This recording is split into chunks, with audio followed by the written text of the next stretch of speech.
Alrighty. We have a big to-do list, as you can see.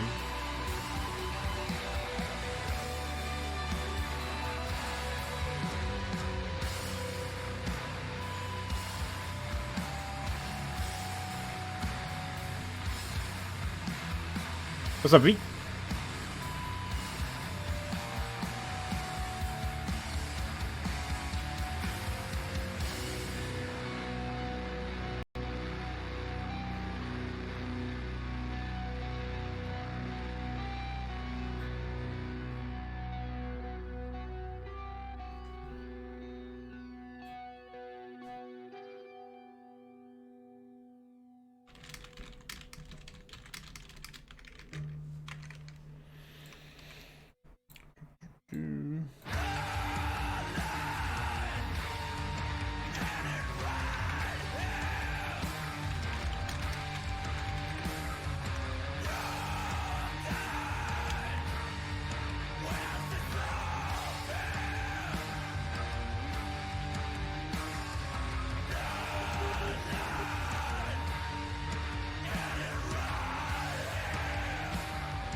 Trying to use this is so difficult. Holy shit.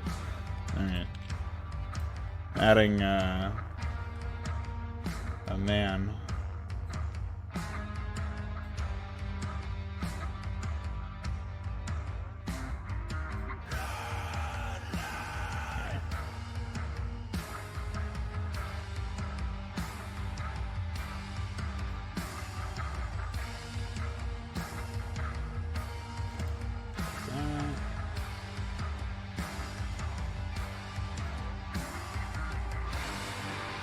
Okay.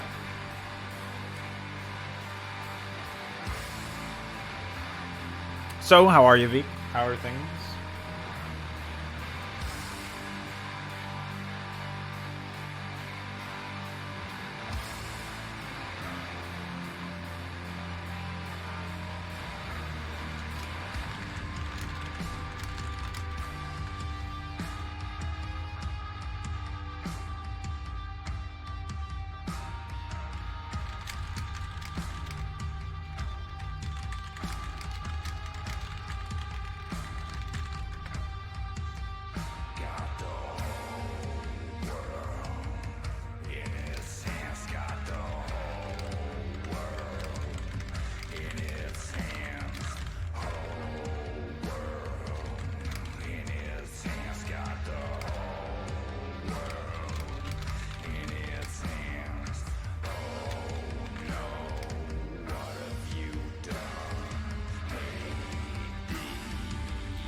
Alright, so I'm just finishing up writing some blurb about Stormborn so I can put it on the Wikidot.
What's up, Alexander?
Alright, so, now that I've done that, I can actually explain what I'm doing here. So, let's talk about some stuff. What is it? Move that.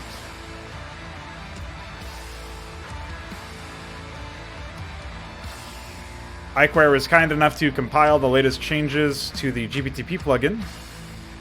So we can use that. Very nice of him.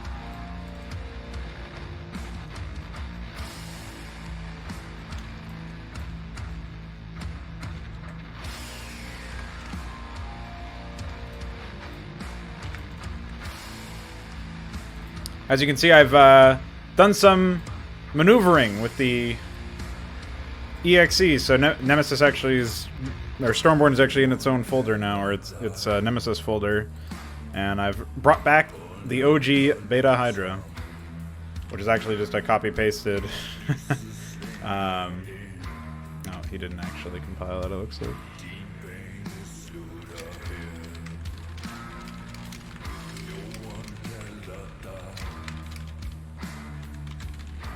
Or maybe my definitions is wrong. Oh, it is. Okay.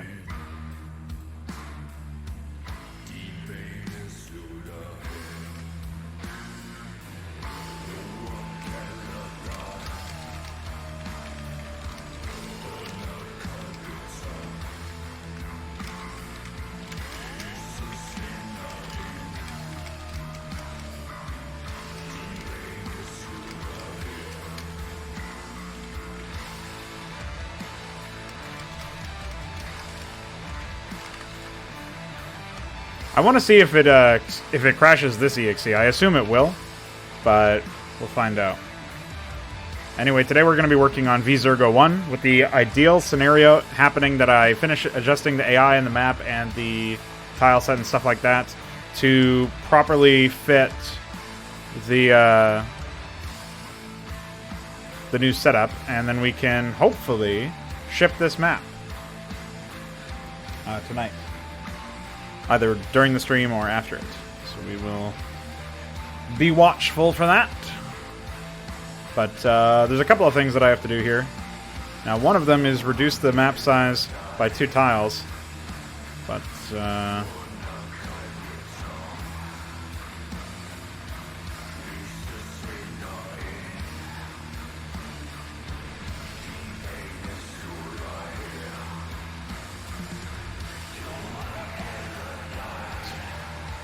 I don't actually know if that did the trick.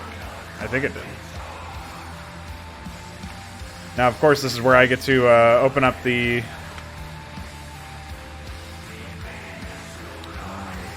old map and fix it. Copy and paste, my brothers.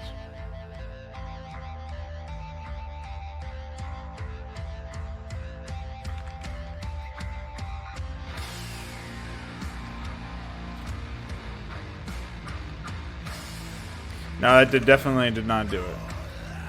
Alright. So, let's reopen the map. I think we have to do -1 as the offset then. There we go. That's more reasonable. And in fact, it only fucked up a few assets, which is pretty nice.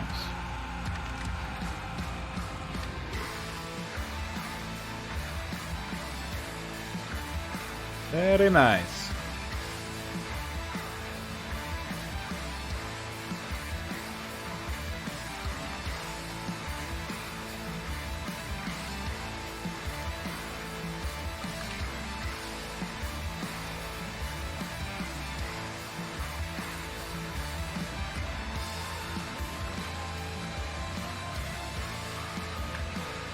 I'm not sure why the borders behave this way, but in any event, we'll be okay, I think. Okay. Now that I've done all that,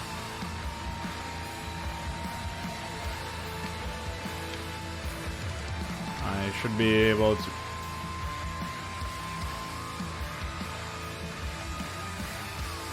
Alright, I should be able to, save as. And then we will resize the map again. Moving it to 160. That much is easy enough. And then I can just fix that up after the fact.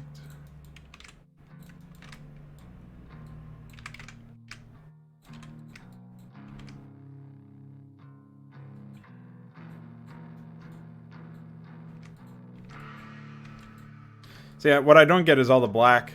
What's up with that?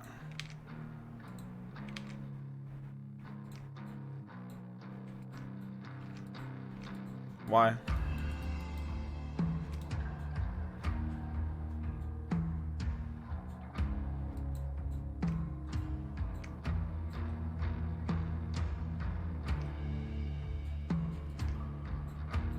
Oh, it actually got offset somehow. So, like, the isometry thinks that the map is a different setup than it is, so we're gonna have to replace all this stuff. Like, it's out of alignment, basically. Very funny.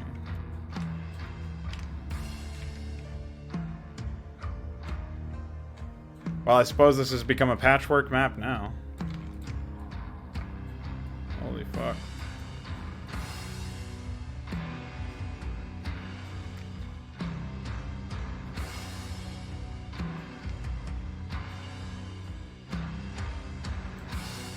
So basically the game doesn't behave very well with minimap scaling. Beyond a certain point. Which is why I wanted to expand the map to be 160 by 128. But of course there had to be an extra complication. Why wouldn't there have had to be?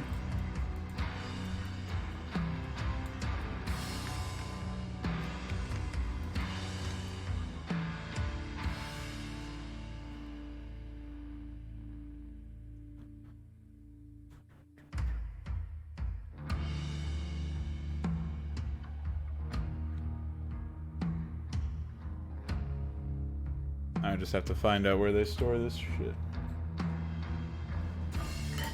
What's up, Luciferius? What's up, Ultralisks?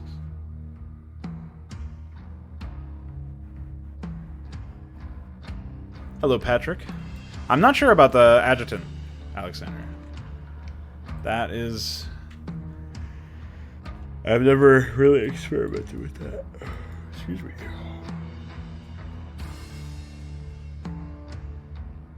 Glad to see that got fucked up again.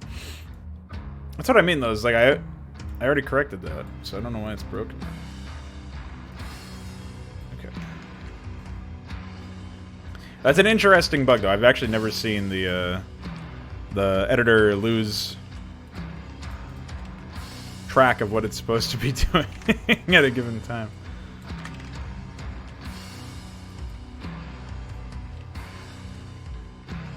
Okay. Should be good.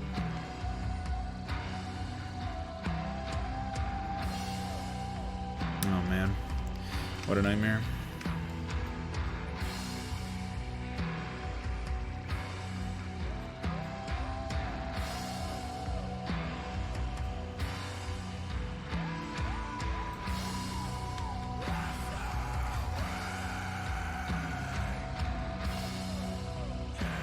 I guess this is going to be turned into raised something raised up instead of anything else. Holy moly. I can't believe it turned into such a mess.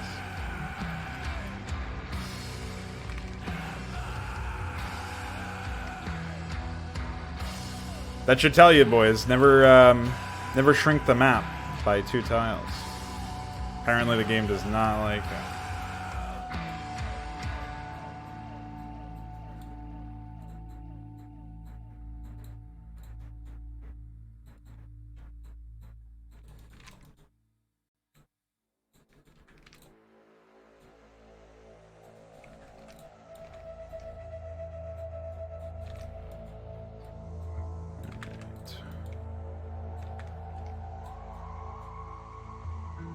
Man, not ever going to be able to make more isometry, huh? That is a real piece of shit. Hello, Ichabod. Hope you're doing well. I gotta replace all that with grass anyway. I'm not really that worried about that.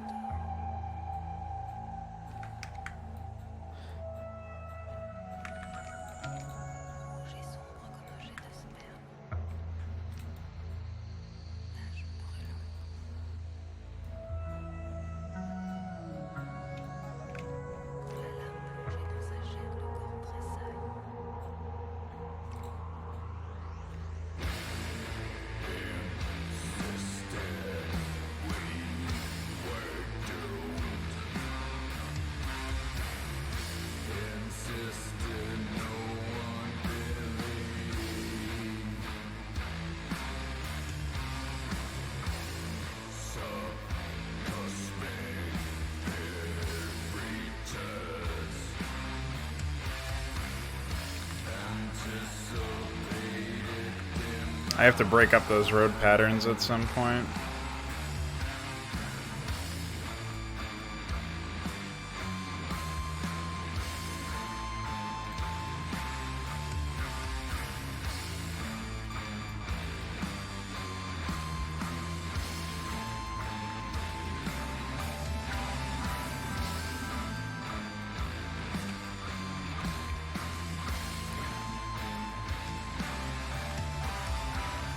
Replace those, fine.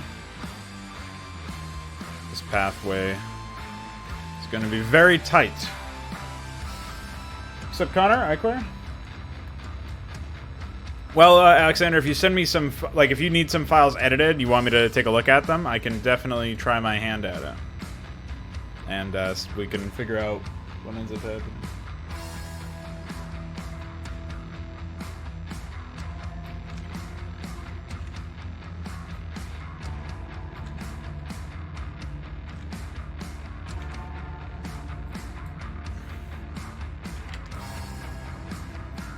Why is it still that? Which fucking GPTP file am I in?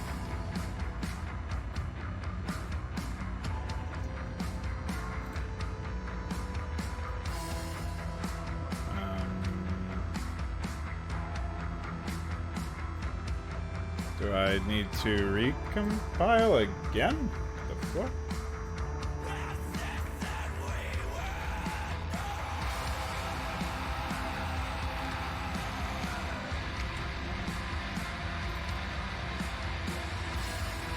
What the fuck?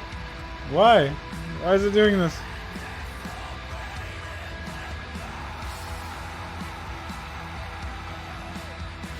Well, I haven't actually played anything I would call content from Warcraft 3. It's mostly pretty bad. But as far as map makers go, there's probably like 2 or 3.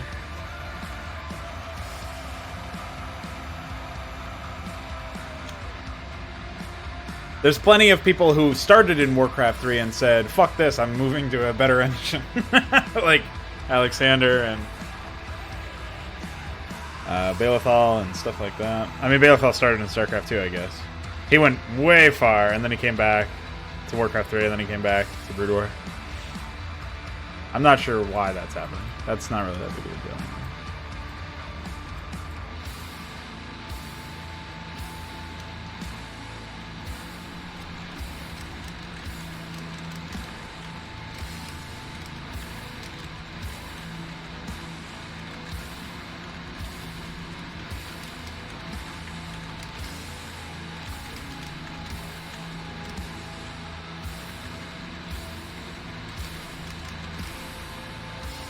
Although, now that I think about it, there could be some real silly shit that could be happening here. Hold on. Yeah, it says it was modified at 945. It's some sick stuff. Let's try this. I may have just resolved it, though. I think when you make a... No. What the fuck? Why? It's very clearly called Project Hydra in here.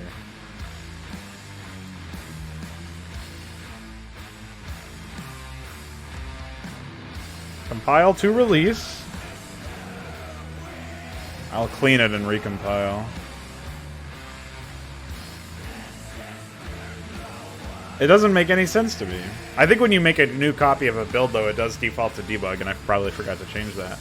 But I don't know why then it would still completely and utterly fail. In this context. Okay. And particularly when it said it was compiling to this anyway. Very confusing.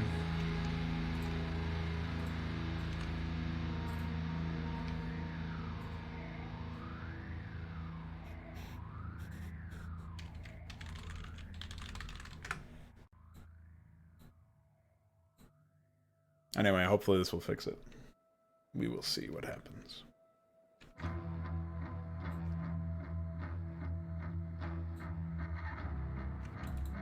There we go.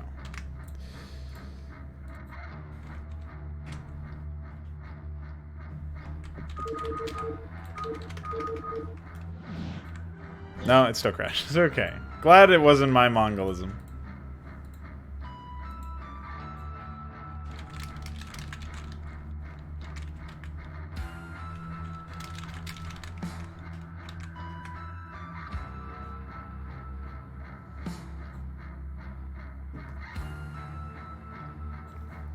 Okay, so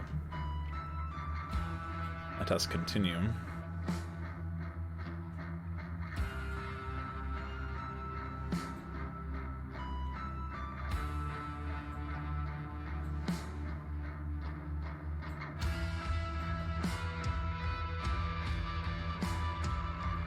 No, I just expanded the map to a bigger size. That's all. I don't even know if I have that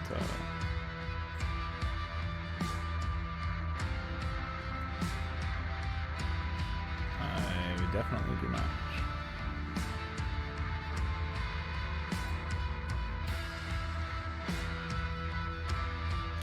Have to do the easy way out.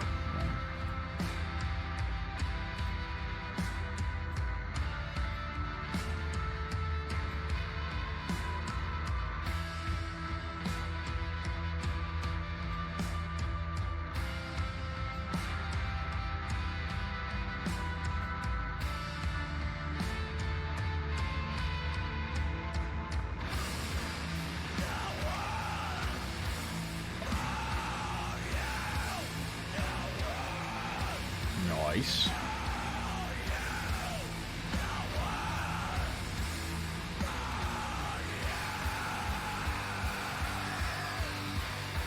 Besides that stacked structure, things look alright.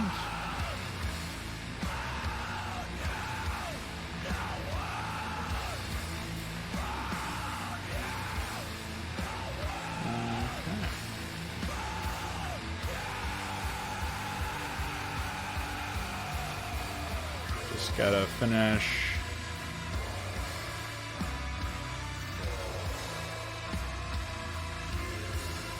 that area.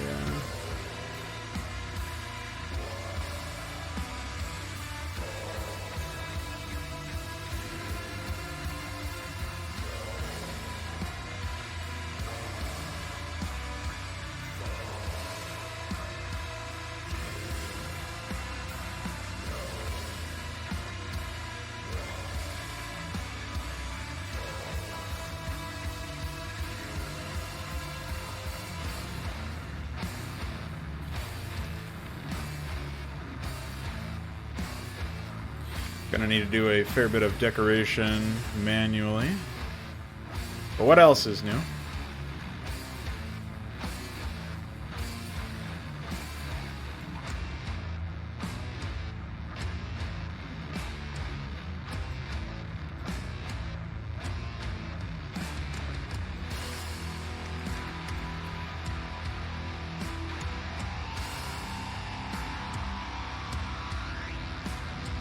I put you in choose one? I don't know what that means.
Go. Definitely need to fix that. That does not look good. There we go. Looks a bit better now. Anything over here need touching up? Doesn't look like it. Okay. Well, I think we can call that a successful change. The main problem with removing one tile from the border is that these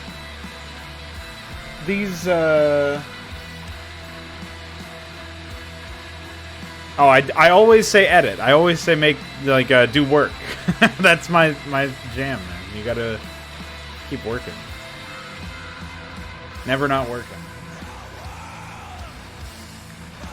But, yeah, no, I'm just looking to figure out how to reorient this map.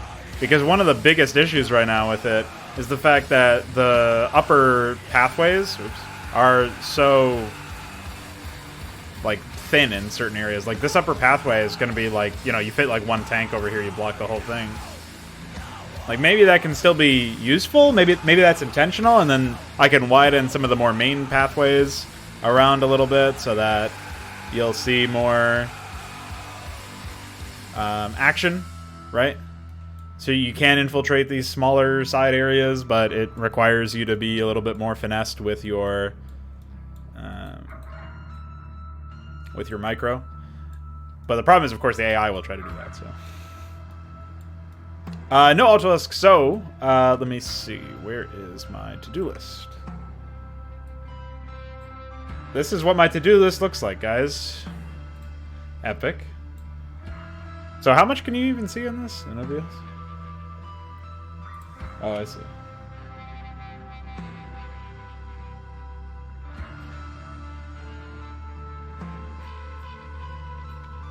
Okay, so what we're gonna do is, since we just did that, we can mark that as done.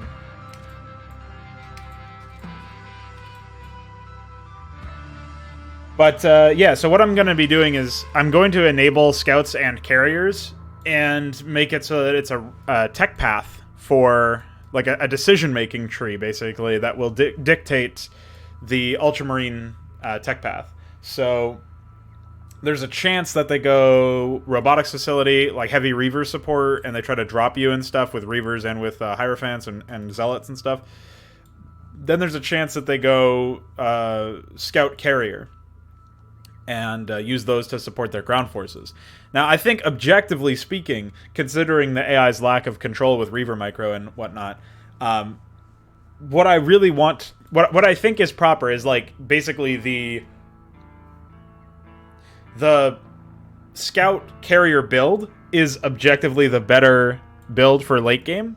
I'm also going to be raising resources overall so that we have, like, resource quantities and stuff, so that there's a bit more resources to go around. And I'm going to do this for all the Hydra maps, because one of the things that I noticed is that there's, like, you mine the resources out and they get depleted very quickly in these early maps.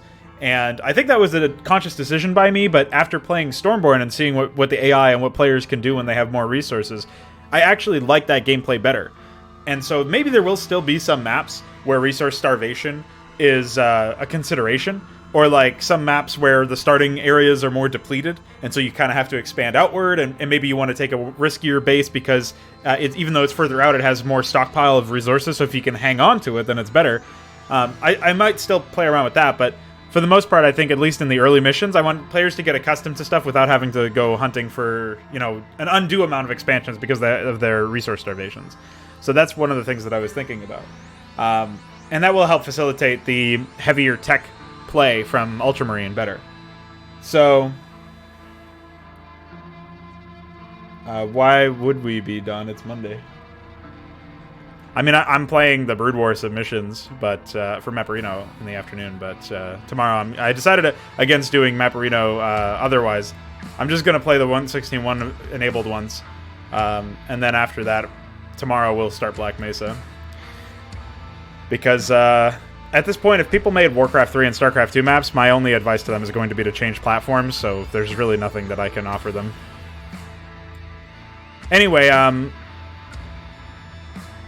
next Fraud Night is, of course, Saturday, so mark your calendar. Calendar your fantasy. What was I saying about scouts, carriers? Yeah. What I want to do is facilitate additional resources so that you can, well, have more resources so you can facilitate additional techs, like high-tech play. There's going to be scouts, carriers for Ultramarine as a potential late-game solution. They will tech into it eventually anyway, but they may rush to it, perhaps if they are not as pressured, perhaps if the like maybe as a response to one of the other players on the Terran faction getting ahead, they go Reaver because they are worried about the heavy Wraith presence. But if the Zerg faction go ahead, they go Scout Carrier so that they can just force them into playing mostly Hydra or Hydra Scourge or something. Negate the utility of Queens a little bit, you know, stuff like that. Basically, the bulk of the work that I think I'm going to be doing with the AI is handling stuff like that. For the Sienna Terrans, because I made armories and academies the only requirements for ghosts and nuclear silos, Sienna is going to be nuking in the first Zerg mission. Now, I know what most people will be thinking, or at least some people will be thinking when it comes to this stuff, is like they're worried about introducing so much shit in the first mission. But again, I sort of expect you to play some of the Terran campaign before you play this. If you don't, you are going to be kind of overwhelmed, I suppose, like as odds are. But I also don't want to pull punches just because the player's new to the game. Like, one of the lessons you're going to learn in the early missions of Hydra is that the AI want to fucking kill you. They want to kill you in this game. They want to destroy you. And they are going to use whatever they can use to do so, and they have a lot of tools at their disposal from the first minute. Like, from the first mission. From the word go, you've got access to Spires and Queens, Queen's Nest, and everything that comes with those, besides Infested Geysers, which will be something that you can do in ZO2, but I don't think it'll have too much utility. And it's not implemented yet anyway.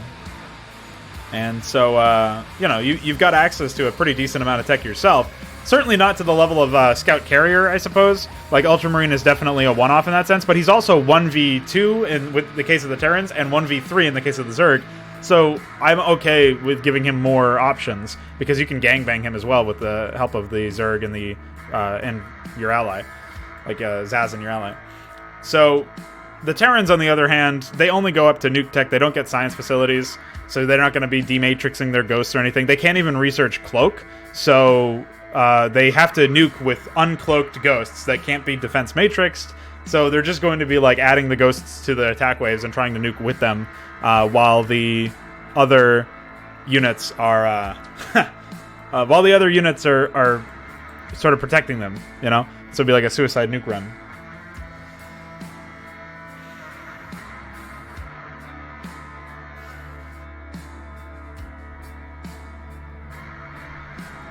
So, what you're likely going to see in this mission is nukes going off relatively early.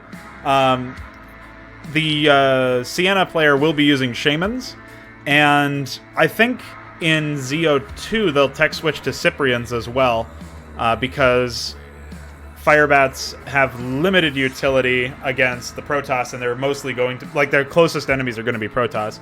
So they're going to go into Cyprians and try to pressure Ultramarine again in that one. So what you'll find is that Sienna and Ultramarine tend to want to attack each other a lot. Not just in this map, but in the second map, Sienna shows up partway through the game and focuses on Ultramarine and the Zerg, leaving Tyrion, who's Tassadar, leaving Tassadar to more or less to himself. So that's something that you're going to see anyway. I don't think I'm going to add a new role for Scouts. I think Scouts will still be the same. Like I said, they have, or like the Hydra document says, they have, they cost 1 less supply, and they have +1 base sight range, and APL sensors is removed. So with those 3 changes, you have to invest less to get them up to their full raw statistical strength, if you count sight ranges as strength. You have to spend less pylons per scout, and you have to, like, there's just more options for you to play around with in that sense. So I'm pretty, like, content with that as a change overall. And I think that will help them be more usable. Especially since, even though, of course, the supply count is raised, in terms of you have a max supply of 300 now, I still think it's nice to have the option to remain at, like, below that level of supply and still find effectiveness. And Scouts costing 3 supply definitely hurt that, because, you know, obviously 10 of them is 30, now 10 of them is 20. It's a significant decrease. So I think with a whole, like, a couple stacks of Scouts, you'll actually see that more often now, in general.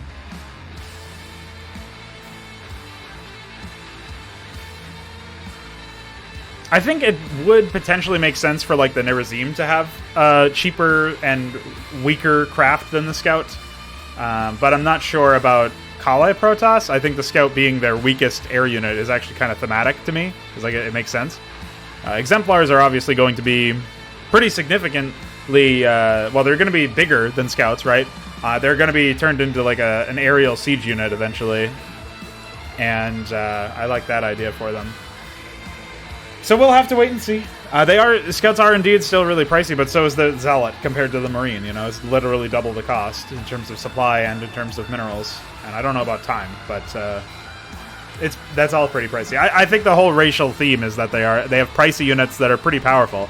In the AI's hands, when they have infinite money, for example, right? Scouts are really, really strong. So they're just not potentially cost effective, but I don't think that they're so far from being cost effective that they don't make any sense. Like, I would sooner nerf the amount of time it takes to train a Scout than I would reduce the, I would sooner reduce that than reduce the cost, the resource cost. So we'll see what ends up happening, but that's what I'll see. That's what I'll say for now. And I'll also say be right back, because I really gotta pee.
Hi.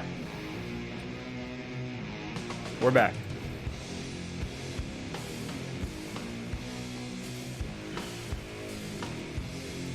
Okay, so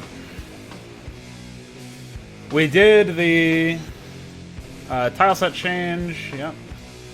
So let's do.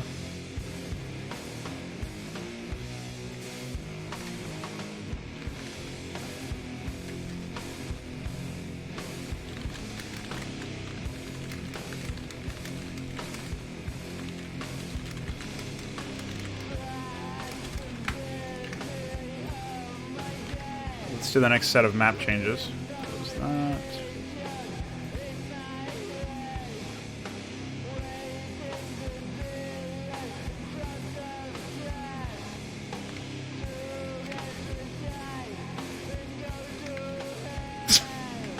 What the fuck? This is some kind of prank, right?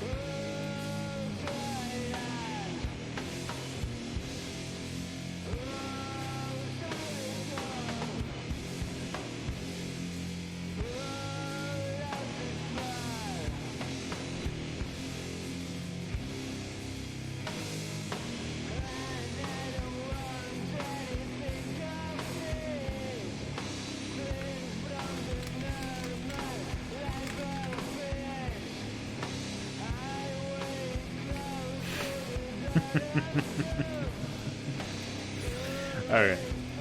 So I'm going to adjust the setup for this.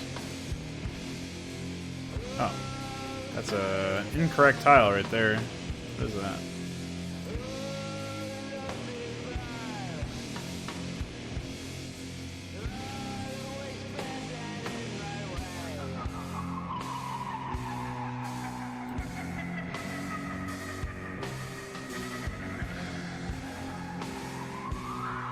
Oh, maybe this one. Oops. Oh, well, it's definitely not that one. I think that's the one it was supposed to be, but that didn't end up working out very well.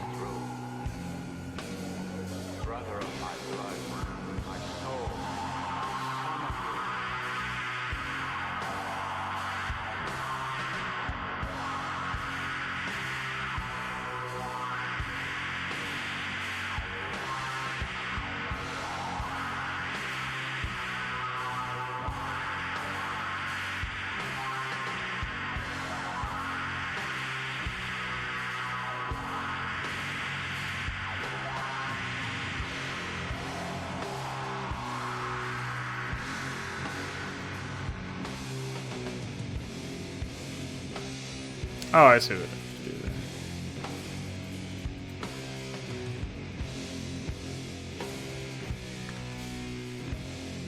Very silly. Okay. Anyway. We're gonna rearrange this.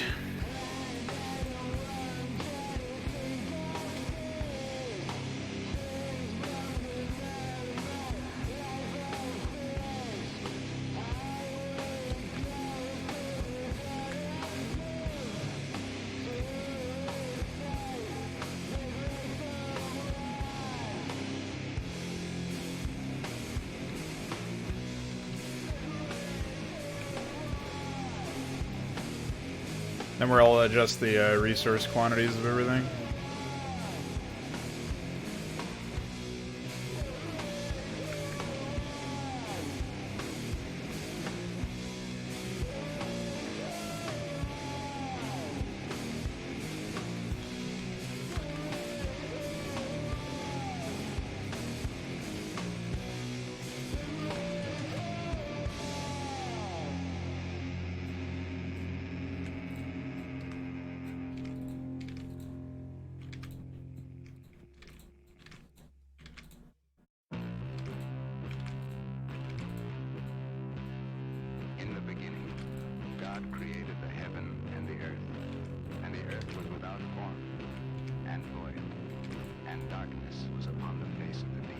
Void!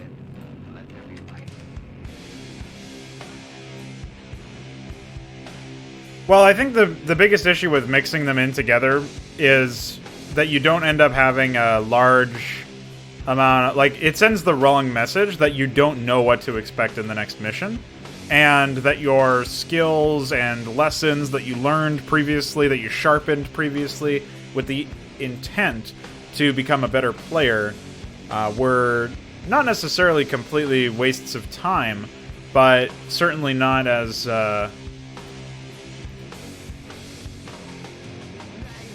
not as worthwhile as before, right?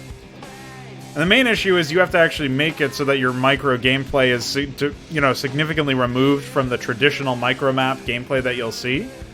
And in order to do something like that, you essentially have to trying to see what a good layout would be for this. That might work. You essentially have to make it completely removed from macro gameplay as well, I think. You might be able to say that you're controlling a MOBA hero like what we planned for Stormborn, and so your allies are still humans. Well, I mean, your allies are still macro players, right? And you're still doing it within that context. Could be useful, could be something that you could work in, but even that is so disparate from actually,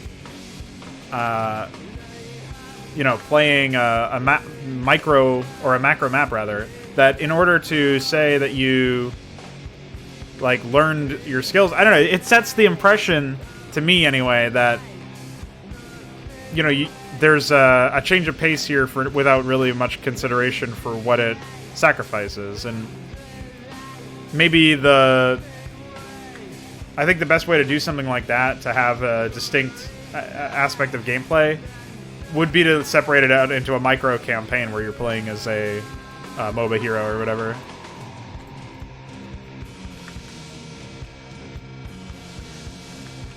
Like, when I sit down to play an RTS campaign, I want to be playing an RTS, you know? That is, of course, just my view. Like, obviously, a lot of people think that there should be changes of pace or whatever, but I always scoff at that. Mostly because, to me, it doesn't make any sense. Like, what I would like to see is people, like, if you don't enjoy the experience that you're playing and you want to change the pace, like, shouldn't you just play a different game? That's my counter-argument for that. But really, it just depends on what you're looking for. Like, maybe you're trying to make it so that the micromaps are compelling, and you want to make compelling micromaps, and you don't feel like making it its own standalone thing, and you want to tie it together with your macro stuff. Maybe that can work, but again, it's throwing a huge curveball at the player. And if you're making something that's challenging, it's also expecting them to adapt very quickly, which is fine. But there's chance that it doesn't go over very well.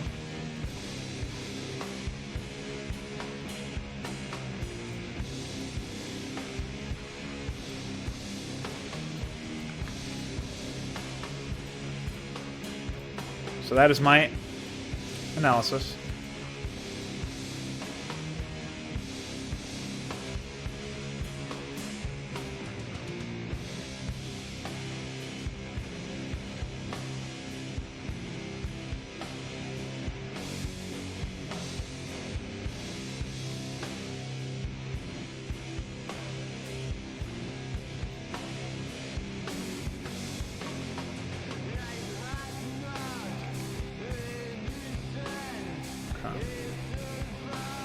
Feels good.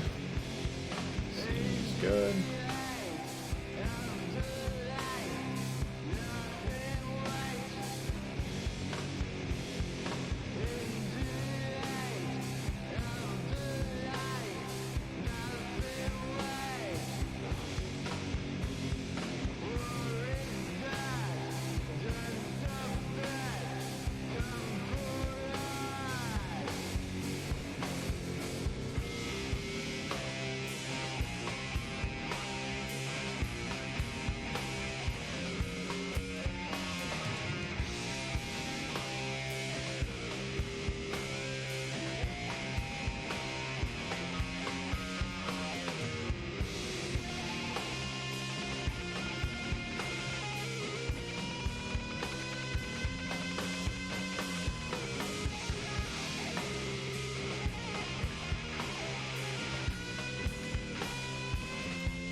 Yeah, I mean, the thing is, like, micro is just an unsolved puzzle. Like, nobody's really tried to make it good.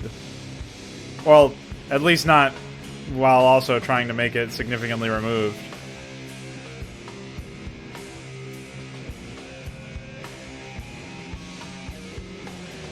Yeah. Well, that's actually what I'm going to be doing for Jacobs, is I'm going to be making it so that the insertion team player is actually playing as a smaller squad, if you will. I look forward to being able to demo that at some point.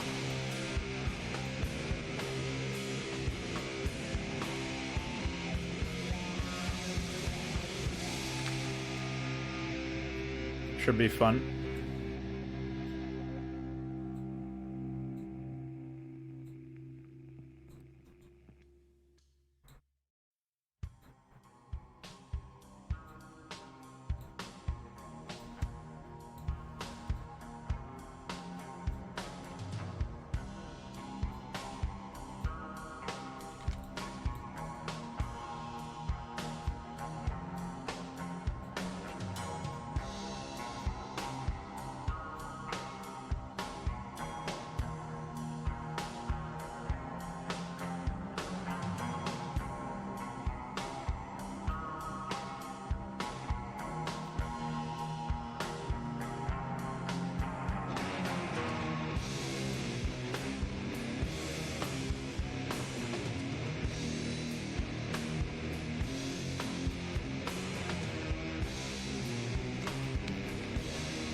Oh, Iquare, I was actually thinking about place morphs. I had some idea. I don't remember what it was now. I had some idea for being able to use place morphs in, I think in Toddborn. Now, the way it works is it's like a unit that the AI moves to a location and then issues a certain order, or like morphs them into a certain structure.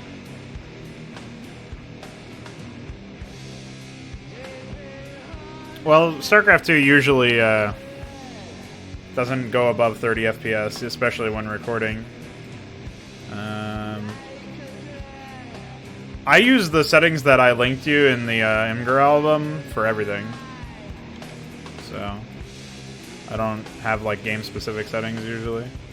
Maybe it would help with certain things, but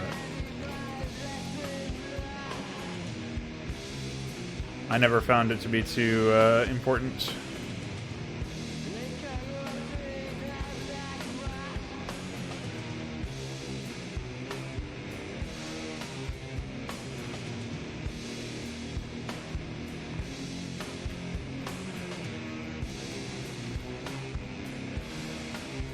Go. I'll leave the grass that's connected to Ray's jungle for later.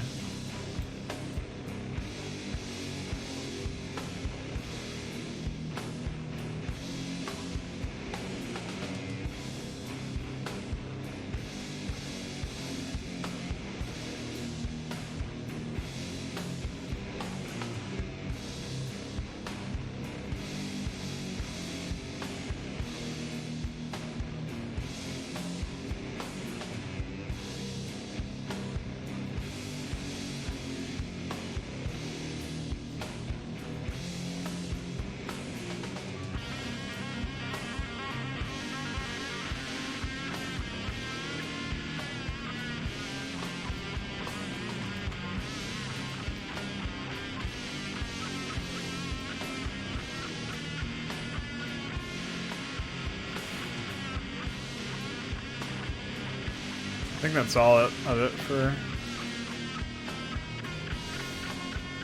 High Jungle.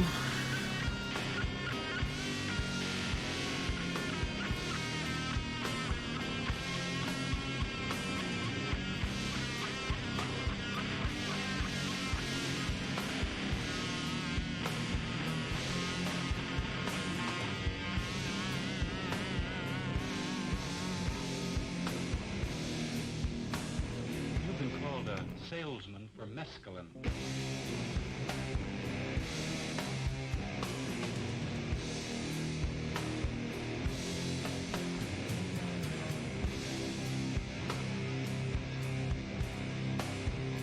What I'm going to do eventually is make a version of the cliffs and the cliff doodads that blend with grass, and then I'm going to just have a fucking... Like, this whole area is going to be grassy. Obviously, I have to make mud that blends with grass as well. And rocky ground. But I already have the PSDs for that, so that shouldn't be too difficult. Just slot them in. But I think that'll be pretty neat to see that in action. What am I looking at here?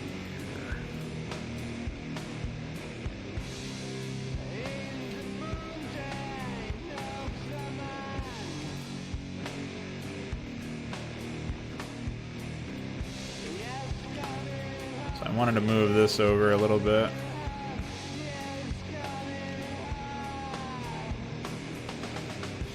Not really changing the shape of it too much, but...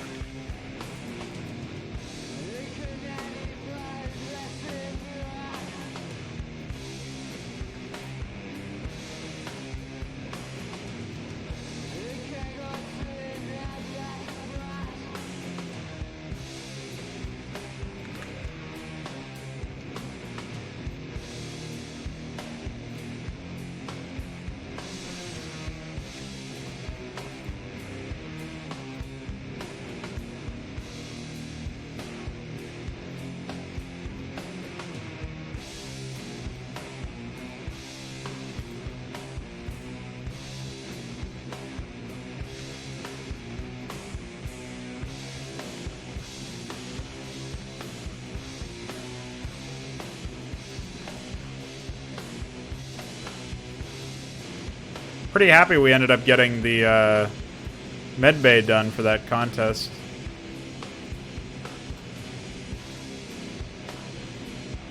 I think it looks pretty nice. Looking forward to seeing it in action in this map as well. New discoveries in drugs.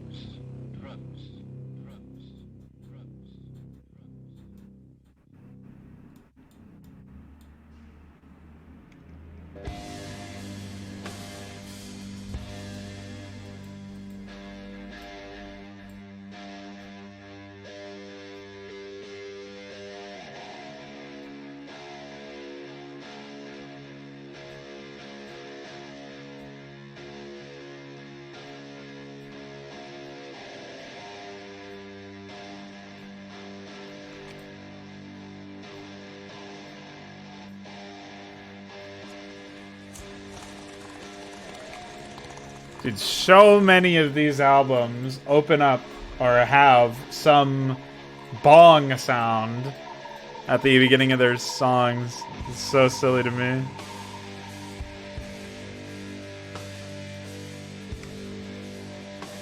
Whew.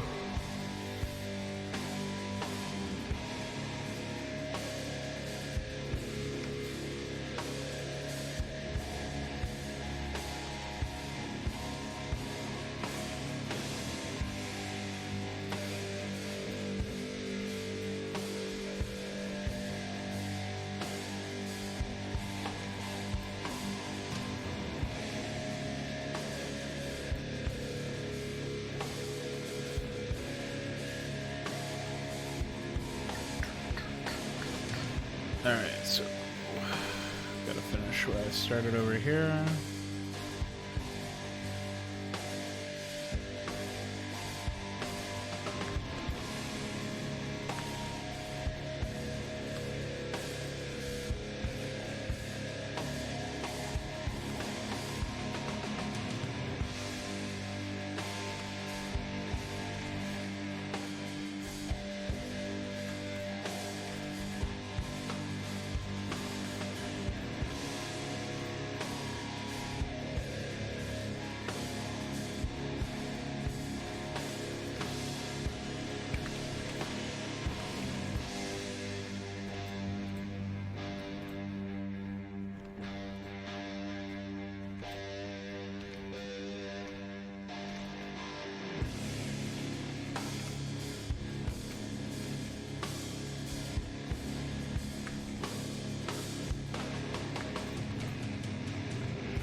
Alright.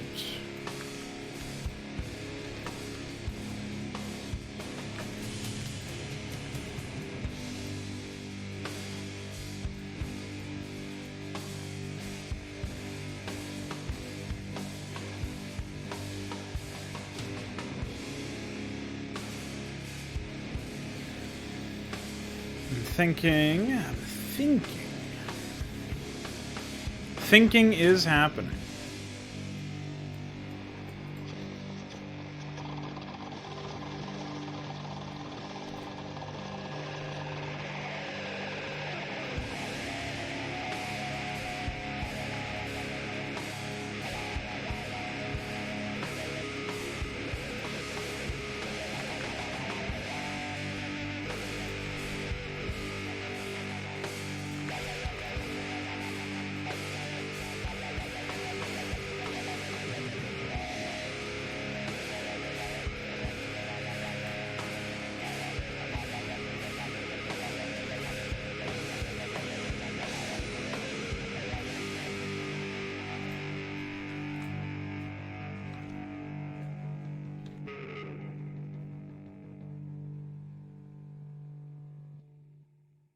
Okay.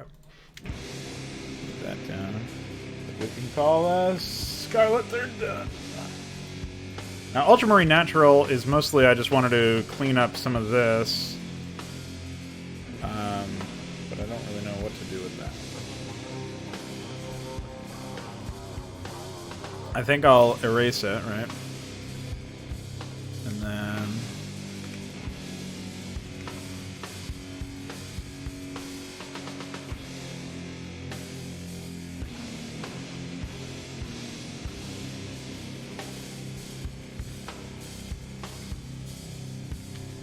open up more build space for them over here, but I'm gonna place some grass.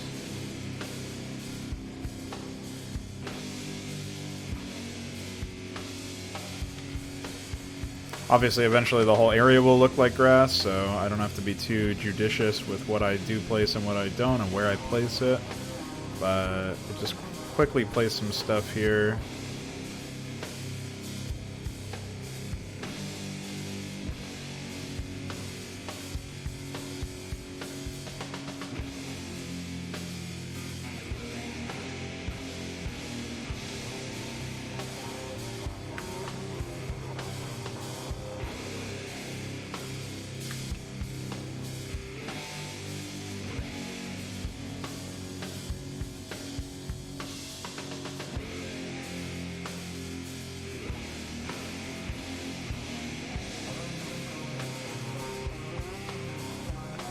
Look as pretty as we like.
Do I not have any of those dude heads anymore? That's funny.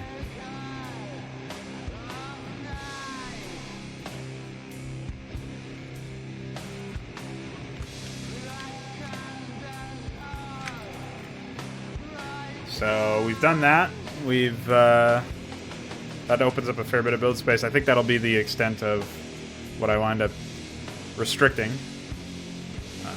Obviously, maybe like some stuff closer to the cliffs or whatever, but I'll respect their layout in general.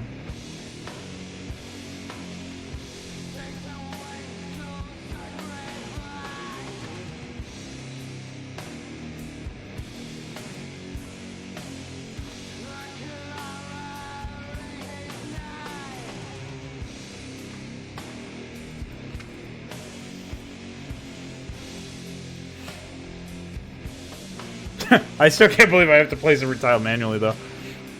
That's fucked up.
So, and this contested expo. I mostly just wanted to adjust this because I knew I would have a bit more maneuverability in here.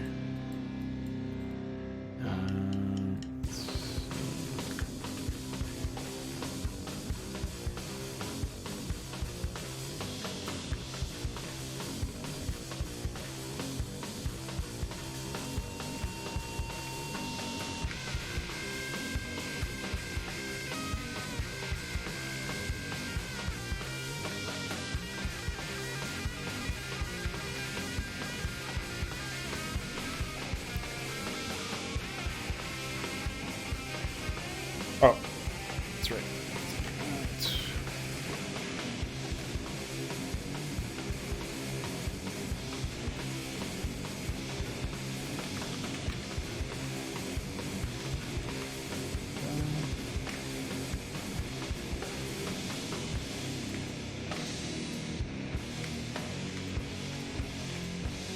Come on, surely there's got to be more variety than this.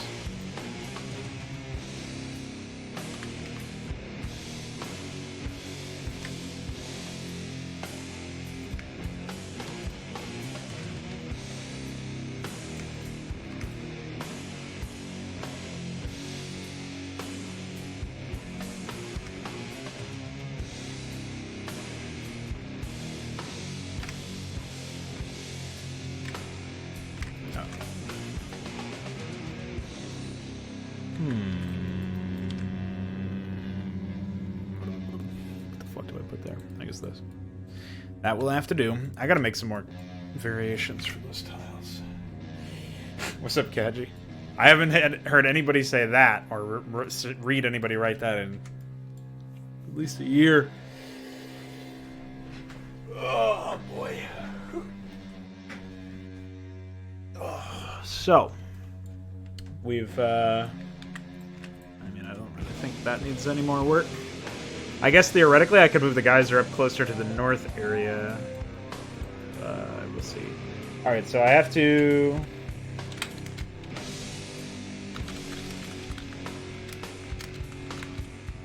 increase resources. Okay, I'm gonna go get some water and I will be right back to do that. So, BRB.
Alright.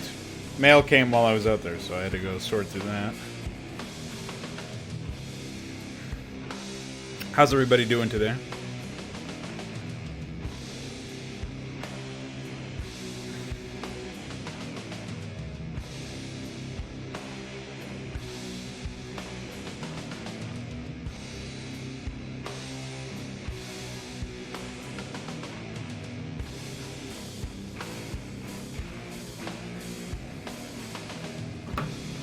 Hopefully well.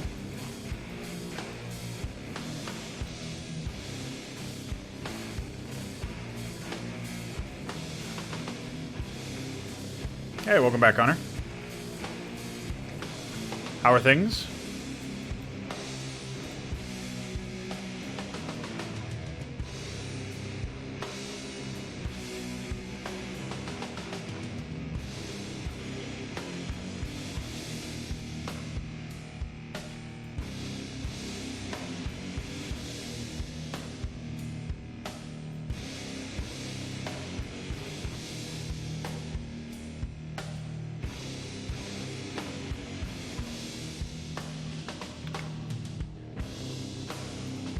Oh, things are great here, man. Just continuing the grind, you know? You can only die once. After that, nothing and nobody. Keeping busy. You know, I actually thought to myself that, like, after Stormborn, I would feel burnt out. You know, obviously I worked on the map for 2 months, and the last 3 weeks, I had been working on it. Yesterday, Sunday was the 3rd week in a row straight that I had done at least one mod stream, or like at least, you know, 4 hours or whatever. So obviously a lot of those had been really long as well. But yesterday I did a 4-hour mod stream on just working on Hydra stuff, and I felt fine.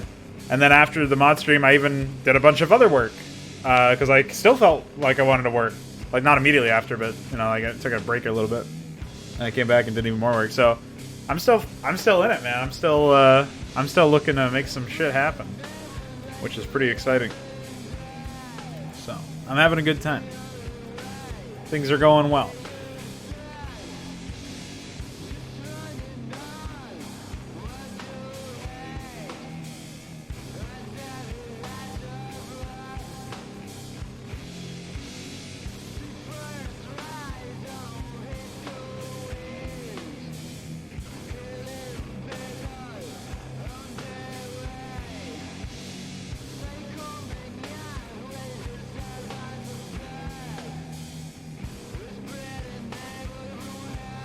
Hell yeah, man.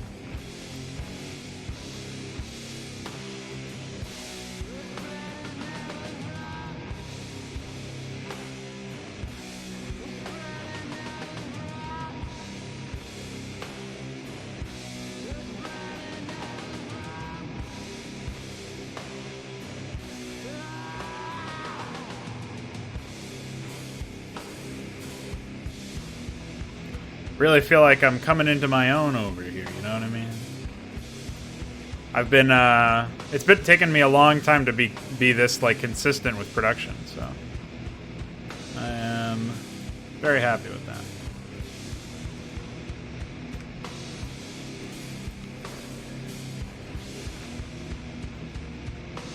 Okay, so now that we're just about done messing around with the decoration,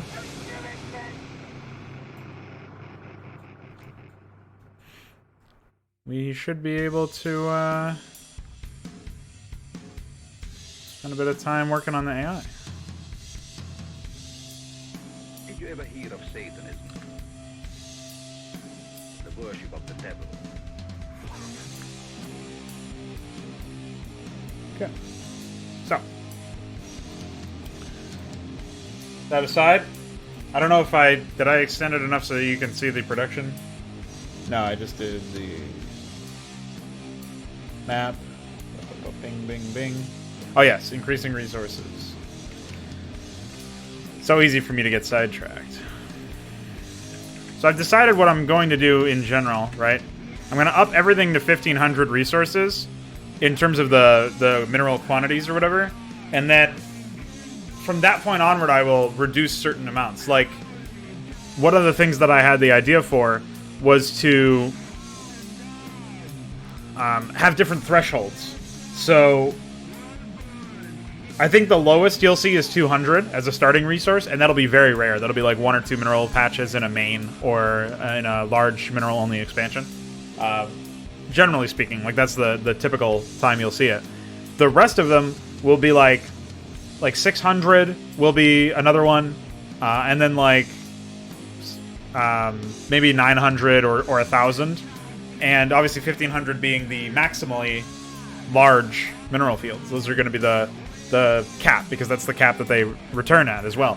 Maybe there will be some times where they go over 1,500, like 18 or 2,000 or something. And gas is probably going to be 2,000 is the lowest you'll see.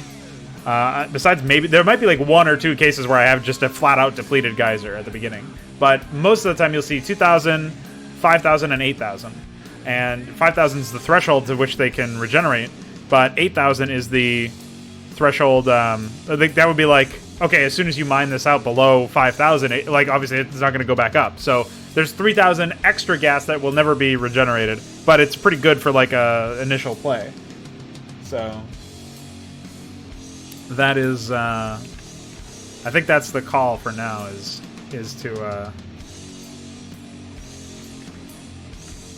to keep it mostly within reason. Murdered her. To murder my child. And you let him live. I wait my time. It shall be soon. Very soon. What makes me motivated to do it? Good question.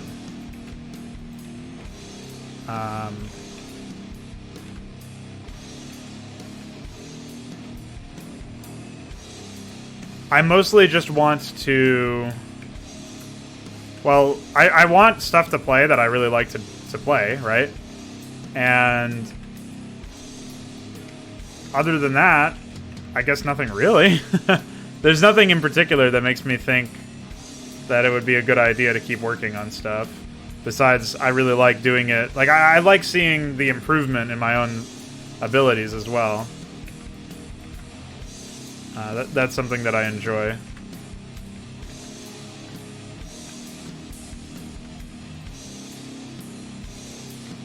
What? Oh, it's a doodad.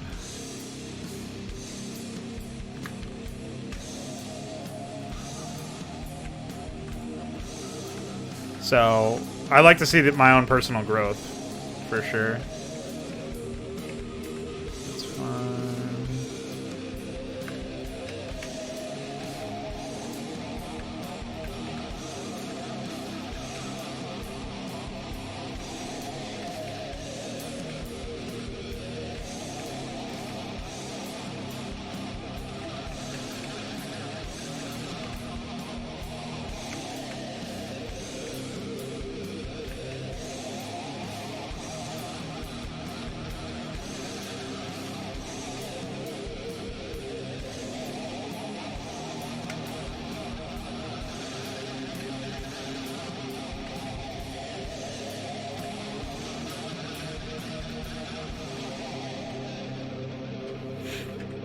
Maybe not 10K, huh?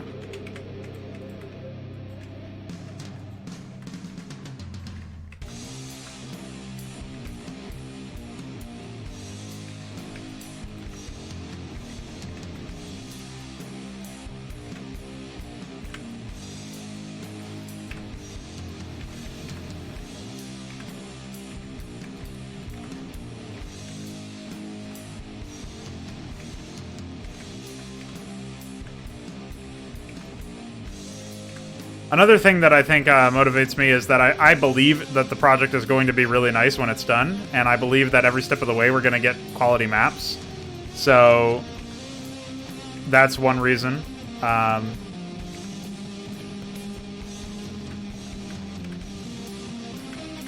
Like I said, I want to play quality stuff, right? But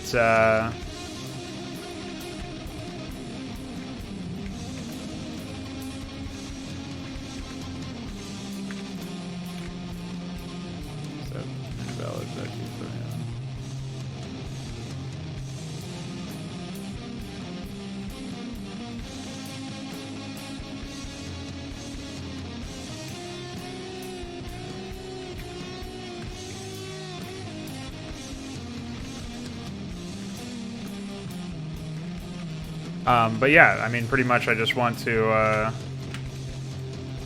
I want to make quality stuff. I want to improve myself so that I can maintain the confidence and the streak and the ability to continue making quality stuff.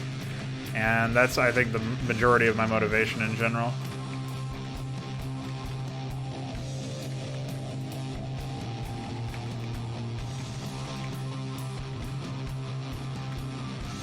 Like, obviously, I've spent a long time working on stuff like this, but that doesn't mean it's, like, without anybody else. Not without. What's the term?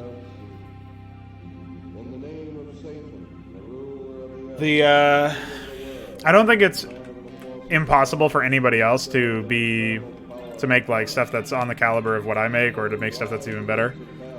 The main issue is, from what I've seen, people just don't try as hard. And that's not really like I'm not trying to like throw shade at anybody else. But it's just an observation that I've made when, you know, I look at how people tackle certain challenges. And oftentimes they... Oops. Did I just assign? Okay, no. Thankfully the program is a bit smarter than I gave it credit for. But yeah, I mean... It seems like a lot of the times you'll see people who give up at certain locations, or they acknowledge that there's issues with their products, but they don't really bother to resolve them. They just say, oh yeah, that's how it is, you know, and that's the end of the conversation. Whereas... I mean, yes, I do still have to do that at some point. I have to face reality in certain contexts. But I also try my best to make the end experience, you know, helpful for... Or not helpful, but feature complete, we'll say. And that does require a lot of effort, so I understand why other people don't do it as often as I do, but I still wish that wasn't the case. Because at the end of the day, like what Kaji was saying, I just want good stuff to play. I want stuff that I want to play, and nobody's making that stuff, and that's why I'm making stuff. That was like the initial... That was the initiation. Like, at first I was like, I want to tell stories, and then I was like, well, gaming is not really great for telling stories. That shouldn't be my first motivation. I should also try to make something that's fun to play. And I was like, well, I guess I'll look for examples of what's fun to play. And, you know, most stuff fell short, honestly. So my motivation comes from feeling and sensing that there is a gap in what is... what's a good term for this? There's a quality gap. You know, content is out there, but it's not very engaging. It doesn't really stick with you. And it just feels like an afterthought a lot of the times. And, you know, observations like that are what makes it... it inspires me to make better content so that more people have the experiences that I want to have for myself. Like, it's not a... A lot of people misinterpret my motivations as being like, oh, you just want to shit on other people, or you want to, like, one-up other people or whatever. And I guess it could come off that way, probably. Especially since I'm fairly aggressive when I see something I don't like. I don't pull any punches, right? But that's because I have standards. And I'm way more harsh with my own work. Like, people are saying Stormward's a great map and all, and I'm content with what I was able to do, but I don't think it's great. I think it's... The level design is really strong, but the end user experience is still not anywhere what I wanted. Like, I was writing the blurb for... what's the term? I was actually writing a blurb for Nemesis, and because I just put it up on the Wikidot page. So it was always there, but it was mostly just like, it was this, and then nothing else. It says more coming soon, right? So then I made the design diary, and most of it is not done yet. So as you can see, like, there's going to be these sections. But one of the things that I wrote here, and this is what I believe, this was the goal of the map, and the goal of Nemesis in general, and the goal of most of my content. Demand skill-based execution from the players, and crush them utterly if they are unable to acquiesce. If they are unable to meet the demand of skill-based expression, they will be crushed utterly. That's my goal with this stuff. That's what I want with this stuff. And of course that didn't end up getting, like, that didn't end up happening with Stormborn because of the AI bugs, right? So now I'm motivated to meet that goal still. Like, but I don't think that Stormborn's a great map because it doesn't set out to like it doesn't do what it set out to do. What I wanted it to do. It doesn't deliver the experience I wanted it to deliver. And you know, I can think whatever I think about its level design all I want, but at the end of the day, at some point you gotta make something that cuts the cheese. You know what I mean? You gotta make something that has the guts to annihilate players. So maybe that's one of the reasons why I'm so motivated. Actually, more recently, is I made Stormborn, and it exposed a lot of issues with a little bit of issues with my technique, but a lot of issues with the game. And I'm motivated to fix those issues with my technique, of course. I'm also motivated to see what I can do within the confines currently and see what needs to be improved. Because now I have like a taste of what it could be. To like what Stormborn could be is really, really great and really skill testing and take you like hours to complete and several retries before you really figure it out. And a lot of communication and coordination with either your AI allies or your your actual human allies if you're playing multiplayer. Right now it doesn't do that. I'm really motivated to make that happen. I'm really motivated to make it so that you have to do all that stuff, because that sounds like something I would really like to play. And, you know, until we get that point where we're stuck waiting, right? So that's my motivation. The technique stuff was mostly just me realizing that I write AI scripts in a... I mean, I always knew that I wrote AI scripts without too much care for what their priority list was, but this map, when I was tweaking priorities, I realized that like sometimes they were more consistent. Like when I tweaked priorities for the creep colonies and stuff, the renegades built them more often and whatnot. And that's like a very specific technical thing. So.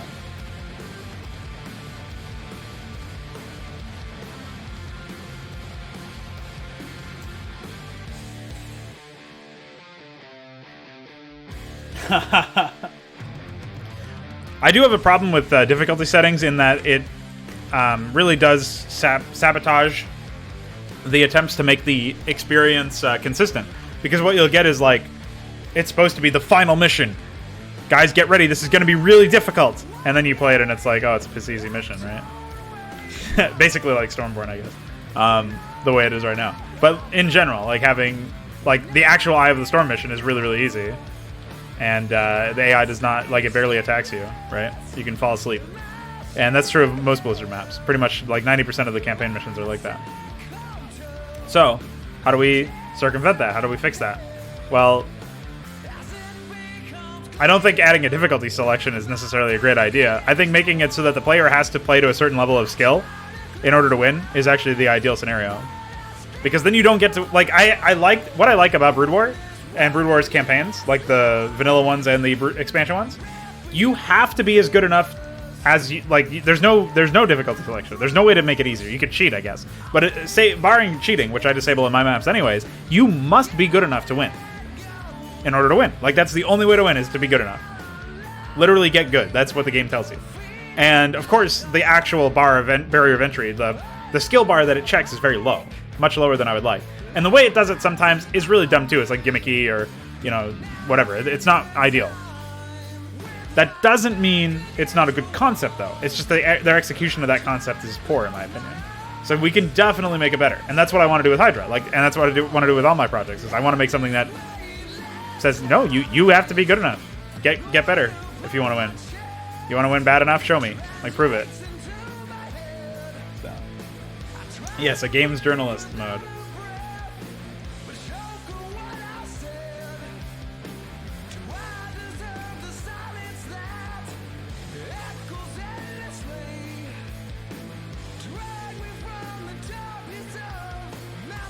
Okay. So, let's get to the point where we're actually editing the AI. We've done the resource increases. I think we did everything, right? I don't think I missed any expansion. Oh, right here. Almost. Got carried away talking smack.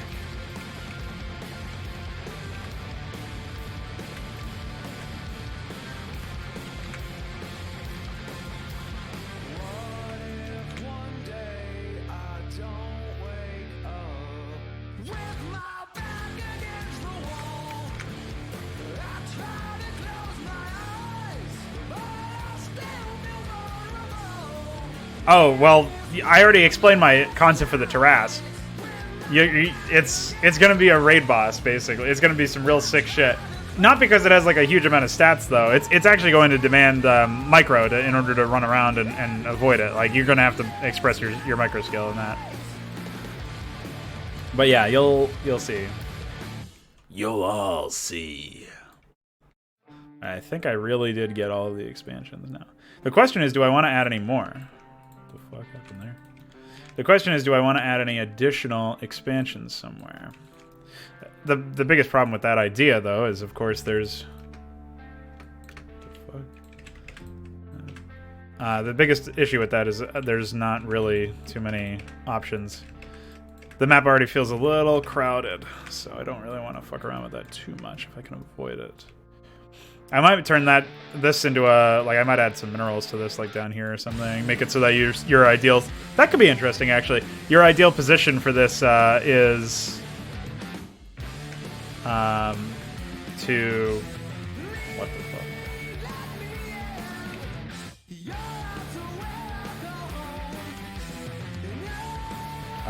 Is actually to mine it from the high ground over here. So we'll just have to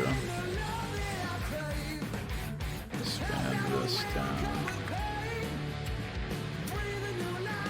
There's going to be terrain blocks, but I'm going to be replacing all this terrain eventually. So it doesn't really matter right now. What?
So let me throw in some minerals.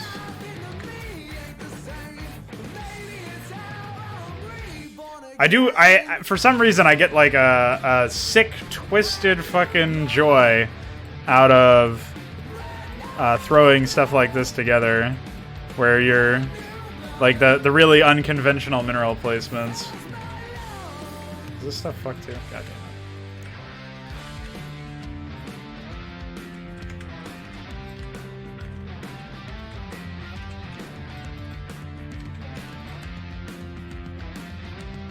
Oh, I'm in the wrong fucking map. Idiot. God damn it.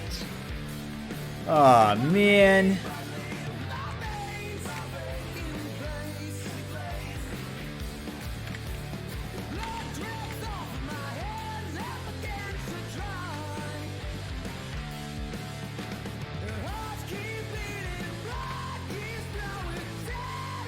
Okay, I already did that. Did I miss any? That's why you don't keep multiple instances of SCM trapped open. Fuck. Although it looks like all these are fine. I must have already done them all. No wonder I was confused. Okay. So I already added that too as well. Okay.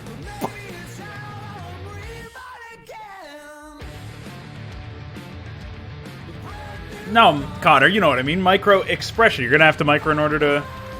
You're gonna have to micromanage, not micro map.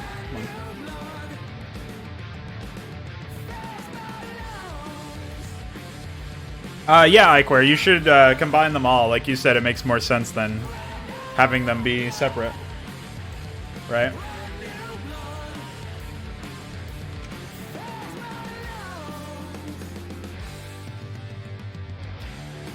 Okay, just checking.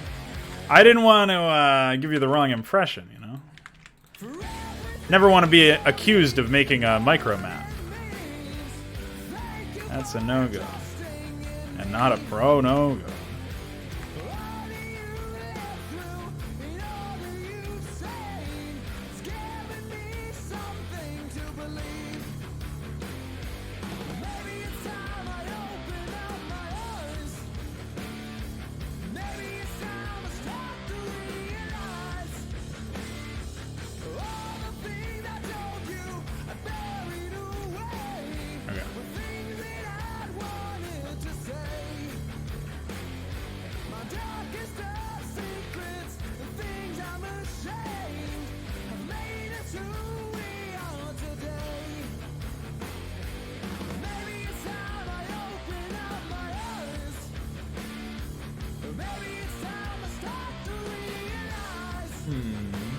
Alright, well that'll be where they place it, even though it's not really where the terrain marker would imply, but I'll figure out some psycho blend for that later.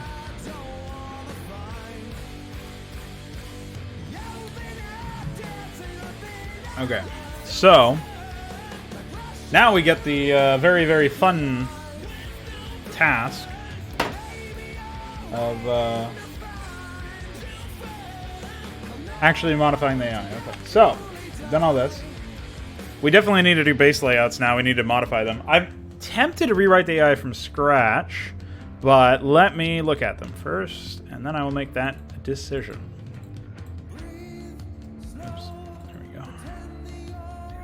Let's do Scarlet.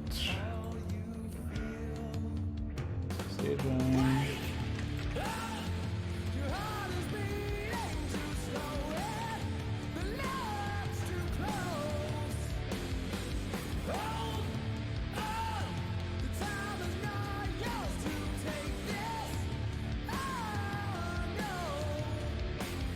Right, well, the biggest thing is, remember that Stormborn had that priority issue, and I don't know if that was related to... Well, they had the issue with rebuilding stuff. I don't know if that was priorities or AI bugs.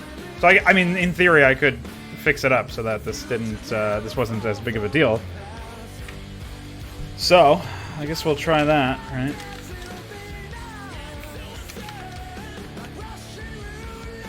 Trying to think of what would be a good priority for their workers. Maybe we can make it 90.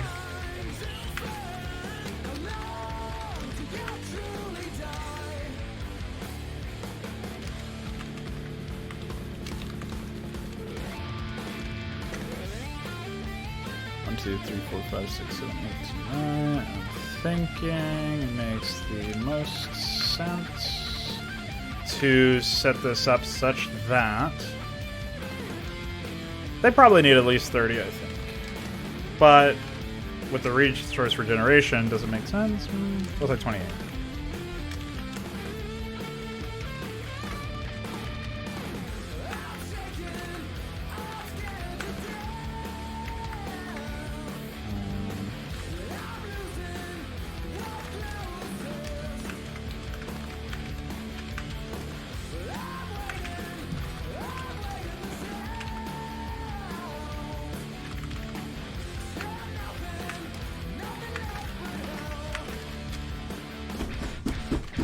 Oh, one sec.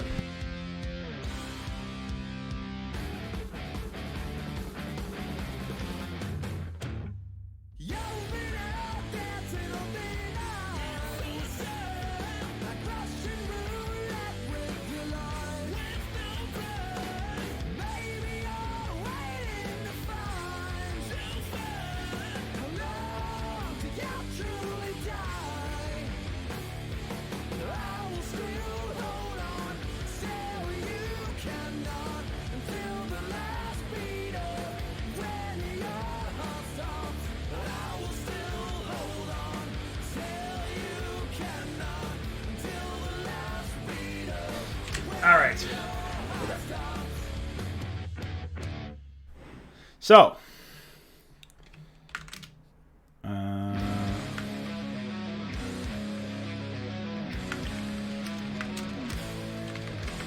think that's the right syntax. I think they're going to need at least 4 gas workers for that, so we'll see.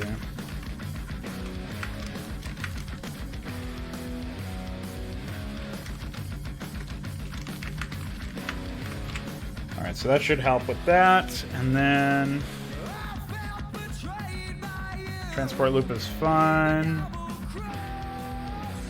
Oh yeah, this is before I multi-ran all this shit here.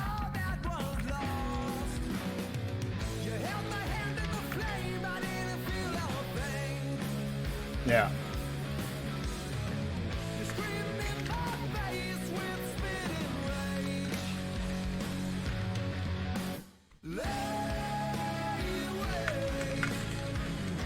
I actually don't need know if we'll need blank return in this.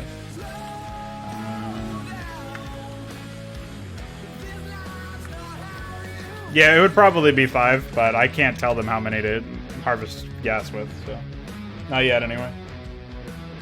Let's see. Kills.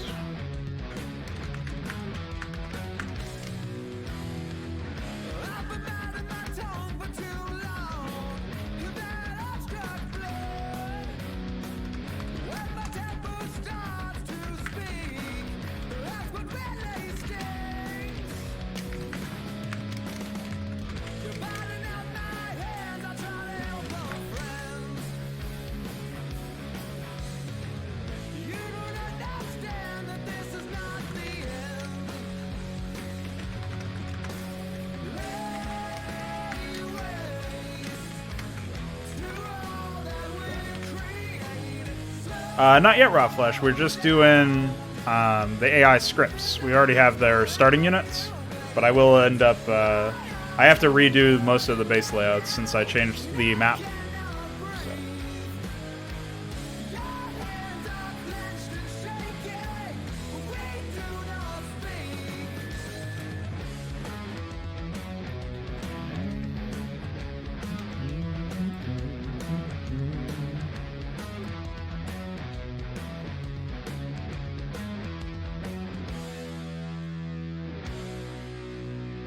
So,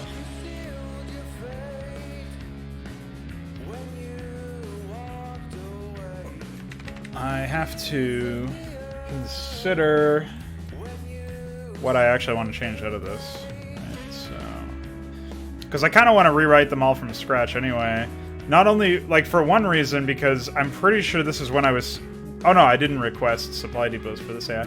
But, yeah, I think I'm going to rewrite the thread entirely, which is going to take a little bit of time.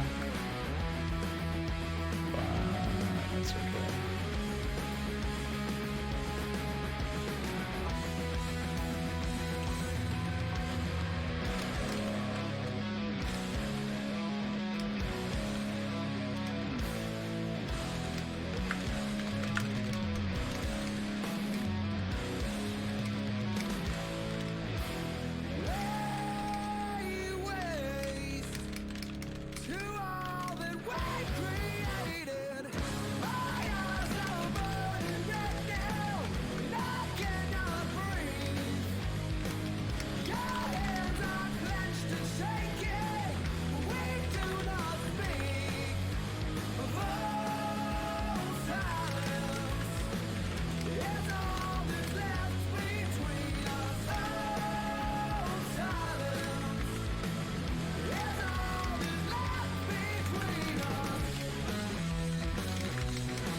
I think his internet is just kind of bad when it comes to most stuff. But who knows?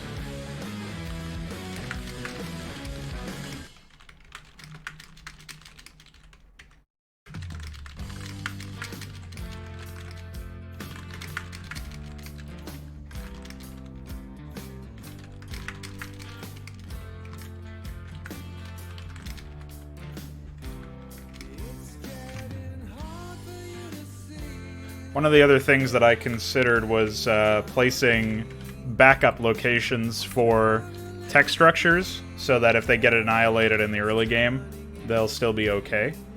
But I'm not sure how that's going to work out. I'll have to wait. Yeah, Kaji, aren't you listening to this at 240p or whatever? Or something like that. I remember somebody saying that they were at like 360 or something like that.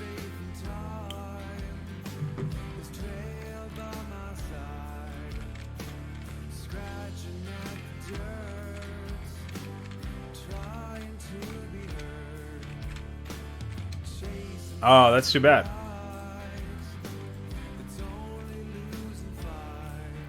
Is Legacy of Kerrigan any good? I think you said it had a lot of bugs, but I don't remember.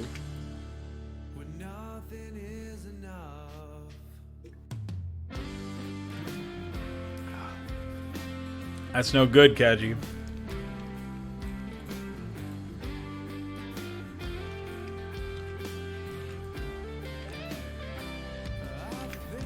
Like 6 different tile variations before it was what I wanted.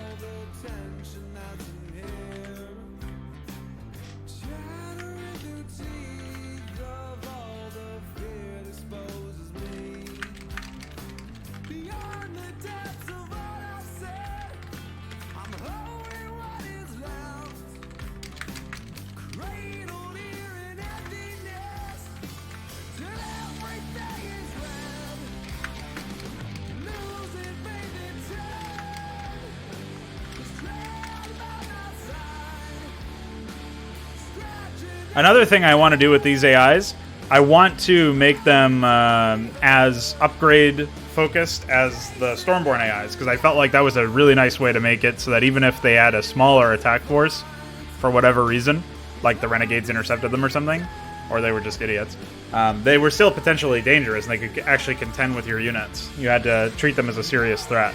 I like that. I think that that could be something that I really carry in. It doesn't, like, they're not really cheating when it comes to it. It's not like they upgrade them faster. It's just that they will put a premium on upgrading them in the first place.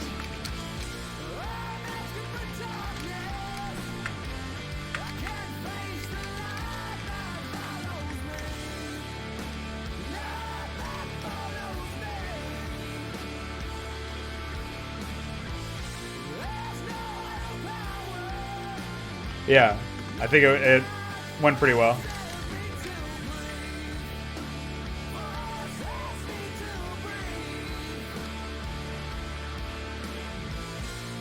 Well, Ultras, you have to also remember, this AI is probably going to be, like, if I write it properly, right, and I test it a few times and I make sure that things are going well, I have a very strong inclination to believe that this AI is going to be actually harder than the Stormborn AI by a considerable margin, not just because of their tech or whatever, like, considering the tech available to all players, but these AIs won't have the bugs. So they'll be, like, at the level Stormborn should have been, in a sense. It's just that what I wanted, and I talked about this long time ago, but one of the things that I do want out of Hydra is that every mission is threatening. Every mission has AI that want to kill you. Every mission has AI that take you seriously. And on top of that, every mission is designed, right, to... It's going to be skill testing, but it's going to... Also, like, as the maps get further in the campaign, it's not really that the maps get harder because the AI is more competent, necessarily. Some AIs will grow in competence over time, but most of the time they're going to be just as competent as before. They just have more tools now. They have more tech trees, more upgrades, like their tech trees expanded. Stuff like that.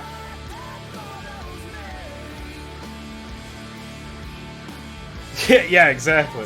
You must take them seriously.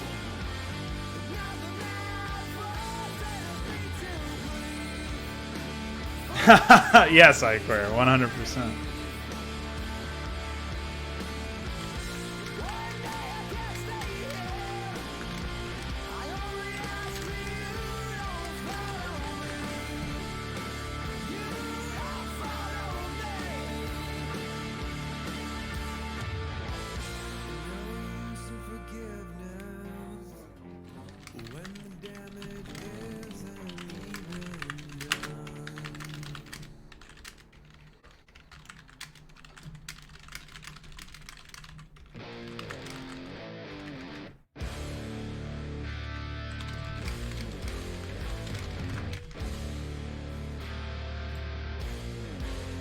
Yeah. When are you gonna make it completely unlimited, or like 65535 or whatever? Oh no, I think it's already at that. I guess you have to make it like 4 billion. Is that the next marker? See how skilled you really are.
I don't even know if you can hallucinate start locations, but I guess we'll find out.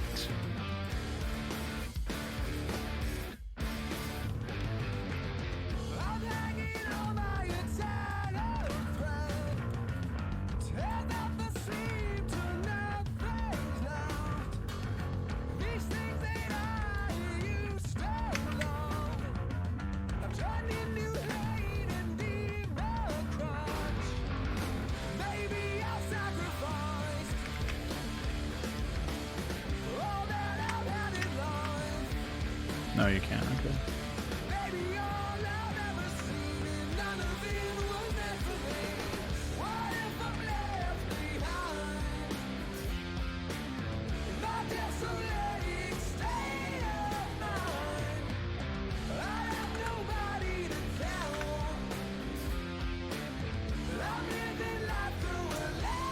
Yeah, most likely. That's a good call, Eichler.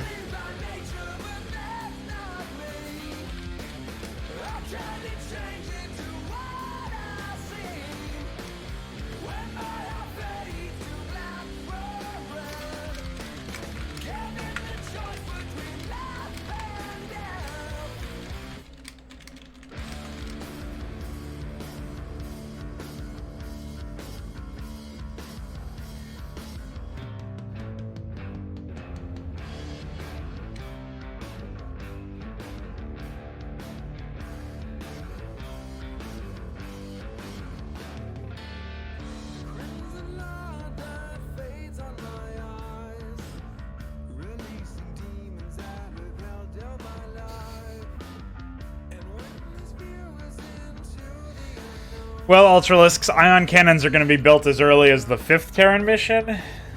So, bye.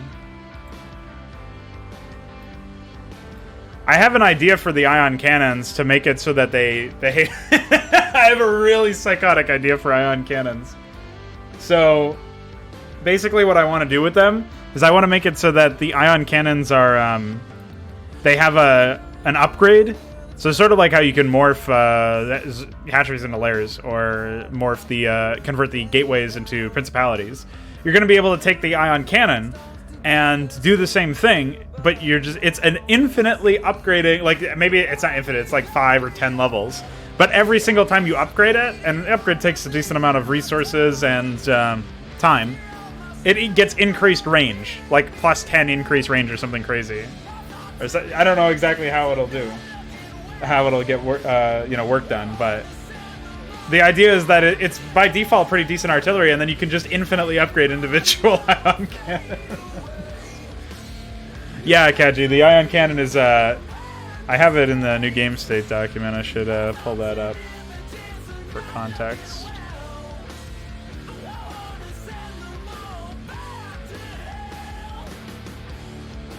Oh, I should probably enable mixed plates in case Rimtech shows up. Let's see. All right, here we go. Oh, TO4, right. 4th turn mission. 1500 HP is tentative. I might increase HP and armor based on upgrades as well. But as you can see, 500 minerals, 500 gas, decent amount of time as well. I think it's the same amount of build time as a command center. And right now it doesn't have the upgrade thing, so it says near global range. But it basically fires this slow projectile of like some sort of ionized railgun type thing, but it's not really a railgun because it's fairly slow. So you'll be able to see it coming. It deals a pretty decent amount of damage on its impact site, and then it leaves behind a damage field that will deal damage like maybe half the damage of Psystorm or something, like per tick. But it's the damage field itself will last probably like somewhere between 30 and 60 seconds. And mechanical units that are in that field will gain increased attack speed. So that's Dragoons, I guess Reavers as well. I don't know how we'll do that, but Goliaths, tanks, stuff like that. So it's got more than just a weapon. It's actually like creating areas where you can do stuff like that. And there's also going to be some way to dispel the field that the Terran other Terran units will be able to dispel it, like some sort of maybe like an Azazel ability or something like that. I think, for example, the Magistrate Science Vessel has some way to do it. Or maybe I took that out. I think EMP disables it. So you can like irradiate a tank, and then at the end of the irradiate effect, EMP will cast, because that's how EMP works now. And then that will clear it.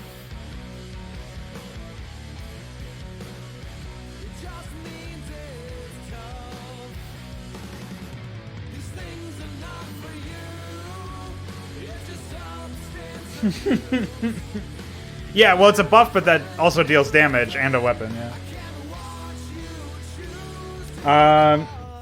Oh, yeah, did I even add a note for that? I should pull that back up. You. Alright, see you later, Connor. Enjoy watching the VOD later. Sleep well and all that. Where's the Mercury? 10% of the structure's hit points converted to resources. So a barracks has 1,000, so you'll get 100. Command center has 1,500, you'll get 150. That may increase, though. You may have more than that. We'll see.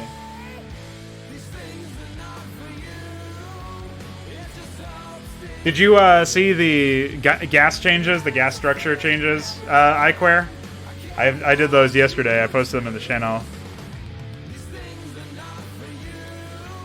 Where now you can blow up your own refineries to deal damage to everything nearby. Although it does destroy 500 Vespene in the geyser. Protoss are a little bit more boring. All they can do is warp it out for the money back. 50% of the money back. But Zerg are pretty exciting, I think, because they can take their extractors. The first one they can do is mutate it back into a drone, which can be potentially useful, especially if you're, like, griefing somebody and, like, taking their shit. But the infested geyser thing is really funny, I think. Looking forward to seeing that one in Fraud Night, just like the fucking flavor text. So the infested geyser is a cloaked unit that you can actually build on it like a normal geyser. So you don't know, unless you detect it with a detector, you can't see that it's infested.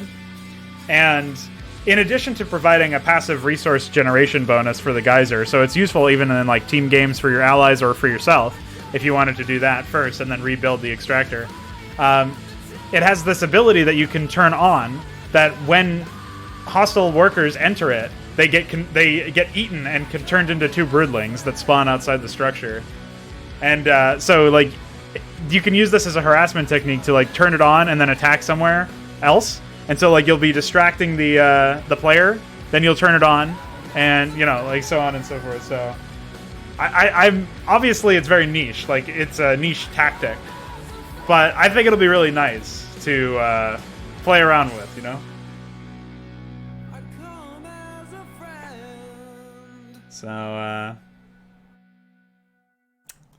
we'll see what happens. It costs 100 minerals, 100 gas on top of the 50 mineral drone and 50 mineral, or 20, yeah, it's 50 mineral extractor, so.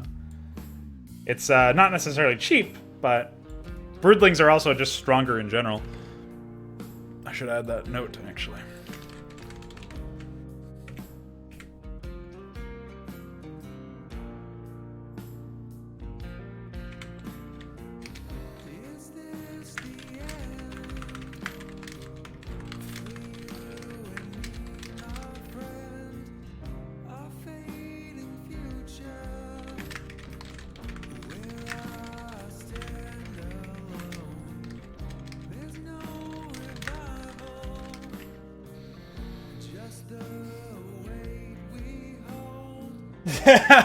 Well, no, there's going to be some threat detection. They'll see that we'll have some way to figure that out, because obviously that is a concern. But yeah, I think once AI get a couple of their units eaten by the infested geyser, they'll just blow up the structure. Or if they're Terran, they'll initiate a detonation. If they're Protoss, they'll just refund it. If they're Zerg, they will probably just kill the extractor, because deconstructing the extractor isn't going to count as a destruction in the same way. I don't think so. I had to change. I changed something related to the Hierophant. In fact, I think this is still using its old unit stats as well, like its raw stats. So I'm gonna have to take a look at what the current one is. But yes, it would fuck the AI very, very much if there was no other change. You would just have infinite supplies of broodlings wiping it. I just like the idea that you look back to your expansion thinking that your enemy is like harassing you or something, and then you just see a billion broodlings killing, like 6 broodlings eating your mineral line because you tasked 3 workers onto your geyser. Would be pretty fucking funny to me. Let's see, 95, 120, 125, 75.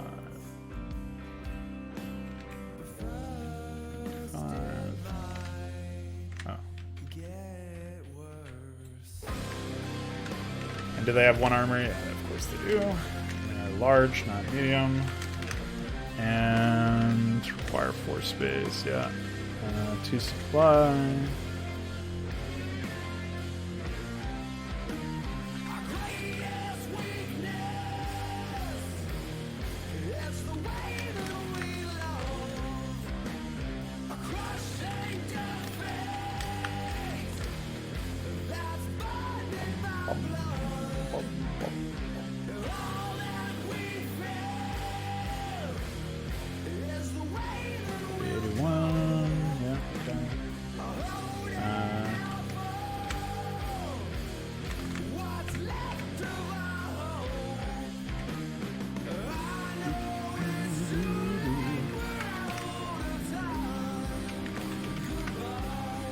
$50, 75.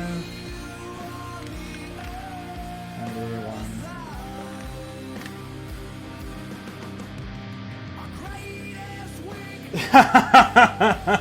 Yeah. Gas changes are pretty good, I think, huh?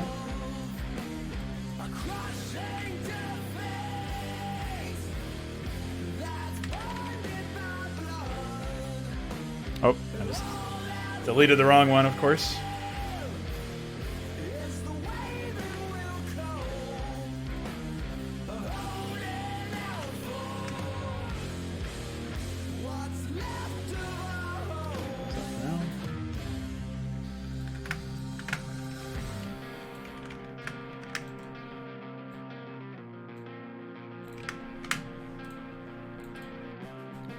That. All right. So yeah, now we have a little bit more up-to-date stuff.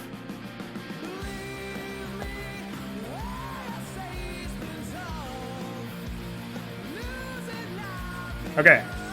I have to pee again, and then we're gonna continue this AI.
I had a nice chuckle at your imagination there, Icor. I agree. It would be hilarious.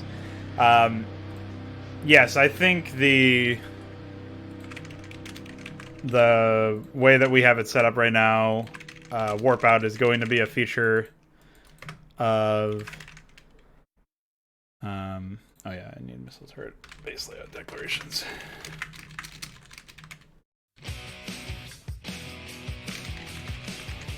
Yeah, it'll be a feature of the assimilator and attached pennants. Yeah, I don't think I'll be trying that one right this moment.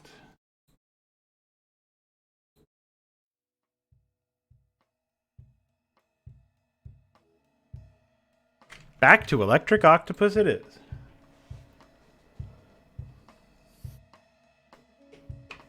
I was thinking about making it so that the probe. Actually, no. I was thinking of making it so that the SCV could deconstruct, like target a certain ability or target a certain unit, but I think I'll save that for Brood War. What I want to do is make it so that certain factions have certain abilities. So you will probably be able to use a unit to channel a warp out ability that will be similar to the assimilator.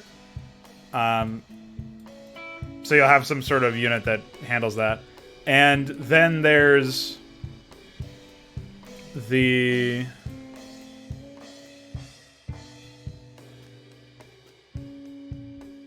what's it called?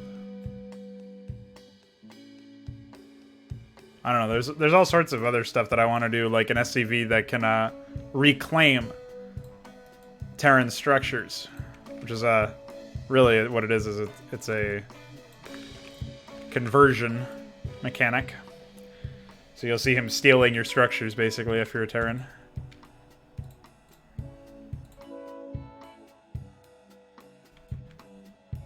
I'm not sure who that will be, like what faction that will be. Could be Kelmorians, though.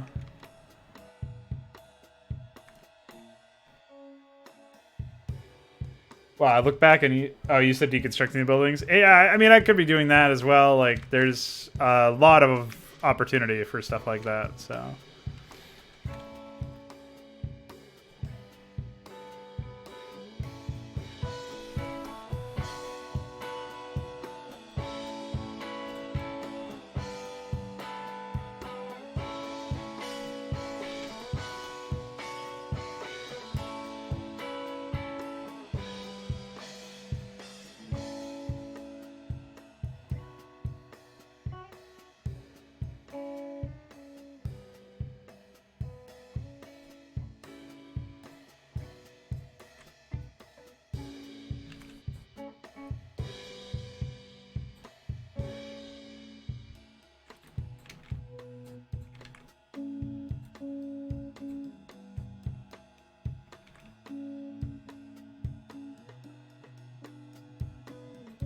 I think units can still fit in through there, but that'll be really funny if they path in and can't get around. This is going to be a very cramped space, if you couldn't already tell.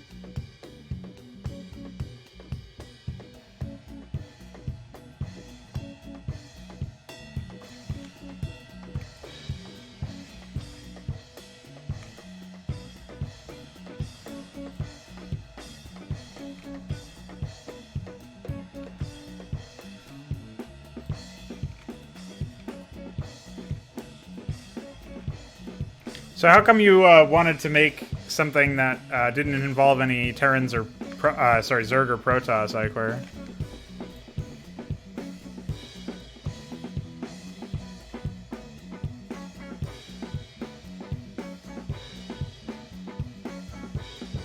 I want to slap this down.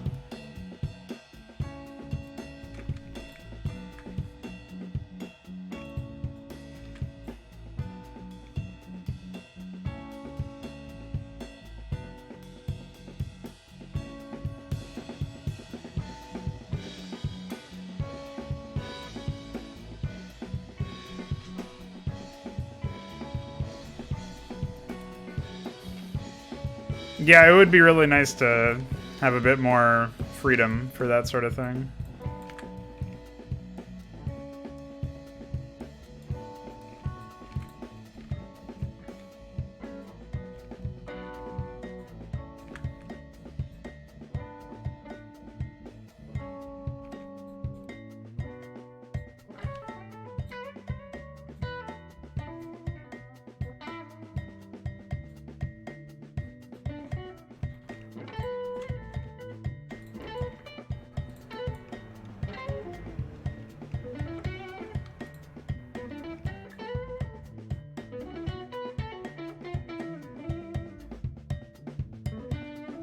Right, yeah. I just mean, how come you wanted to focus on that instead of having more, like, more variety in the races? Like, I mean, obviously you're going to have a lot of variety just by default, right? But was there a reason you decided to go for no aliens approach?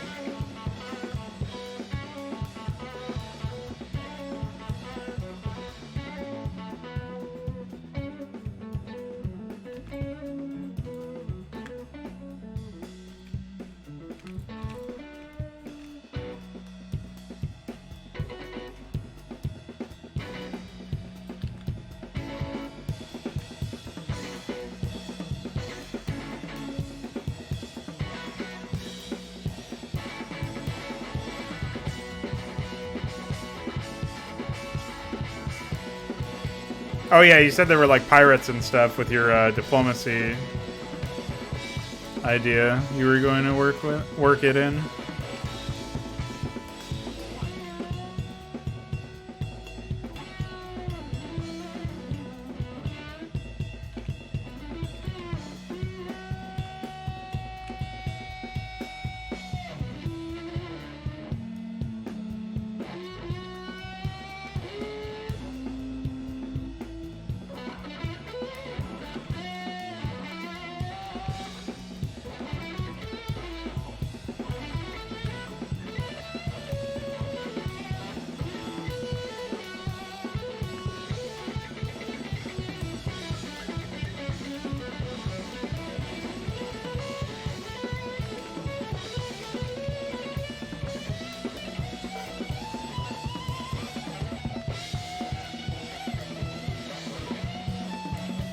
Oh, okay. Cool.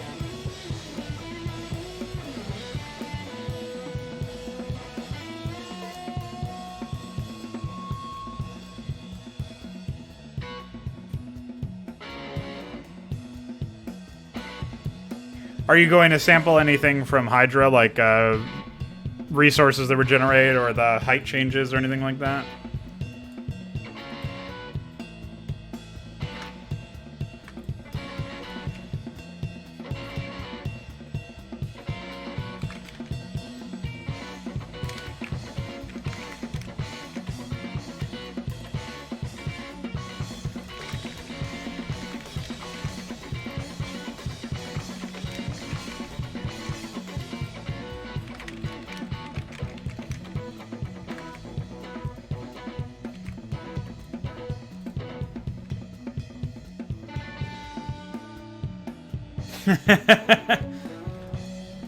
I have a feeling they'll be a little bit more interesting than that.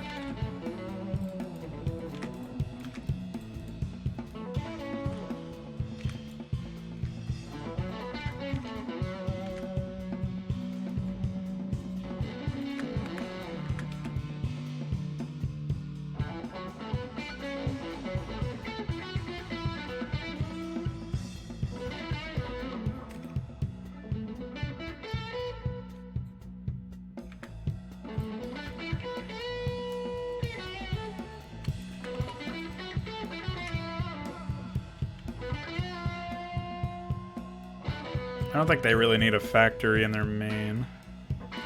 They'll try to grab one in their expansion, probably.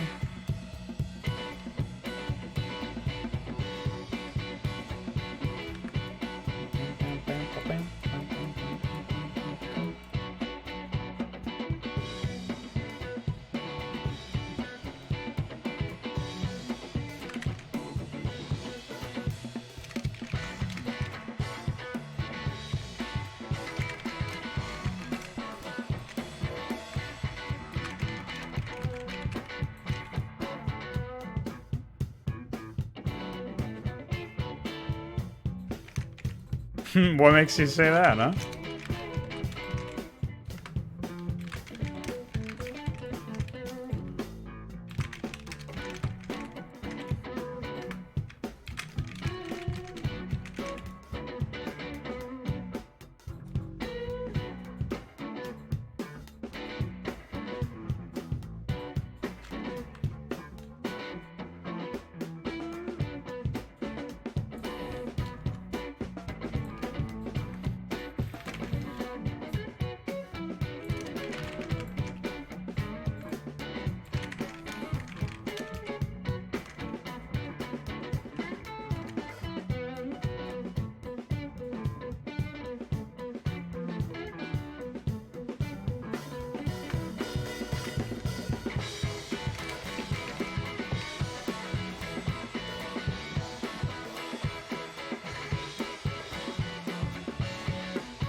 Oh, cool.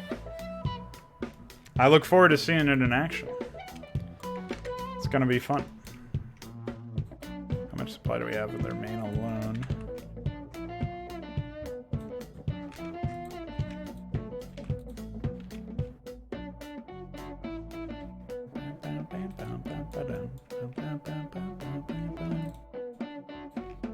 Whoa! Alright, so 132 out of their main should be fine.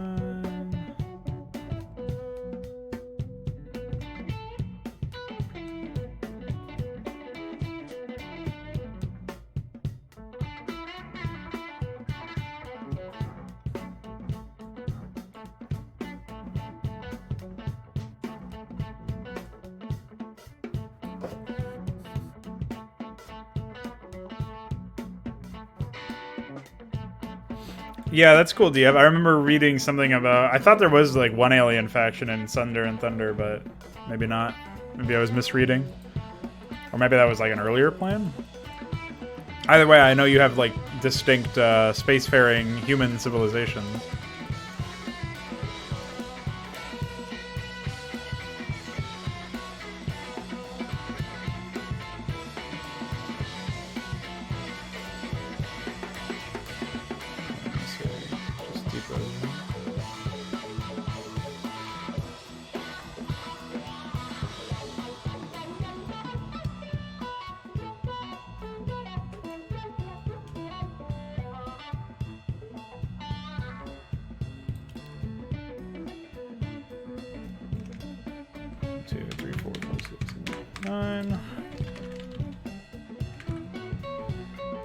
Whenever I put these guys on, I get very mellowed out, man.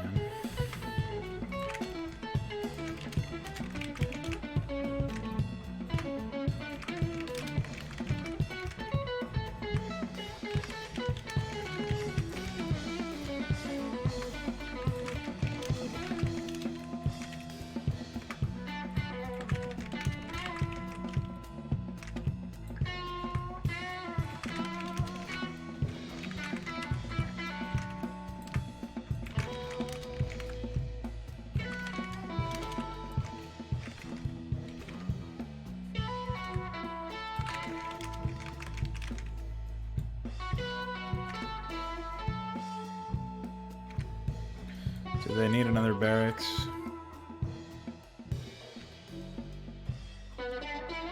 I don't think they can fit one. They'll get some stuff down here though, so I think that's okay. Oh, okay. Well, that's a common, actually a very common assumption in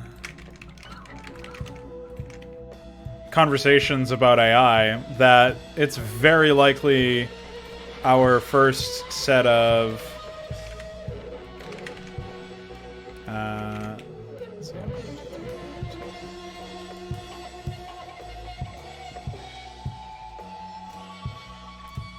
It's very likely that we end up encountering, like, machine intelligence that was created by a now dead civilization before we encounter an actual living alien civilization. Or at least, we may not encounter them ever, but the idea would be that they were made by a now dead civilization and they exist out there, following their protocols. Or not.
Yeah, von Neumann probes. Neumann. Goyman. Oh shit, I need another engineering bay. Oh shit, I need 2 engineering bays. Oh fuck.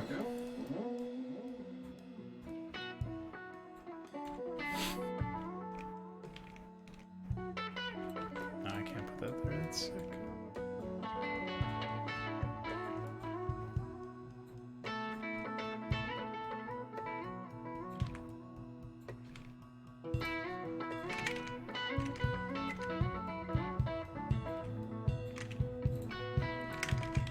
Well,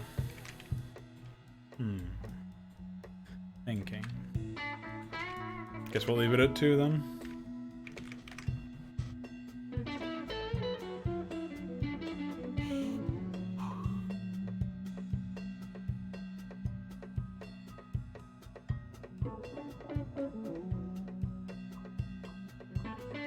Cool. Return to the origin point, I suppose.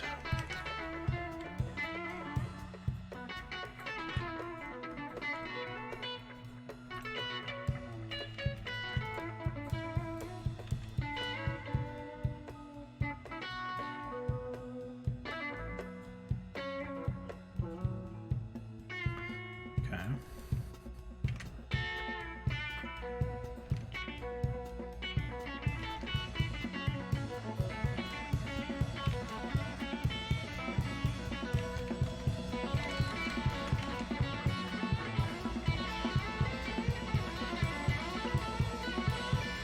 My better idea is DF, but that's like, the Scythe is Brood War. That's like 2021 or something. I have no idea when I'm going to even start working on Brood War Hydra.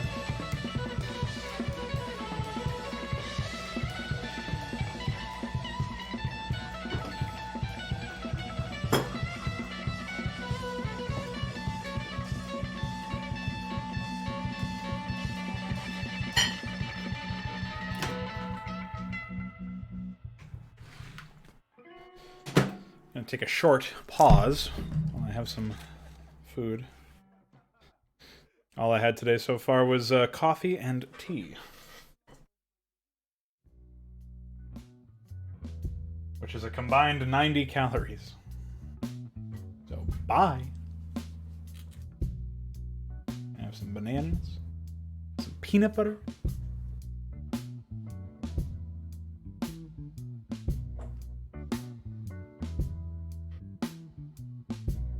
And then probably nothing else until I take another break later.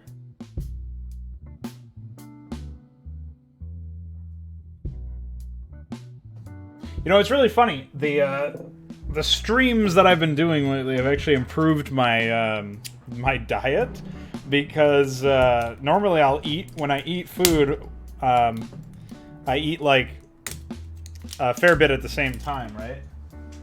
And I don't know if this is common knowledge or not, but you're not really supposed to do that.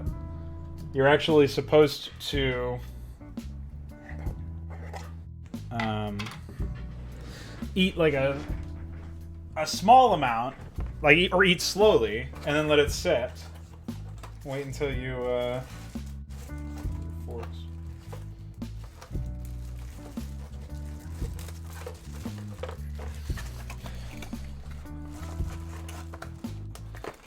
Packing new silverware on stream, by the way.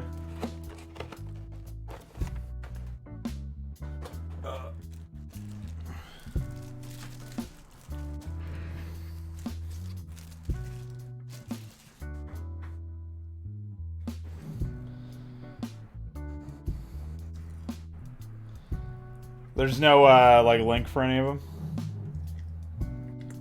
Like no web presence for that guy anymore. Anywhere else. And you could find him on Zuckbook. But yeah, what I was talking about eating and time is like if you eat all at once, the likelihood of you being hungry again after the fact is pretty ridiculous. In fact, I saw a Bluetooth-enabled fork that vibrates at you if you eat too fast, which is fucking amazing that people need that kind of reminder. Like, you can't just tell yourself stop. But on streams, I don't really want to be eating all the time on streams. I don't want to be taking long breaks when I'm on streams either, so I tend to just have something small that I can eat in a short amount of time and prepare while I'm still talking so that I'm not AWOL for a very long amount of time. And so basically I'm snacking, right? And I don't really want to do it more than once a stream, because then it's like an eating stream, you know what I mean? We don't want to do that. So, what I'm getting at is, because I'm doing mod streams all the time now, I've improved my diet because I'm eating less food, and I'm also eating less at once, and then I'm letting it sit there for like hours before I eat again.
No, you gotta let yourself enjoy it a little bit.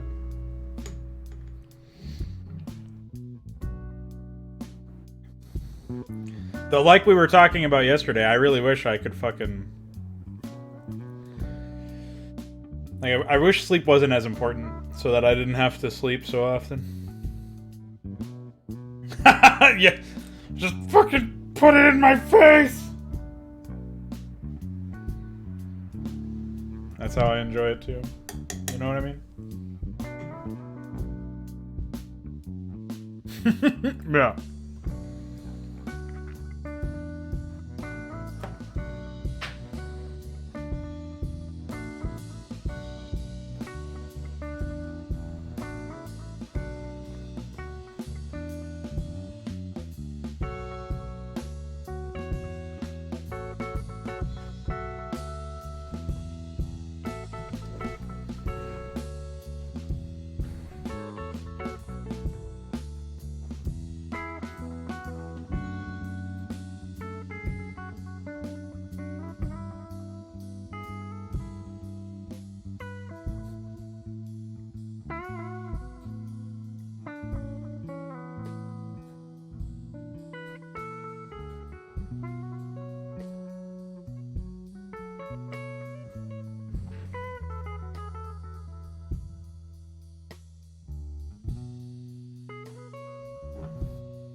Alright, let me take the trash out real quick. Be right back.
Hi.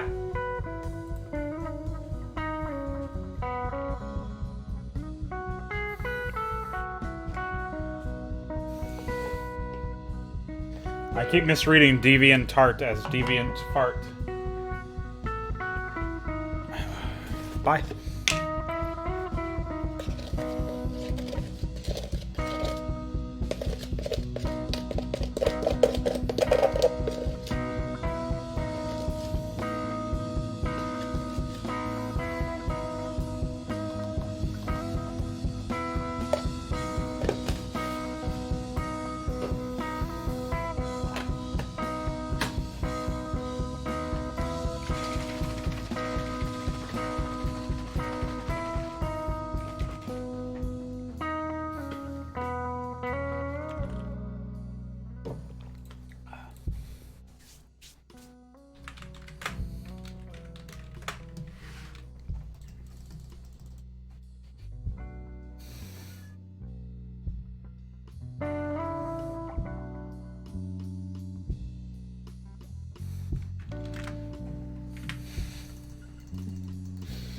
Oh, shit.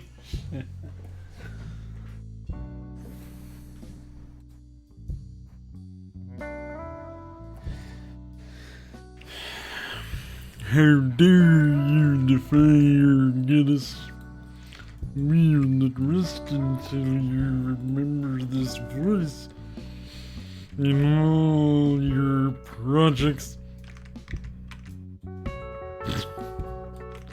What a fucking retarded voice, man.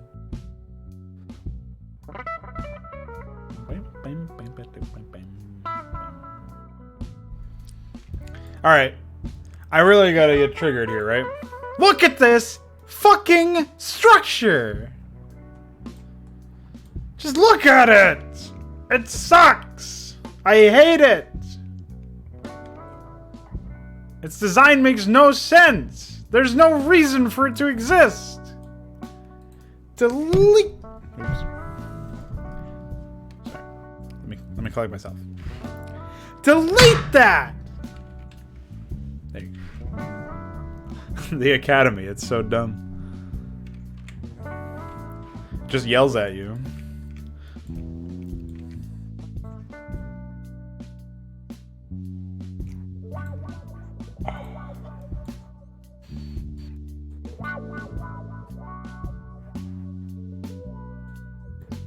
Look at it. What is it even supposed to be? I would never look at that structure and think Academy.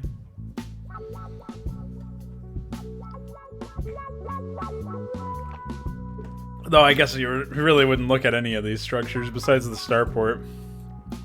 And maybe the supply depot. What? I wish these things looked more proper. Like, why does an armory look like a... What is that? What is the armory, anyway? Anybody know? Then the supply depot is just this structure with fans spinning. At least the missile turret looks like a turret. Starport looks like it's got this giant hangar and a runway, I think. Bunker looks like a bunker, I guess. I don't know how that's supposed to be a barracks. And don't even get me started on the factory. But the academy in particular, not only does it look retarded, or like, well, not only does it not look like any like what it actually is, it also looks fucking dumb. Just looking at it, it's so dumb.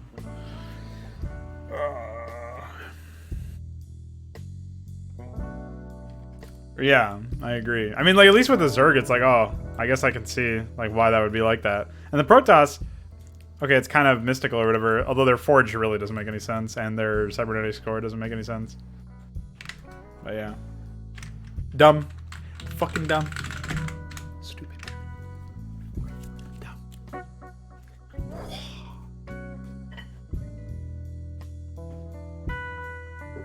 So that's why I'm having DF just remodel everything in the whole game. Right, DF? DF? Why did you block me? DF? Hello?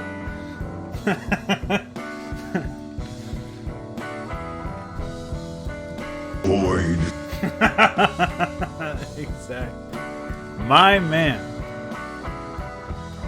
Alright. Let's start some SB. Build.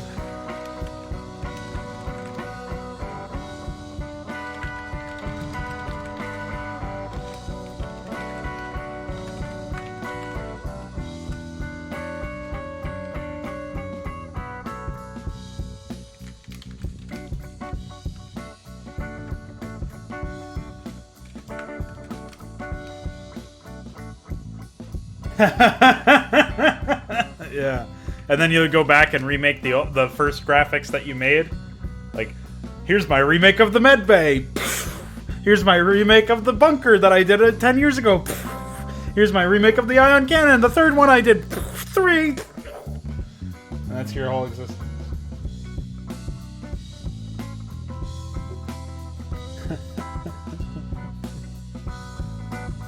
Yeah, exactly. I mean, at least you could, the least thing that anybody could have done, Blizzard, at least you could have fucking made the Academy training animation not some stupid, like, pixelated light. This green neon strip across the Academy. Oh yeah, that looks great.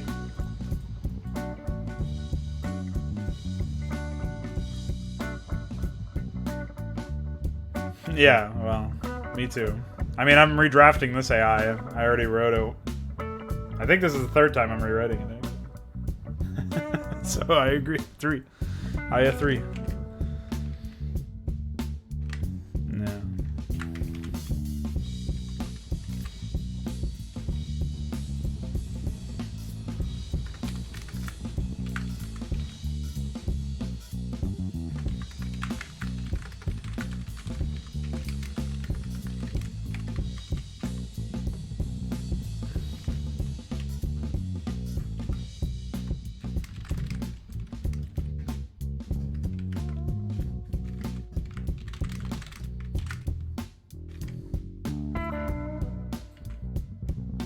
Wait. Which bunker is first? This one.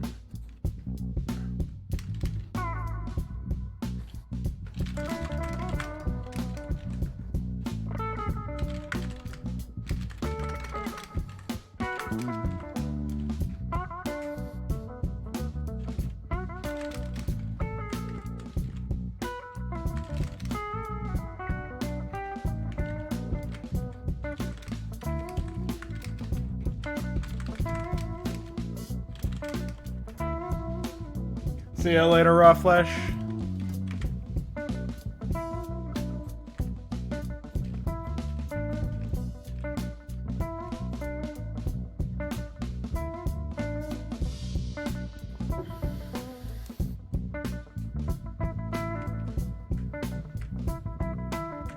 Oh, really?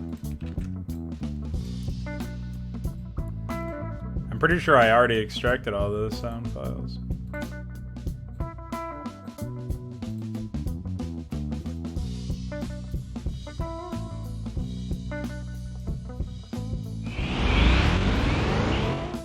I guess that's it.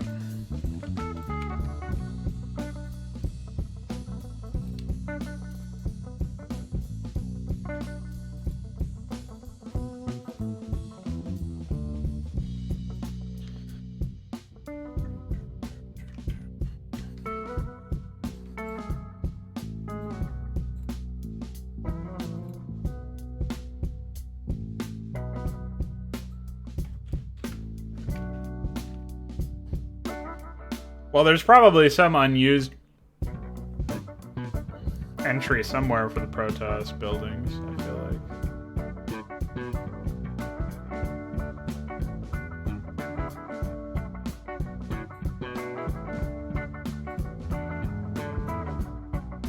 This SFX data shit is so fucked up, man.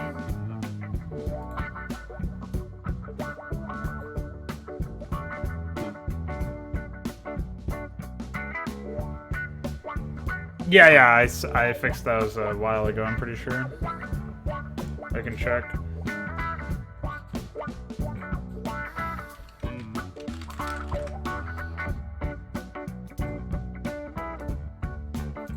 P, now what? Why the fuck? Wait, what? Oh, it's MH, which is mutation fit. Everything is offset by 1 or something. Fucking weird.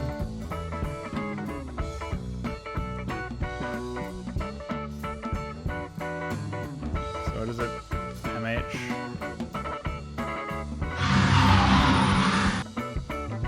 And defiler mount. Surely I moused over it already. Oh, it's right up here. Fucking any.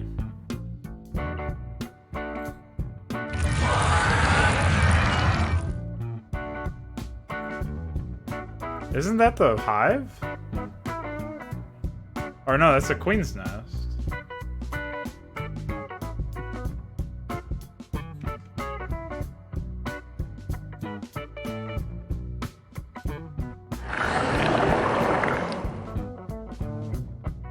I think that's it.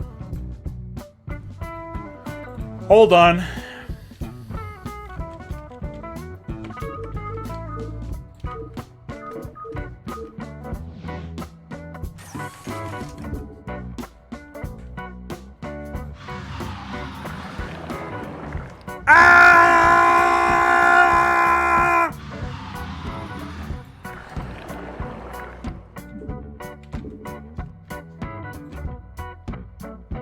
What sound is that? Oh, that is it. Alright, so I guess I didn't yet fix that.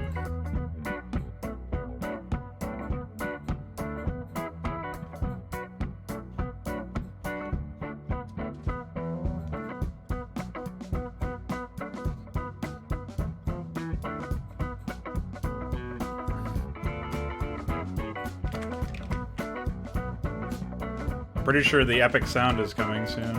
The epic bump bam bump bam bump butter down.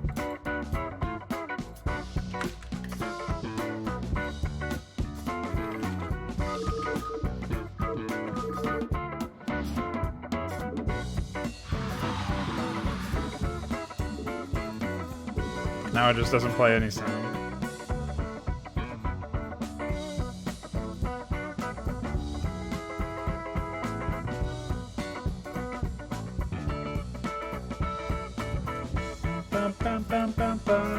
Bing, bing, bing, bing, bing, ba-da-da-ding. There it is.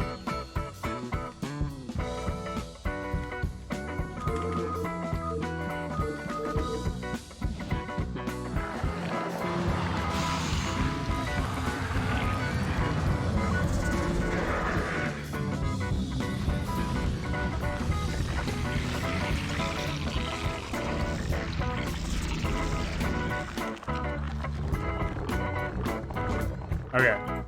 I fixed him.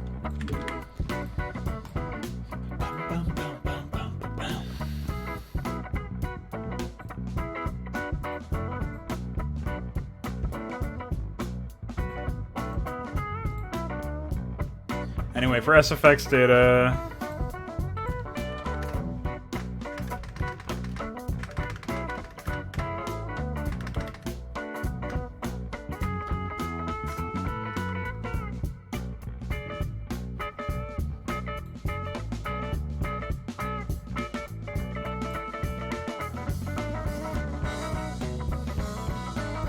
the temple. Well, there is this, and there's already button.wav. Apparently this one is used by the Kadar and Crystal Formation, but I don't know what sound file I would actually replace. I need an SFX data entry and a sound file, which is why I was looking for one that was just unused.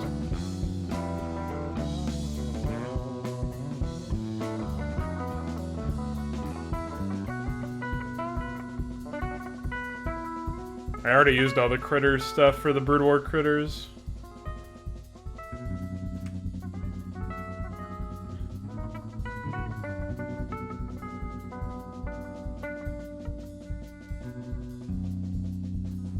There's so many of these sound files that are so fucked up, we basically just need to make our own at some point that fixes all these problems.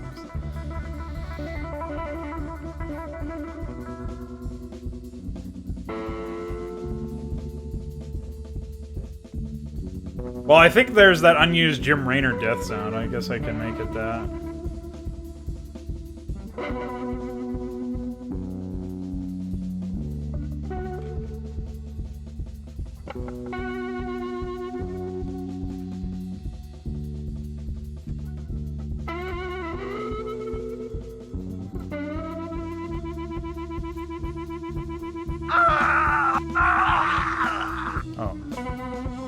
Oh, it must be a ghost sound.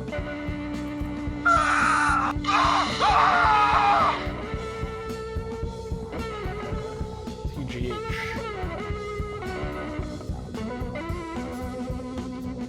Yeah. Well, at least we can fix those, but it would be really nice to just have the Academy fixed in general. It's a work animation at the very least. It certainly leaves a lot to be desired. Thanks, Alexander. Padding my stats over there, I see.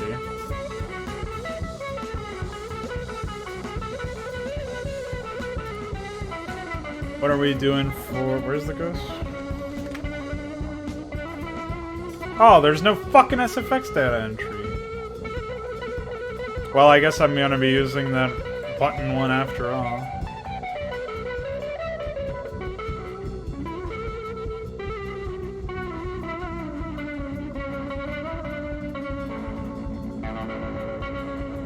So wait, where are all the unused sounds then? They just don't exist in memory?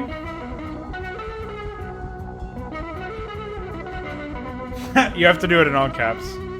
There you go. You can do colon first to find one.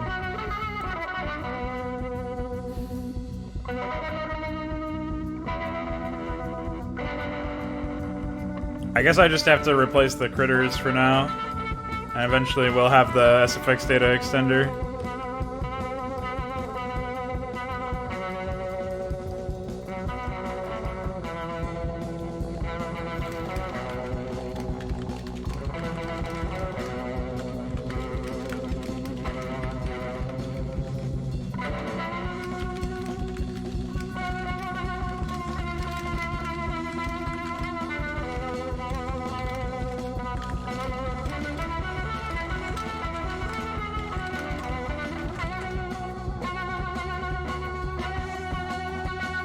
Pepe is like feels bad man with a capital F, capital B, capital M. And you can also do Pepega. Some other shit, I don't know.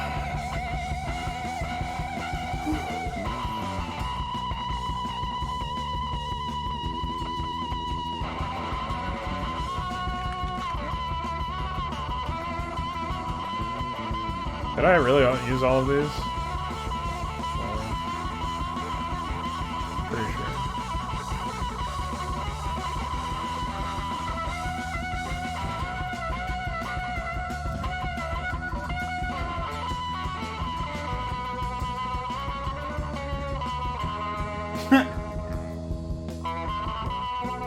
Having fun already, I see. Were there really only 3 critters in vanilla, and they added 3 more in Brood War?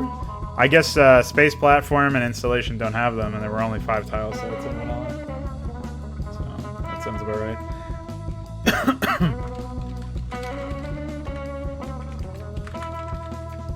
So I already used Corsair for the and Dark Archon for those sounds. I guess I can use. Wait, what is this anyway? Oh, okay.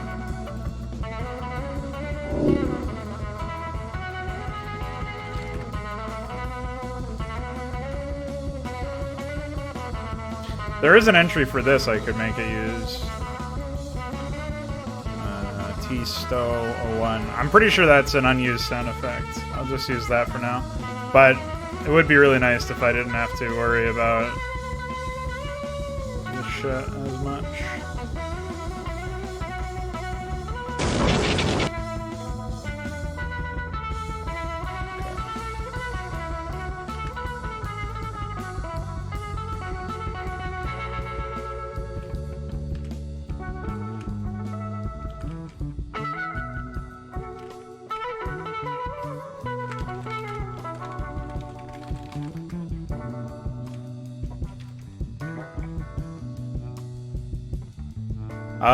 You might need better Twitch TV. I think they removed it because of the alt-right controversy, which is, of course, hilarious. But everybody still has it because of better Twitch TV, which is like a browser plugin or something.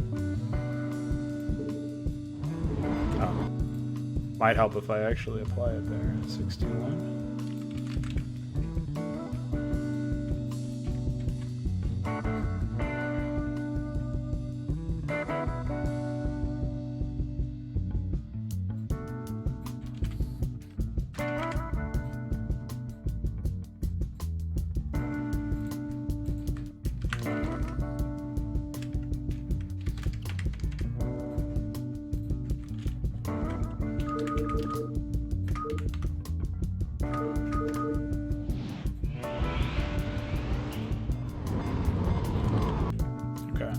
The other thing I wanted to do is I made an updated sound for the command center.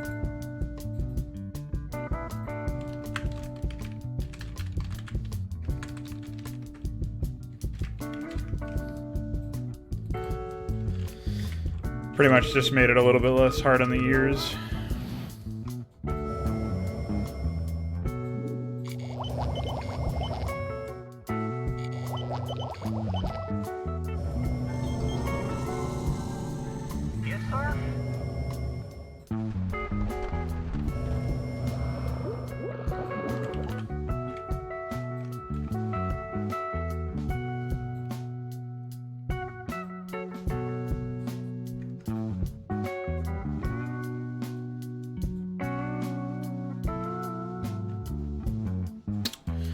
Alright, well, now that I'm done running down that rabbit hole.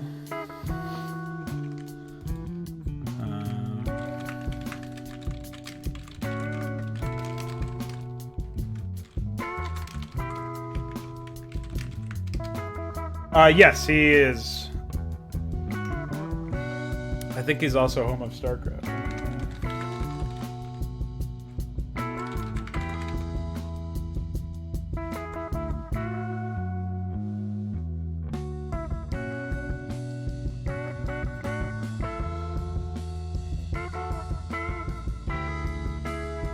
Oh no, he's Connor 5620.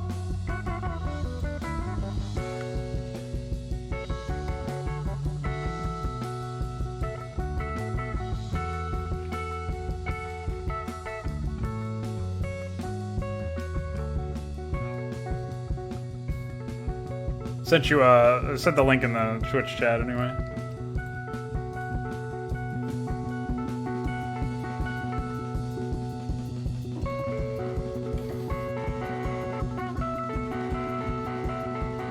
Okay, cool.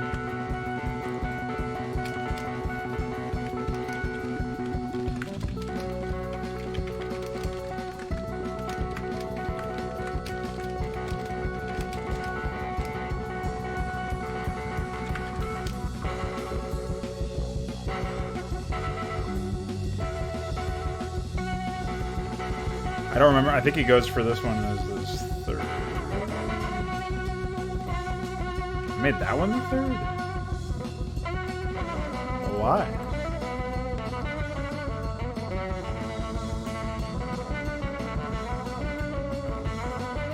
Oh, maybe I forgot this one?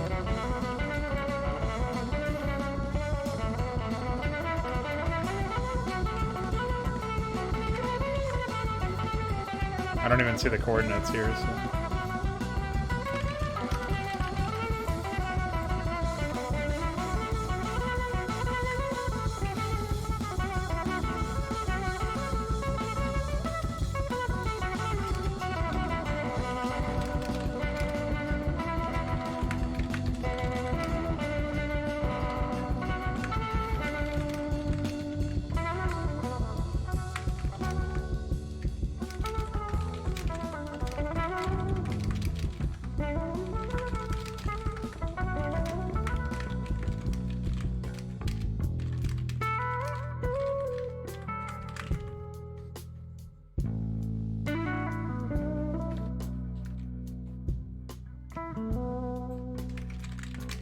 See you later, Keji. Thanks for hanging out. Hope you had a good time.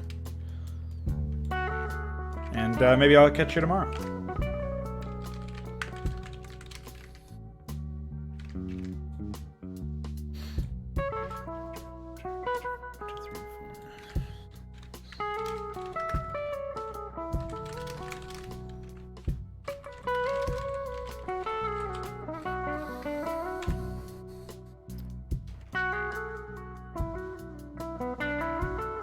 I still don't see why this one would be here. I think that would be the fifth one.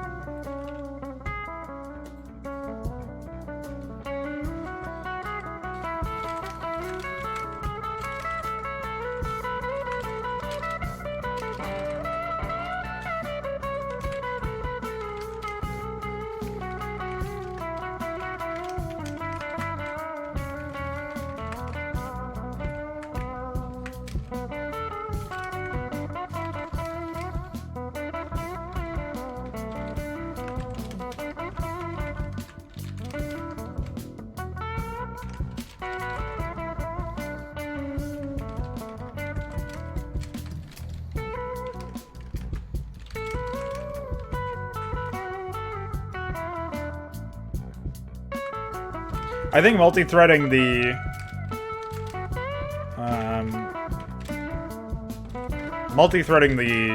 bunker requests is probably the most sane way to handle stuff like this.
Yeah, well, I think he's been busy. He hasn't wanted to play,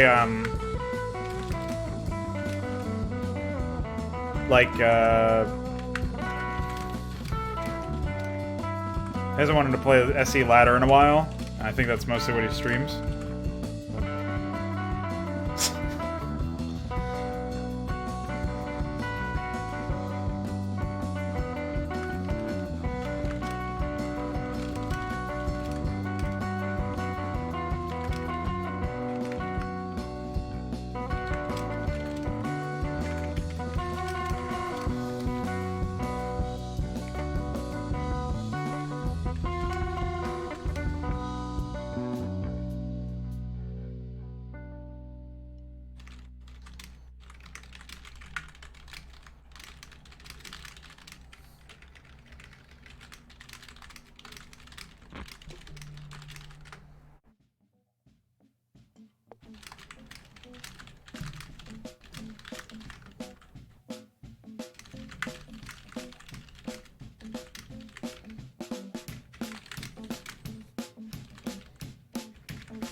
For Brood War, I think I already did recommend you a few, but I can just tell you who I follow for that sort of thing.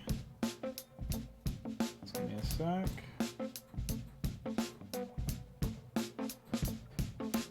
Alright.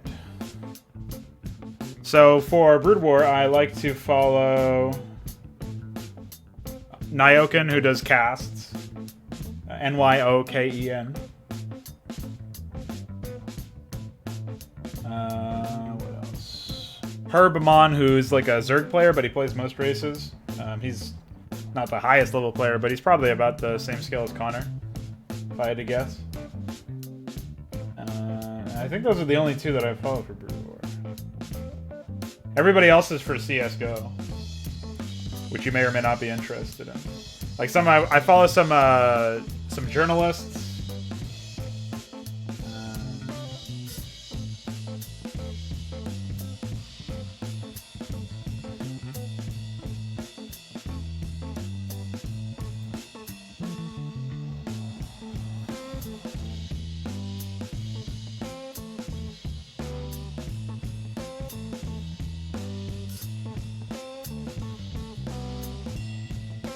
What else do I follow? The journalists are just people on, oh, not just Brood War, yeah.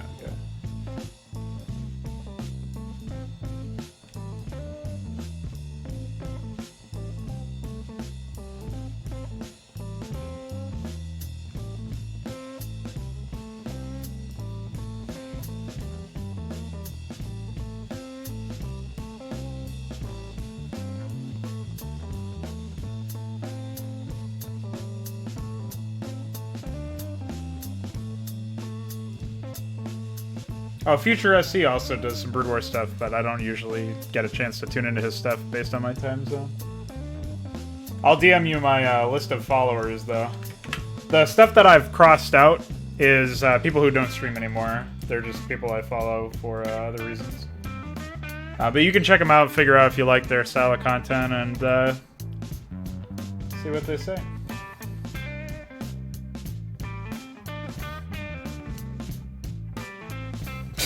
Amazing.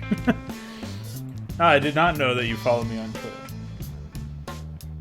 Now I've got to dig through all of my many followers, my infinite number of followers, my 95 followers.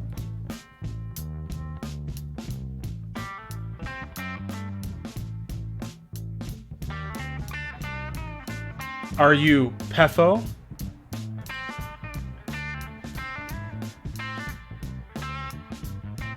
Most of the people who follow me are CSGO people. You're not Ulrazaj, are you?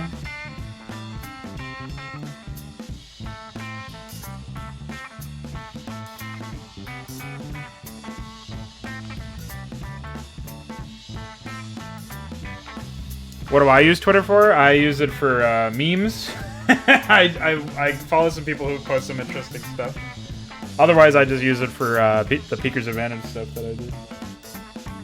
I know Veek follows me.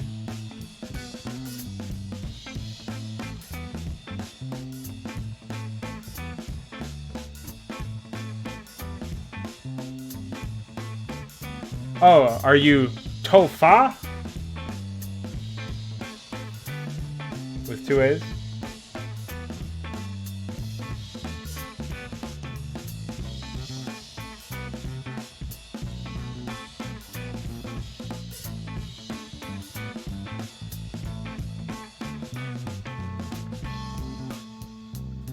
I'm followed by some people who just post nothing but images of like beaches and stuff. I don't know what's wrong with these people. It's like bots gone wrong.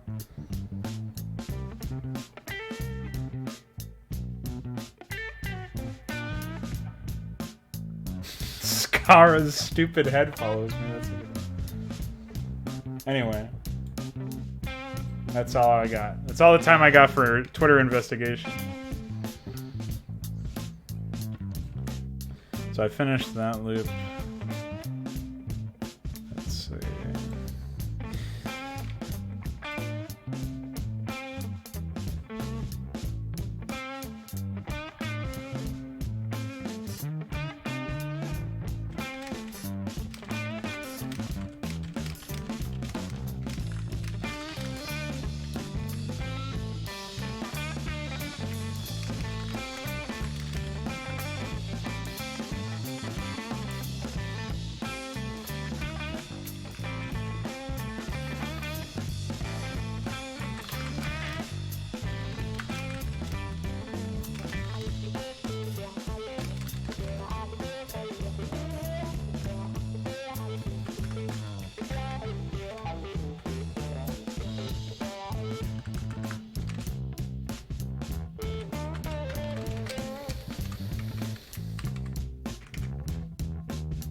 I think 14 is foes.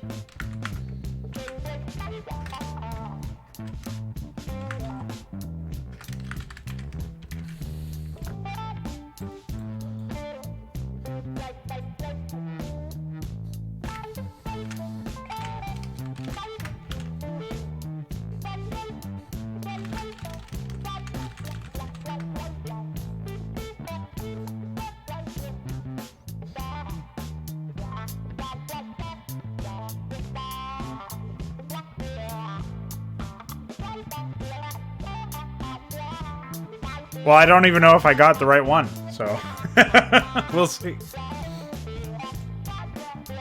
Mask is not showing up in your search. I think it's just Iscat2Mask. If you do twitch.tv/Iscat2Mask, you'll find him.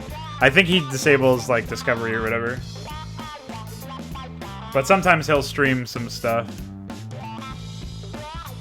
Like development of his projects or Dark Souls randomizer or some other shit.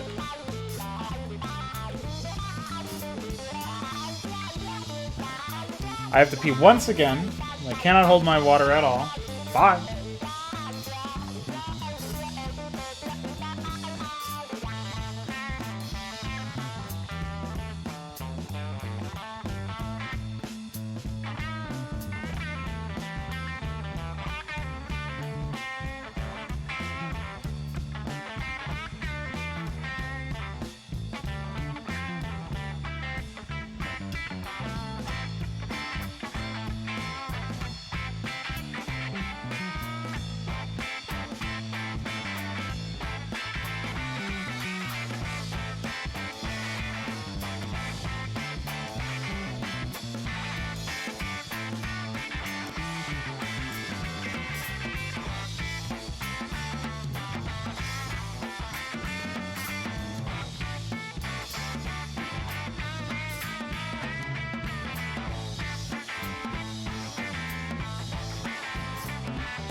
You know, Ultralisk, I never would have guessed because your profile picture is some white guy.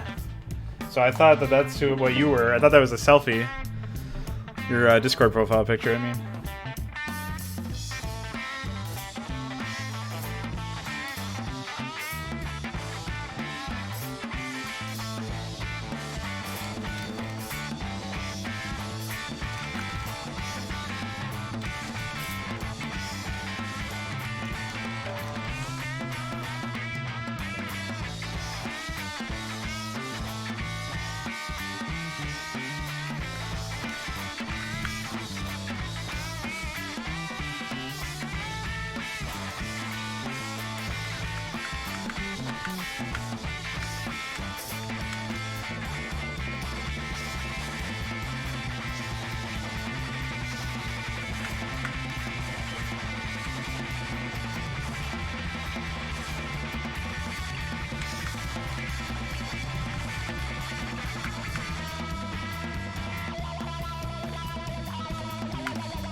Oh, okay.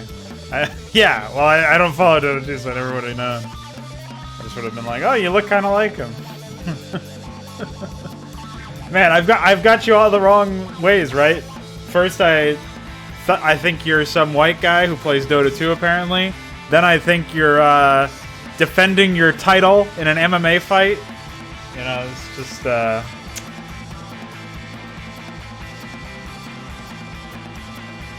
full of surprises.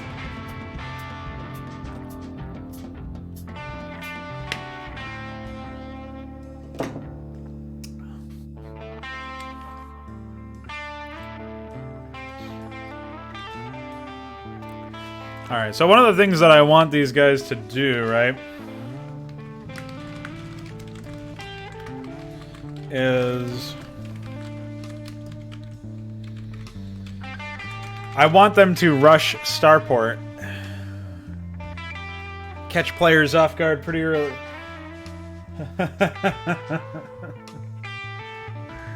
Listen. I'm gonna watch Crit's title fight on YouTube, okay? See if he has what it takes to defend his belt. His MMA belt.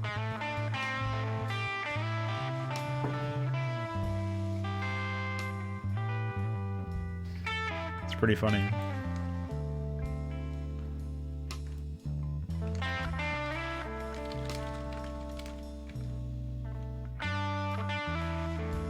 I can't! I have no idea what governs that DF. I want to fix it. It doesn't work if I pre-place it and then get it into game either, which is kind of a problem. I have to make the AI build it every single time, or the player build it every single time. Like when you place it by itself, it just doesn't behave like an add-on for some reason. Obviously, it's got the flags for add-on and stuff. I have no idea why that happens. Oh, I had PyDat open anyway. Fine.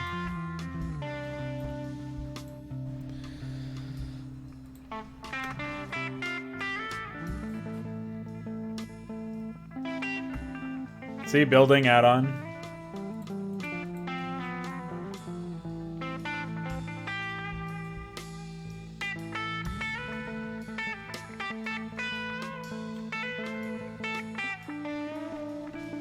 I actually don't even know what its definitions should be.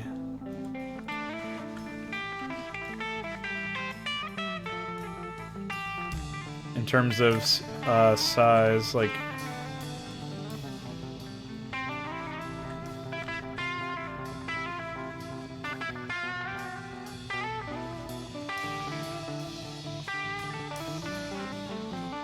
I'll have to check the pathing and just eyeball it, I guess.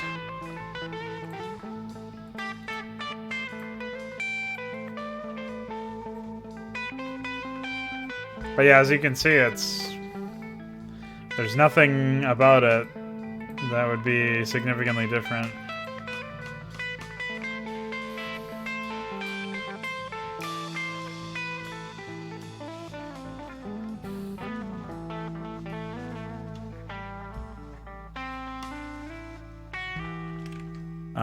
No, I don't think I did, but I don't know that there's much of a difference between those either. Let's see.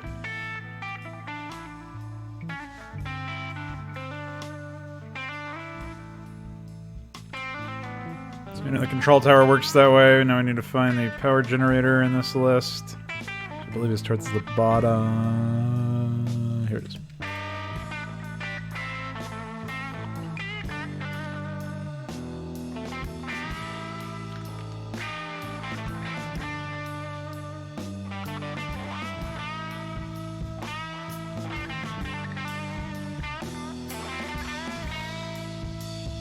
Maybe it's the iScript type.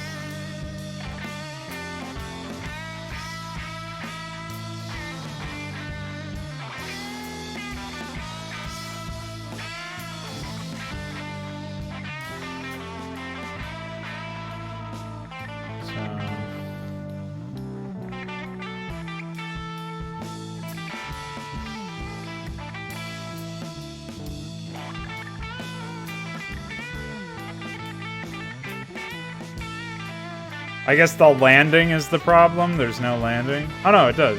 It emgulls the thing in the landing.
I mean, I don't know what else it could be, but maybe it was just the iScript type was fucked. Suppose we can try that. See if that helps at all.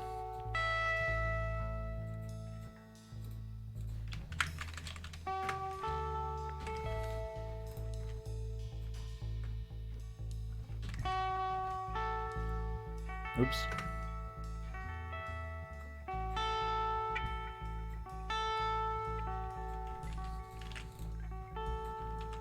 No. At least not in the editor. But maybe that helped in the game. Because that is kind of a bug. I don't know what's associated with that.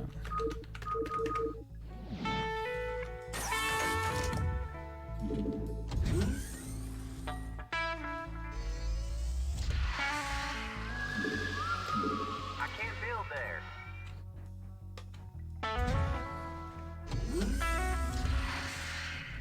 Add-on complete. Yeah, for some reason pre-placed ones just don't work. I don't know why. Very strange.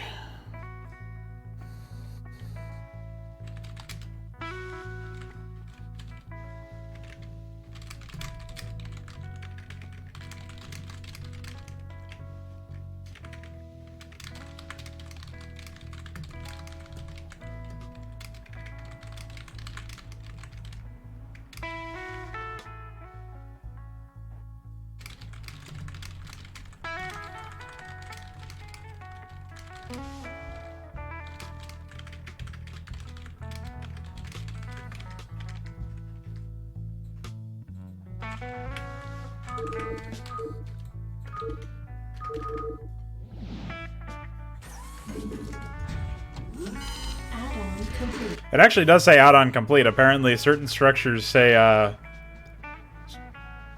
jobs finished or something instead of add-on complete. Which is pretty fucking funny to me.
Iquare thinks it's just hard-coded.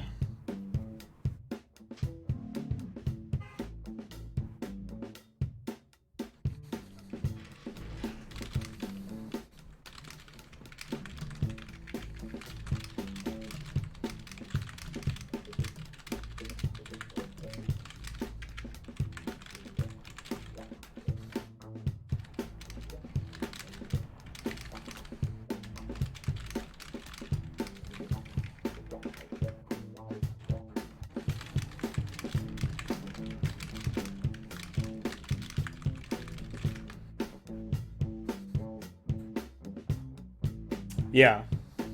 He said he'll verify it tomorrow.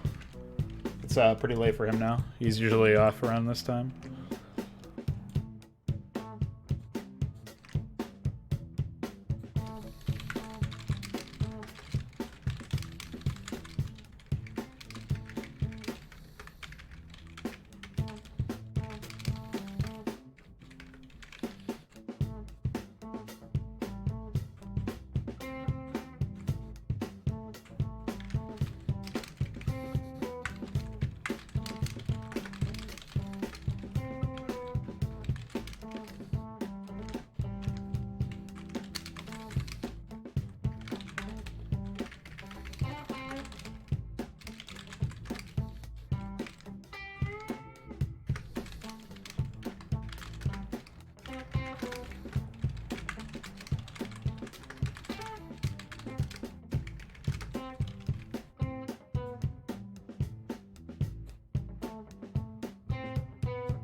You can't wait to destroy it, Grand Venja, is what I'm expecting to come after that. Looking forward to absolutely annihilating. 1, 2, 3, 4, 5, 6. I think there's 9 altogether.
Okay, nice.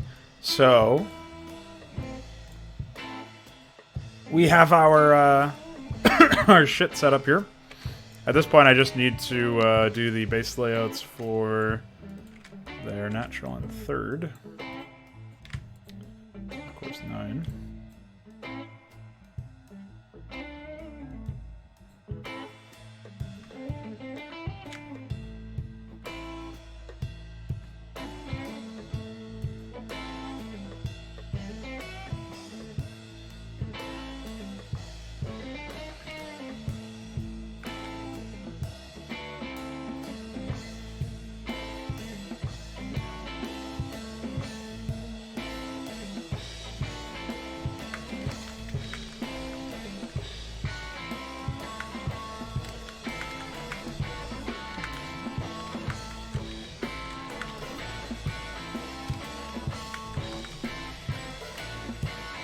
I guess there's never any need for that.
Nice. So the only issue right here is we definitely need to remap the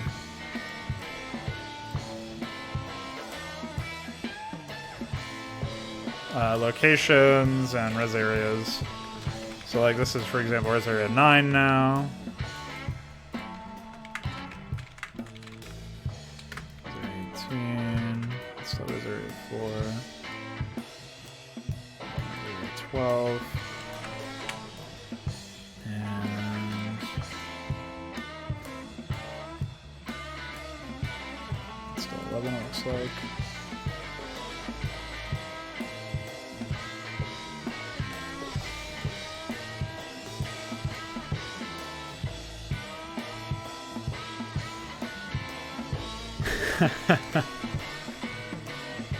Good to know that you've got a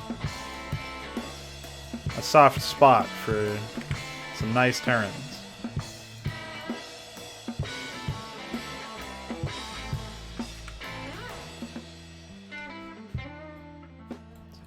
This is now 15.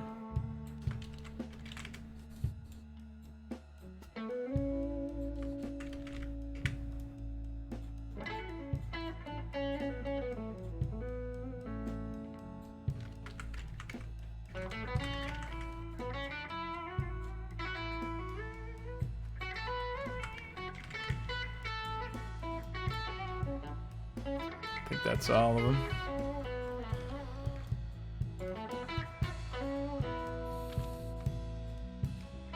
I might end up reworking some of this area and adding another base there, like another expansion that eventually gets taken by the staging, but we'll see. I think the staging is just eventually going to take this base once they secure it, and they'll put some bunkers up here and stuff. I was a little reticent to do all that before, but now that I've decided I want the AI to really test the player at every stage of the map, I don't have as many reservations, we'll say. Quickly mark all of these locations with is that 16? Does that make sure that's already marked. Mark. Todd.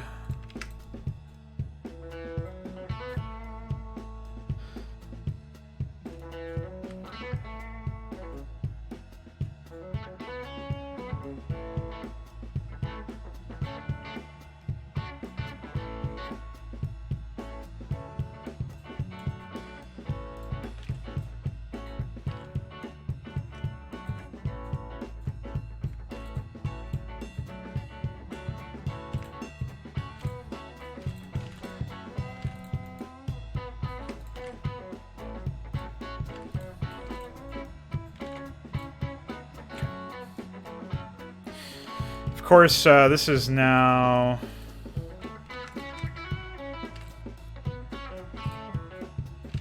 These two are gonna get swapped, so that might change some stuff up.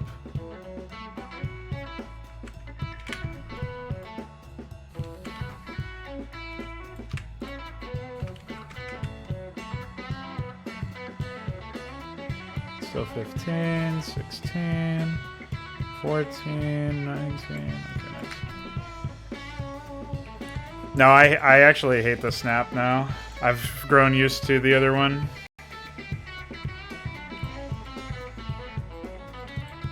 No snap means that I can define it in much more reasonable ways. Oh yeah, I need the location here, so...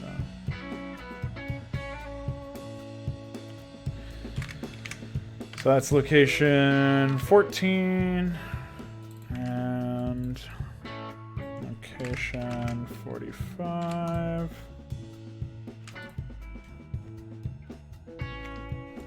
Layout 1 is... That has not changed, it looks like. 1952. Layout 2 is obviously going to be swapped with 6. Still 576, 2640. I wonder why I moved. Seems a little psycho. 4064, 1264. Oh, the reason why it changed is because I actually moved the map bounds, so that, of course, would mandate that it all gets moved around. Do we even need towns? I mean, should I keep this anywhere? I guess player 6 at this point can just be a neutral player, right? And we can have... I guess I can make them rescuable and have the Chrysalis owned by it. And then I can color them orange as well. And... Who is the...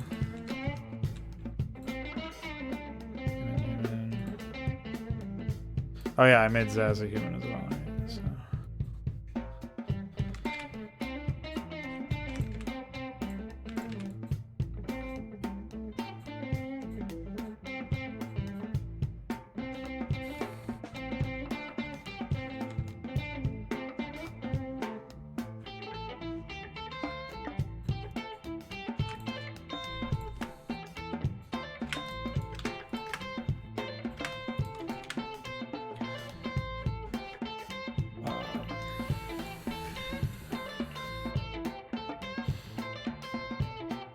The main question will be like, Well, I don't know. I think it's fine if it's owned by player 3 in this case, as opposed to being owned by player 6. It doesn't really matter, but I kind of wanted a utility for that player if I was going to keep their base.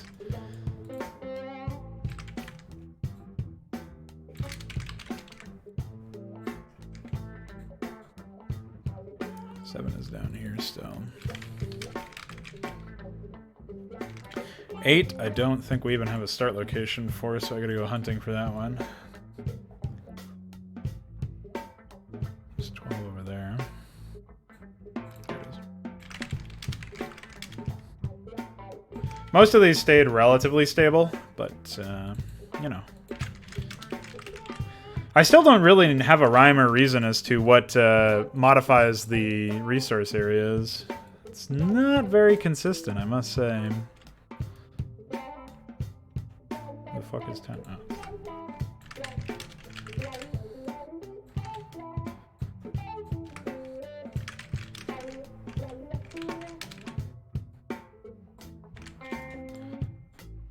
It's what was up here.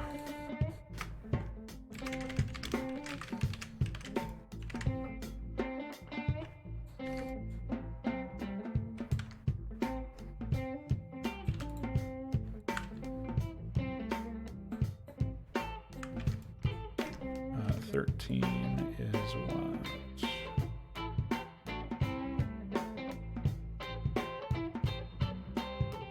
I think it's the middle one? Yeah.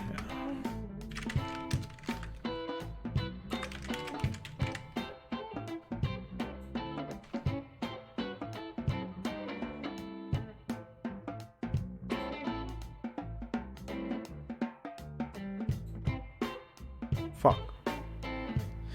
I saw 14, I must have seen it 100 times. Yeah, there you go.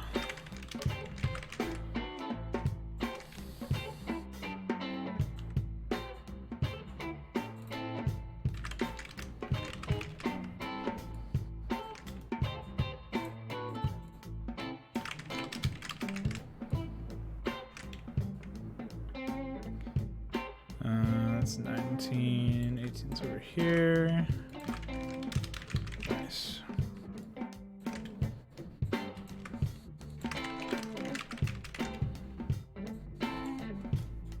Did we do 17?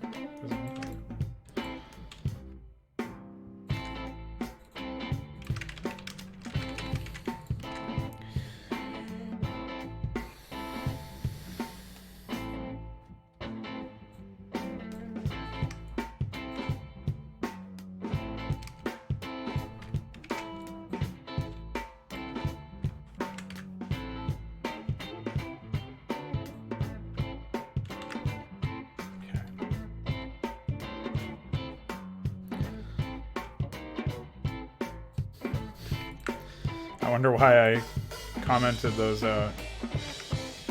Strange.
It's much more, it's much younger about these doodads. They are actually doodads now, these trees. I certainly learned to avoid doing that for the future.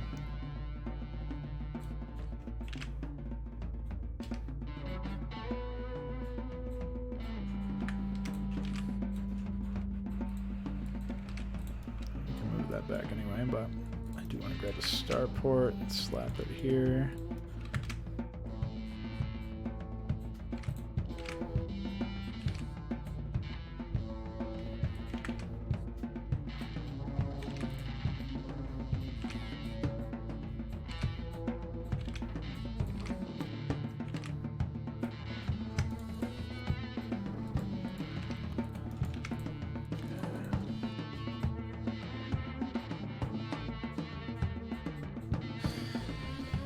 I think there will be at least one starport for Sienna so that they can get a few transports.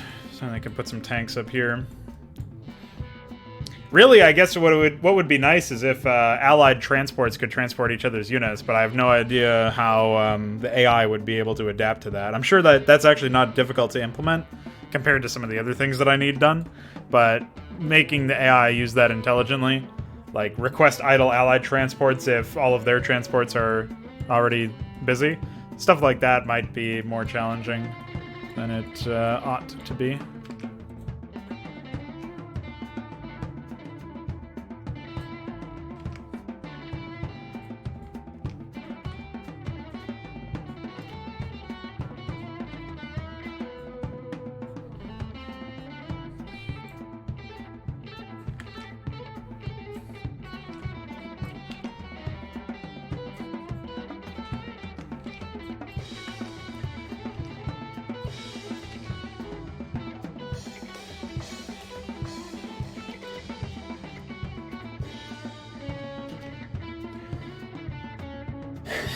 Yeah, no kidding. Can't wait to see that on Fraud Night. But I just feel like it makes sense, right? Like, why, if you're allied with somebody, why can't you use their transports or bunkers or anything else? It's just the systems for that are pretty difficult.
Well, I just requested it from iQuery, so now he knows that the thought is there, and he can decide how to go about doing that, if it's possible at all.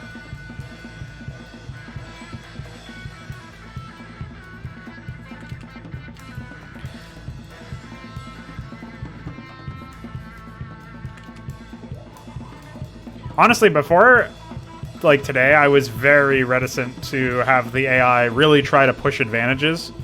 But now I'm thinking, like, well, that only makes sense. Of course they would. So it's funny how I've decided to shift my mindset in that way. Like, I didn't have I deliberately had the AI move their bunkers far away so that they wouldn't fire on a base if you took this. But it's like the whole point of this base is that it can be pretty decent as far as the returns go, but you need to make sure that you actually control the area well. So it's just weird to me that I elected not to do that for some reason.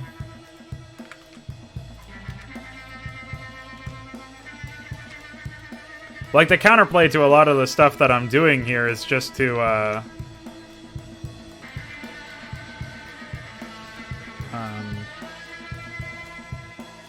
what's the term?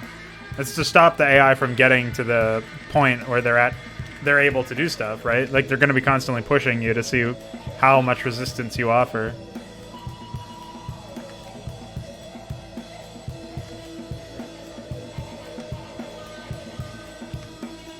I guess my main issue with it is that they do have, like, the income multiplier, so it does feel a little cheap sometimes. But it's not like there's no counterplay, and they are still really dumb and abusable with their...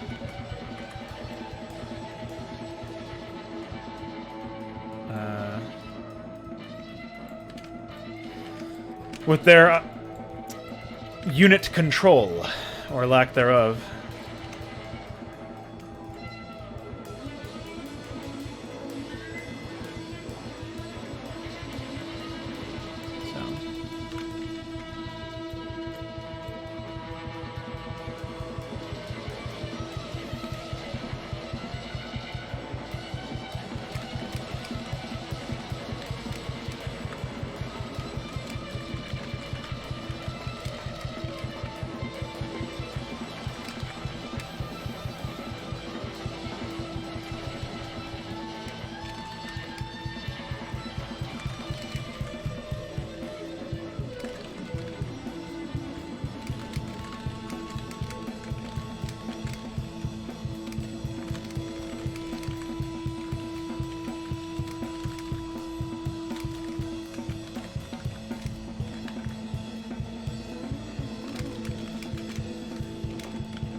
Pagoda's having a meltdown.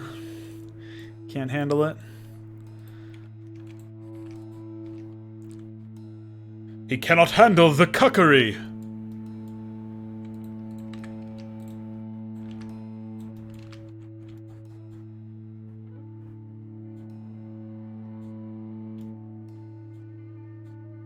I think this map, when I'm done with all the AIs, obviously, this map will be a pretty nice introduction to Hydra. Be a nice showcase.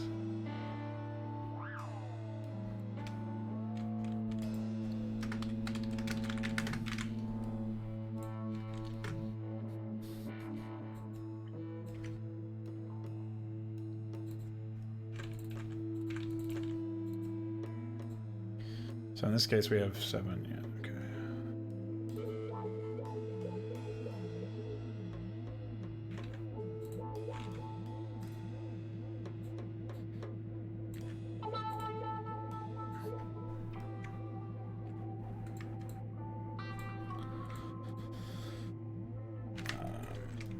Anyway, I gotta stretch this whole fucking location out. And that is location 23.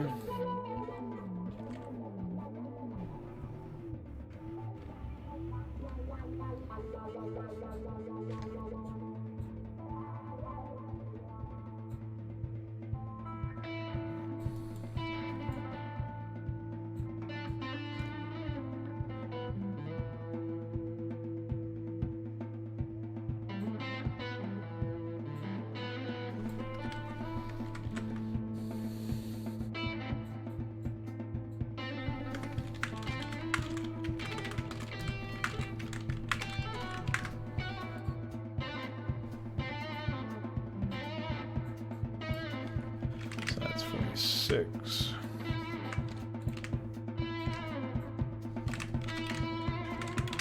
Okay.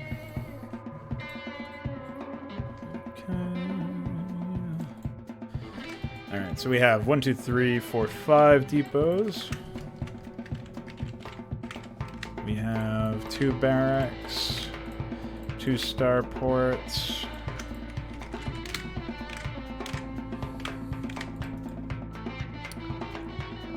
1, 2, 3, 4 missile turrets.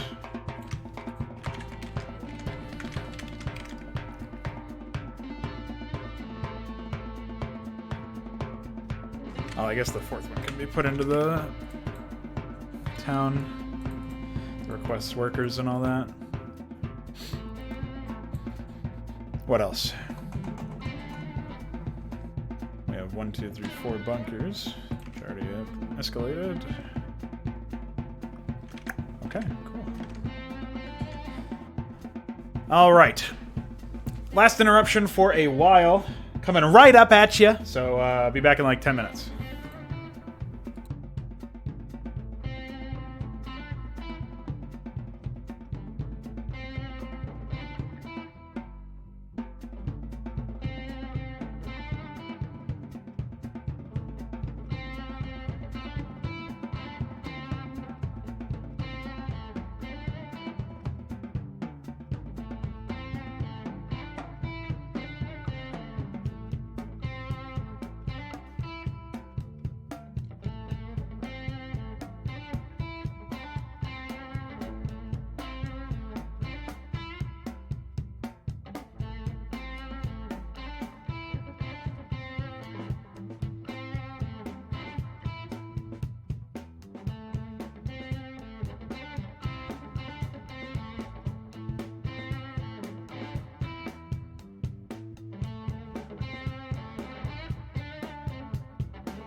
Hi.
I think... I'm not sure how to make this something that happens frequently. I think what I'll probably have to do is multi-run the...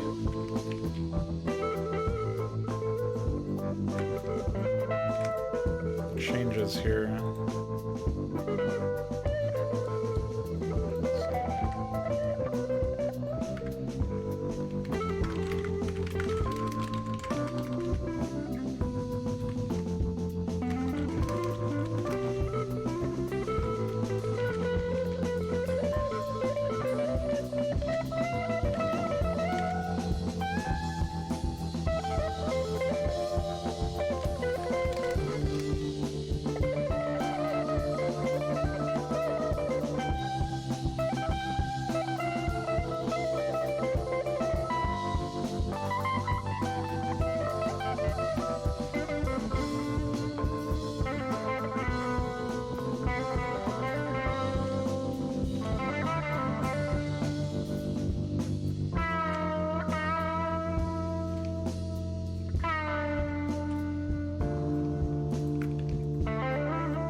course, I forgot to plug in the coordinates here. Bit of egg on face, crow on plate, if you know what I mean.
So, what are we doing now? We are,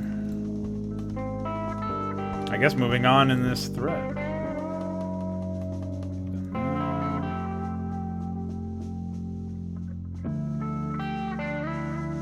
There was definitely something I did here that would change this up.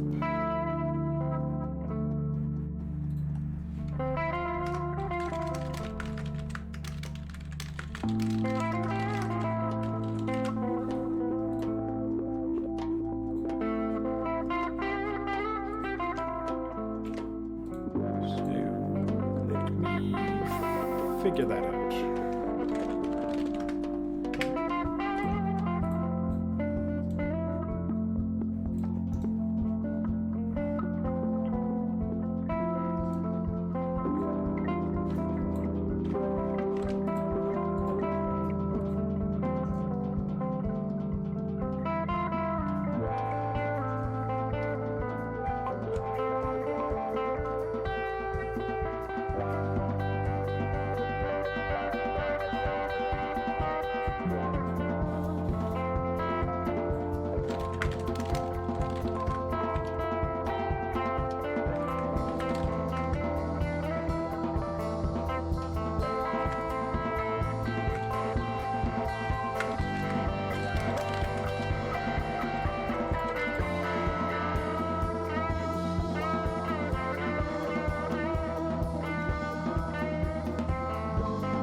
I don't think they're going to use the multiple system approach to trying to expand.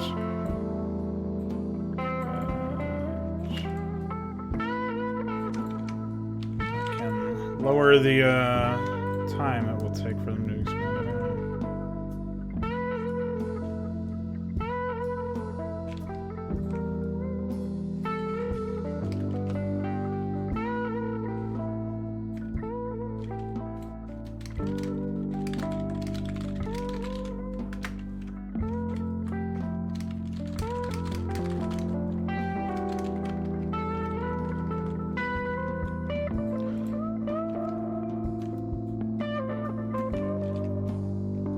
I gotta say, I've been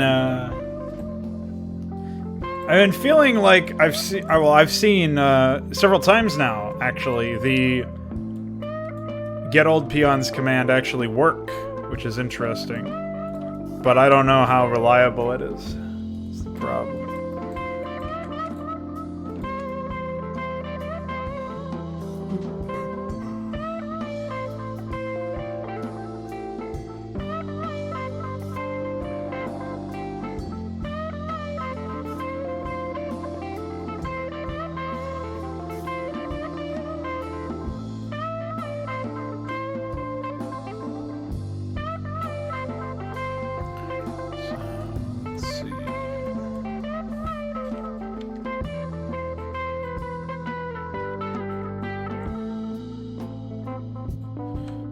Take a quick second to try and reprocess all of the graphics that I use with this program, because the others are not reliable, unfortunately.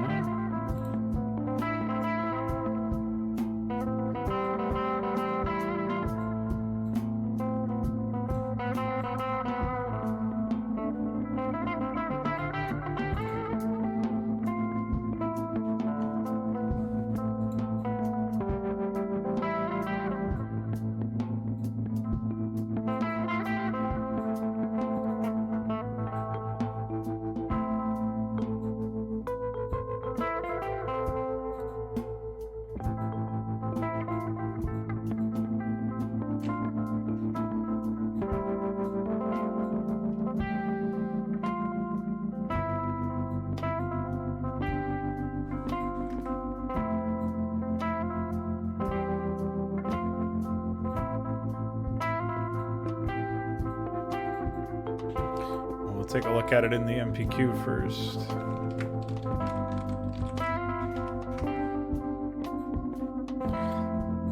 Let's see. Yeah, so there was like a weird yellow artifact on the bottom right, and as you can see, that's gone now. It's like that for the Zerg buildings as well, from what I remember.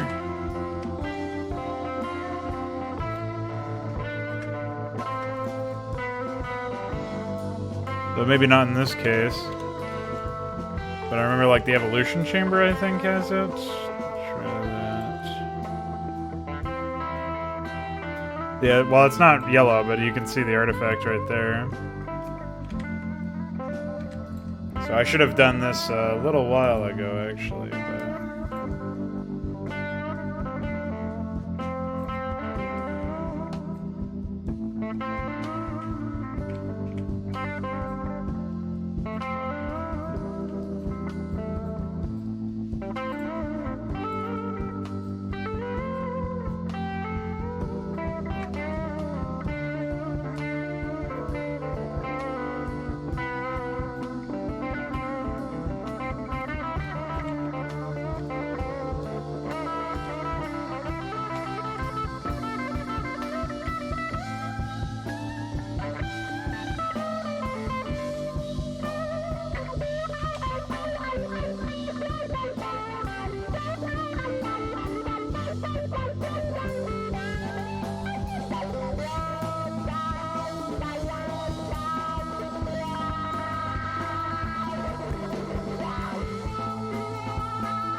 I think Soul Filcher was experimenting with that stuff too. You might DM him and see if he has any idea as to how to make it more variable. But I have no idea how far he got in his journey. I think I already compiled that way.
I really wish PyGRP worked better, though, because it's much more convenient to use than this.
Maybe one day.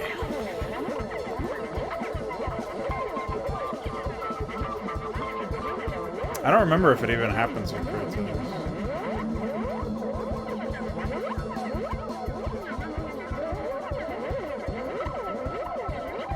It's pretty psychotic, though, considering it's literally the same frames. I don't bother editing the frames, but just doing that is enough to fix it. You know what I mean? Like, why?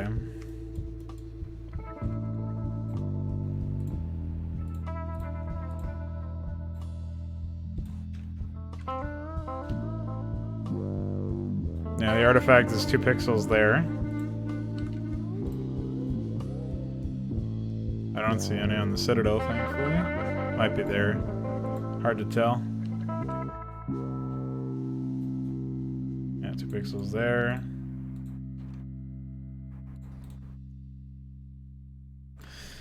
But I don't think they show up in game, although the Legionnaire definitely does. So I don't even remember which graphic that is.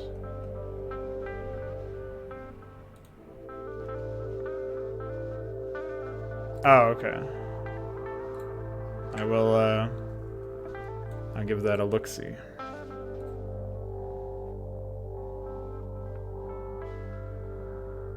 It's Eye Critter for the Legionnaire. Every time I try to process this, though, it yelled at me, so maybe it'll work this time.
Do the artifacts still even exist on the transparencies? I mean, on the shadows? I figured they probably could, in theory.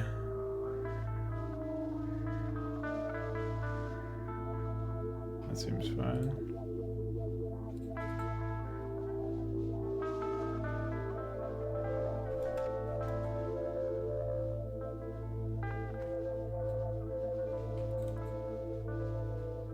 But yeah, you can see the 2 artifacts on the Hydra Tribunal. Oh, it's on the bottom right as well. Nothing else seems to be fucked.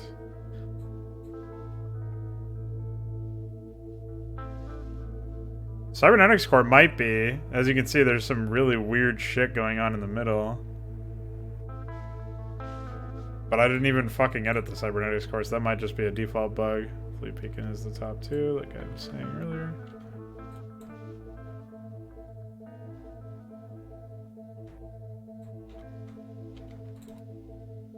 Principality is all over the place.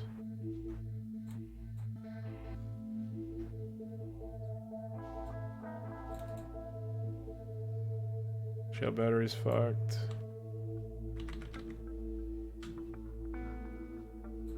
I didn't even edit the Stargate, so it should be fine. Wait. Oh, that's intentional, I guess.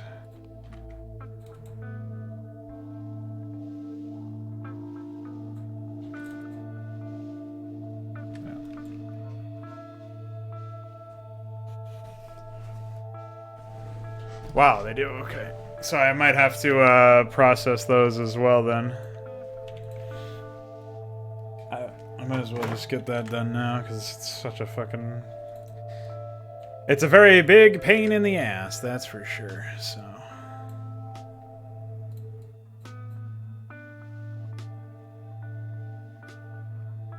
Alright, so we know the... Templar Archives was fine, Beacon was not.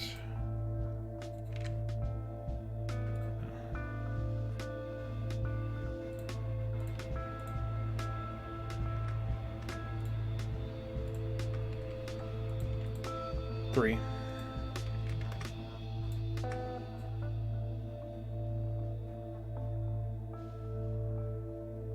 Yeah, I don't even have a cybernetics core thing in here, so DOI is 6 frames, double 3.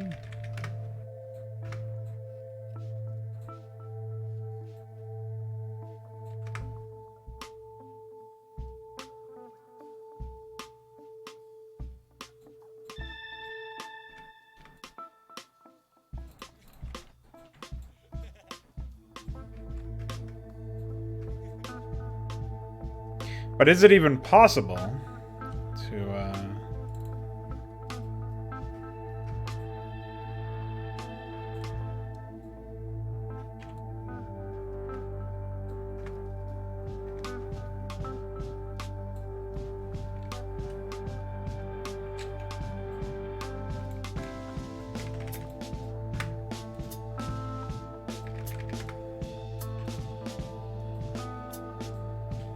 amazing.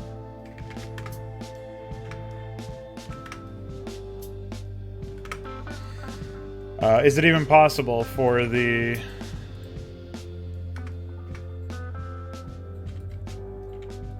shadows to be spotted as far as those artifacts are concerned?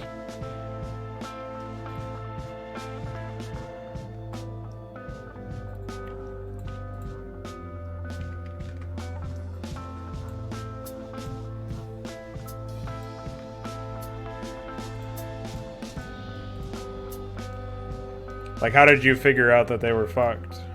I guess you just fixed them and then compared them and saw that there was an issue?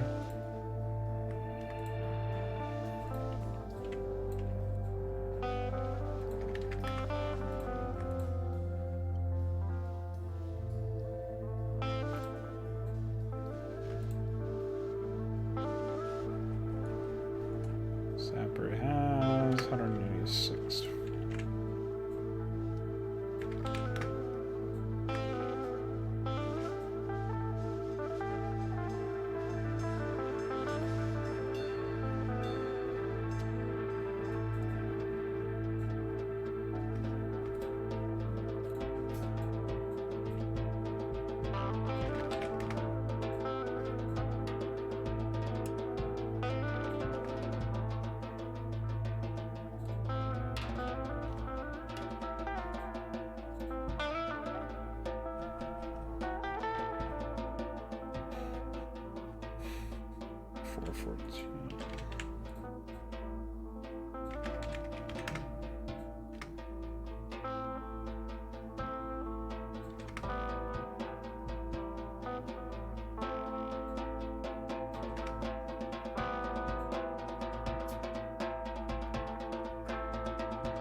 Really silly that had to happen. But I'd guess the cybernetics core issue that we observed is actually not related.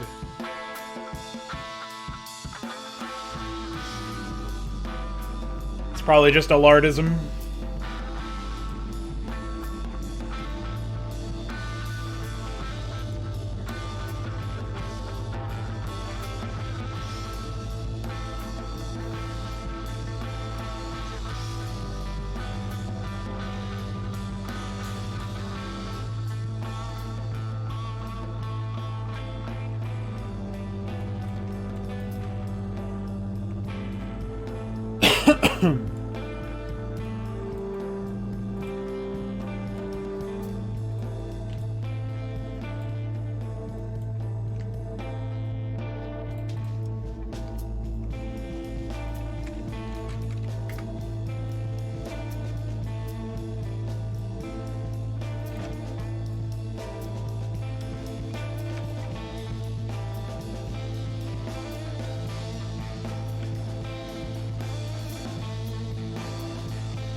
I forget what the color for these guys even is. 75, which is...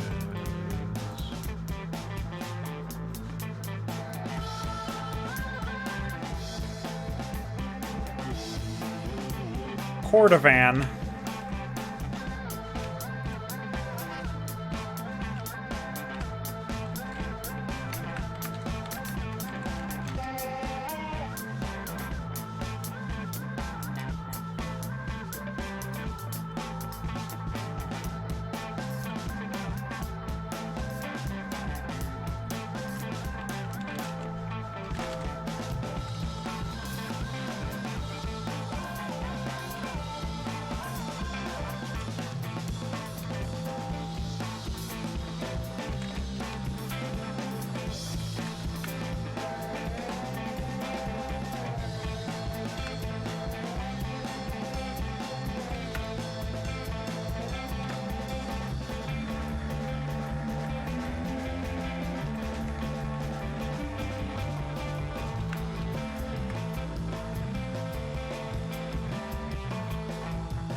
I haven't yet decided what I want to do with the...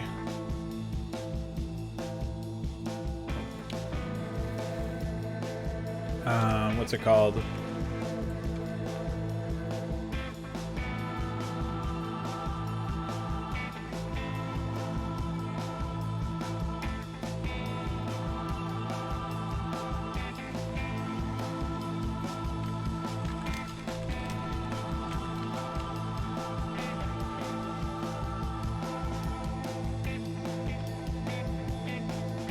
Well, I haven't decided what the personalities, like the actual characters that will have speaking roles in this, I haven't decided what they're going to look like just yet.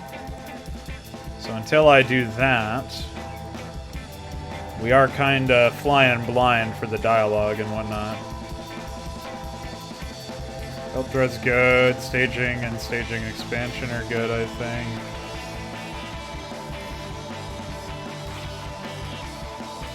Did XP worker loop.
I'm so used to, like, insanely large coordinates, so it's really funny to see this by comparison.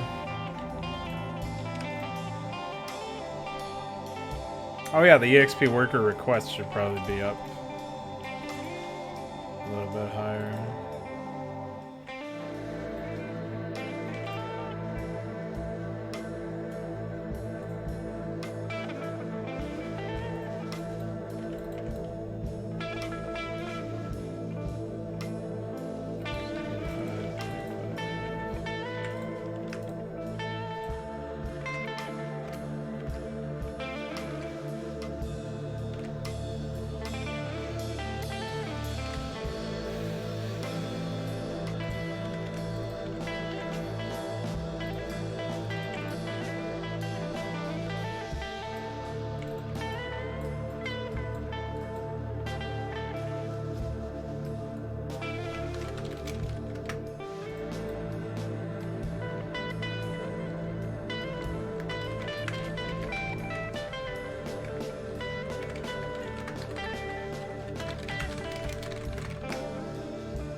Ideally, it'll be on the one on the right, but who knows where they're going to decide to build it.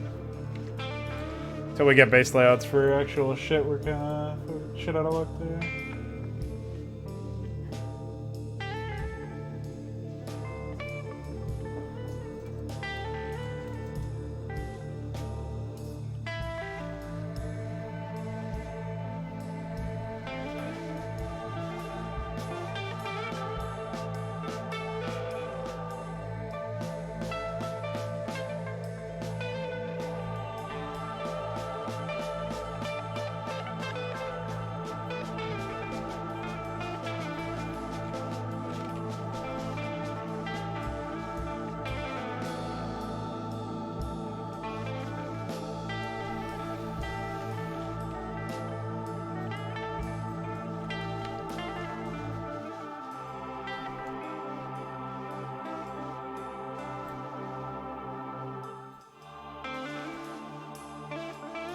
So this is the third, which is going to be up here.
There's only one bunker there. We go up to 7, 8, 9, 10 over there. So it'll be 11. This will be 12.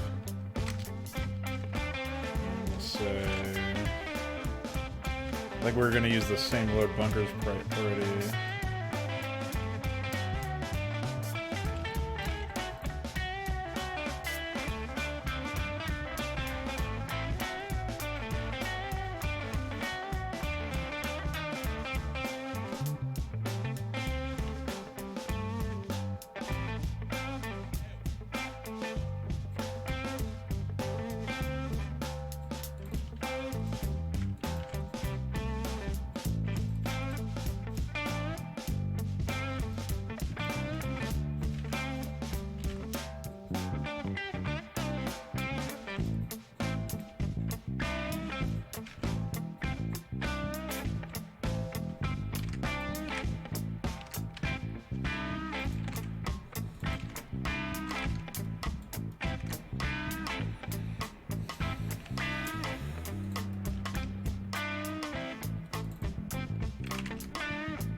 Getting lost in my own prank.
What a dumb fucking pull. Alright.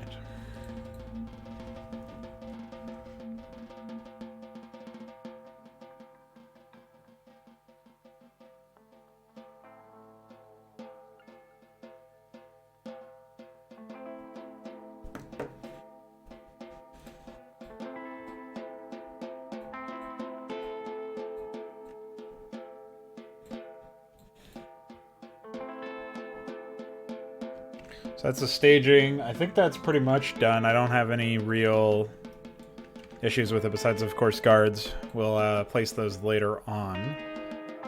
Gonna juggle priorities with those a bit. One of the things that I did differently already is I actually have made the request priority for the guards in the main the same as the guards in the expansions and the staging areas and stuff, because I actually want them to be equal, if not greater. I may actually make them even greater than the mains, like lower the main requests a little bit, as opposed to raising these ones.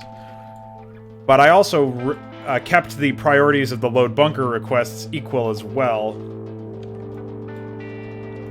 So I like that, in theory. That should work out pretty well. Because then they will have a greater chance to skip out on stuff that's intermediate, like in their...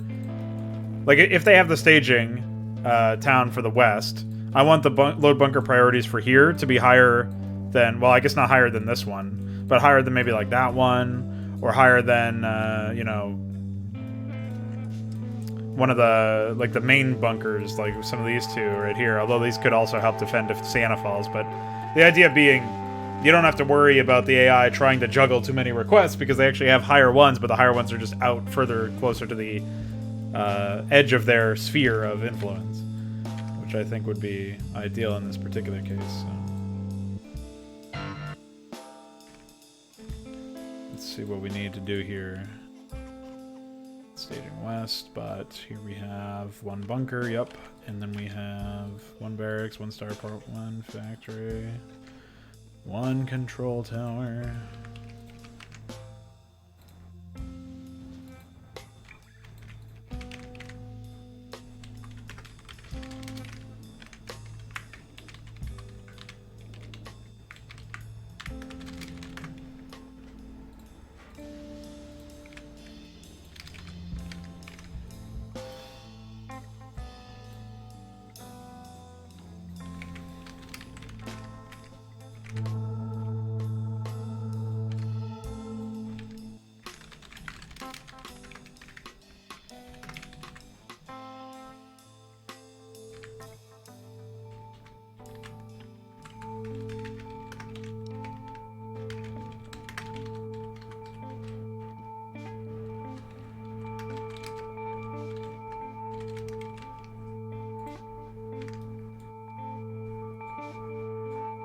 Alright, I like that.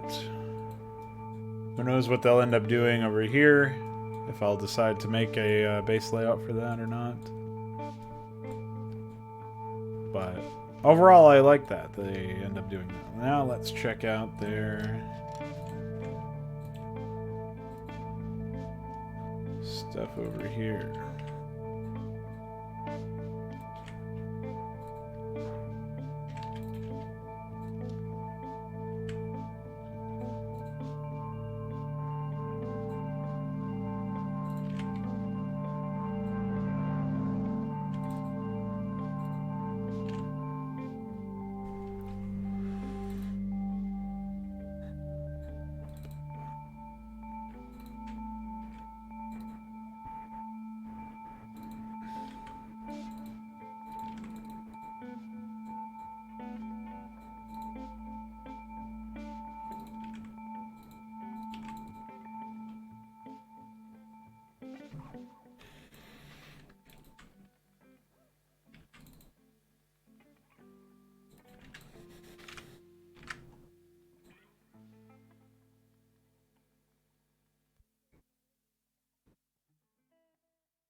So for 9, we can do...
Too loud.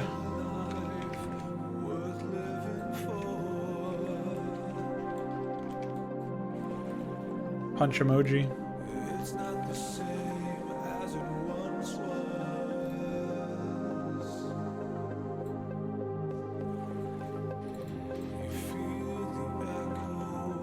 Oh yeah, I completely changed this.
Hello, Otto Webb. No, sprechen ne Deutsch. Whatever the fuck no is in German.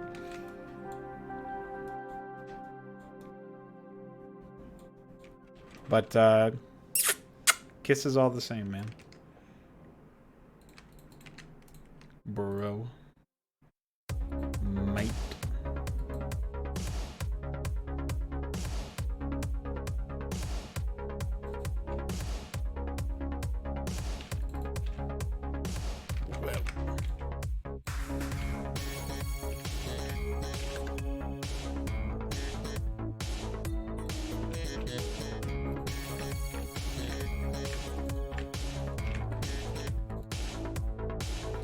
Yeah, that's why I said kiss is all the same.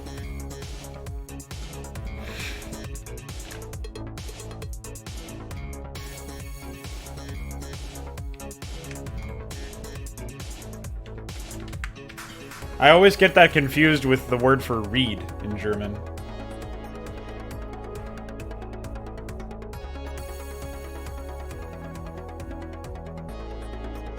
But are you sure he didn't say I love dick? Pretty sure that's what he said.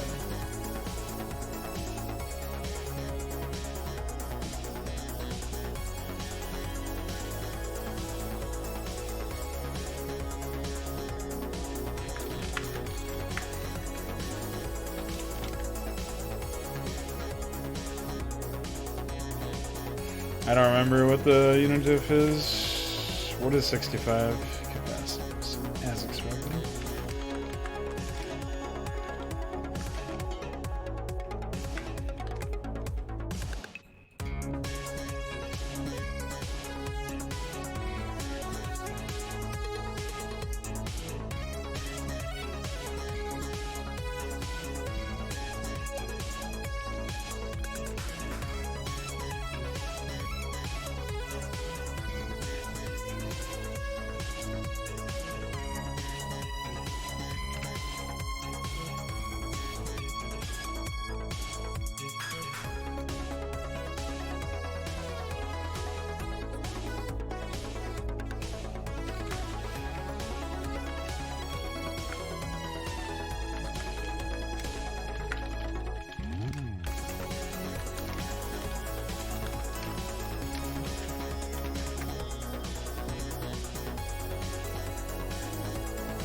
Alright, so we are continuing our journey here, trying to make this AI as good as it can be. Providing kisses to all the little boys and all the little zergs.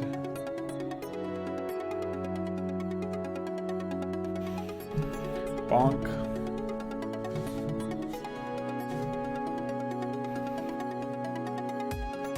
Where's the academy upgrade anyway?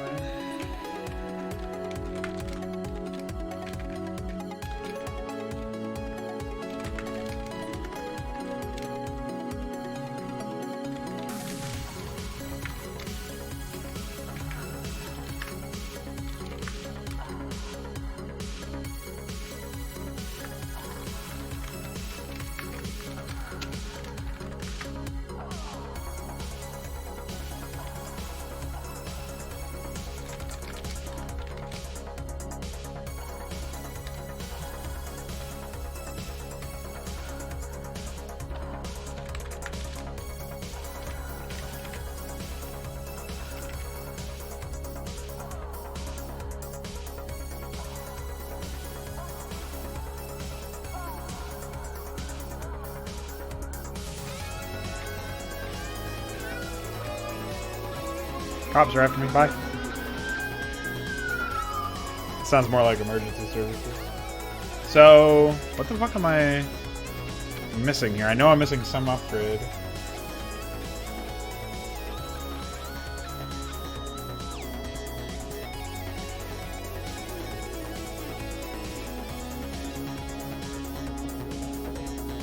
It requires science facility. Can't get that.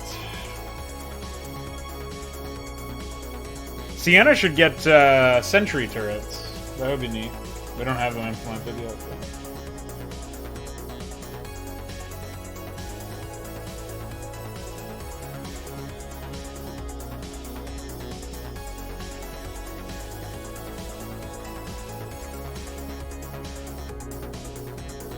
I think I'm just missing adrenaline packs.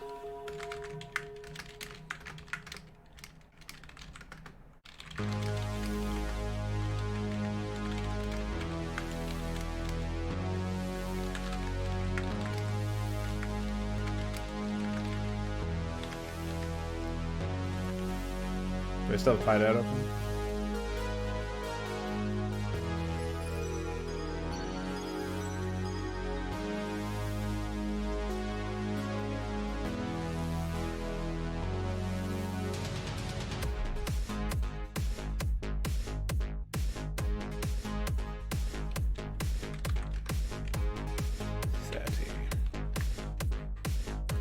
Let's put a 3.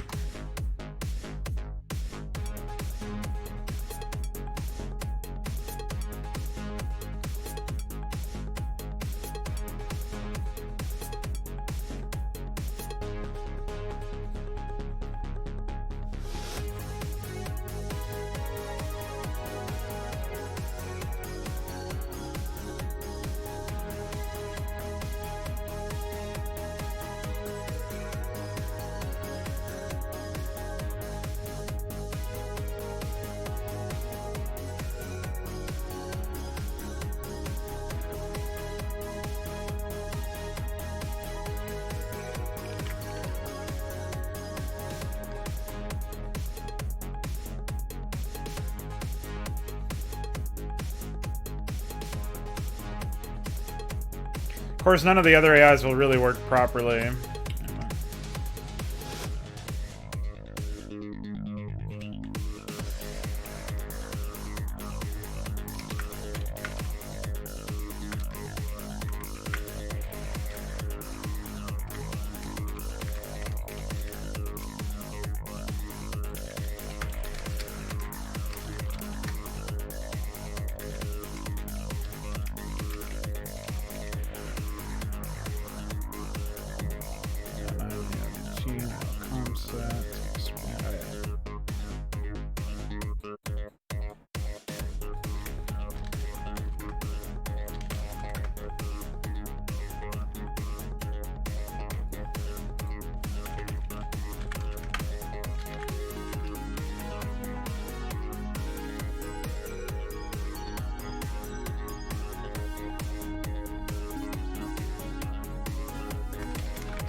Okay. I think the AI is good now.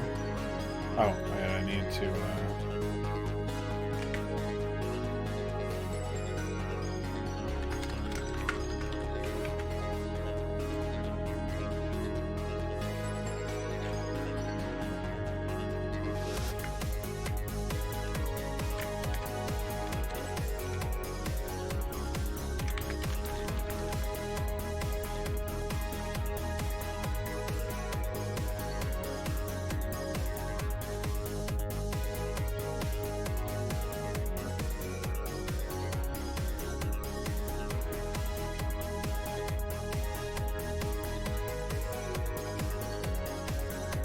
How would it be unused? I don't understand.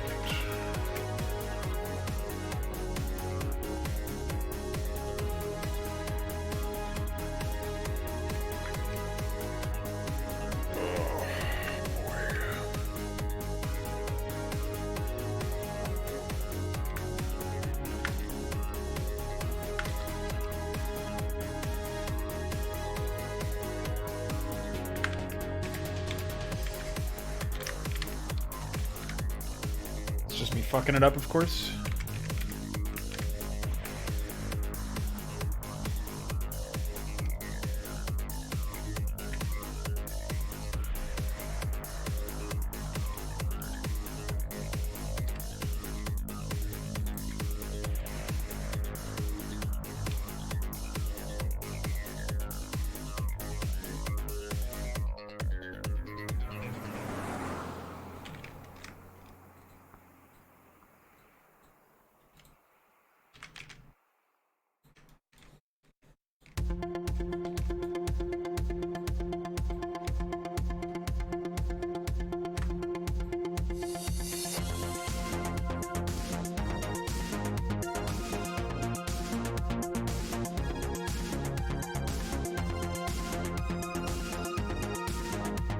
I'm not really going to be making any changes to the map with this file because I want to keep all of my changes to the place file until I make the actual switch over.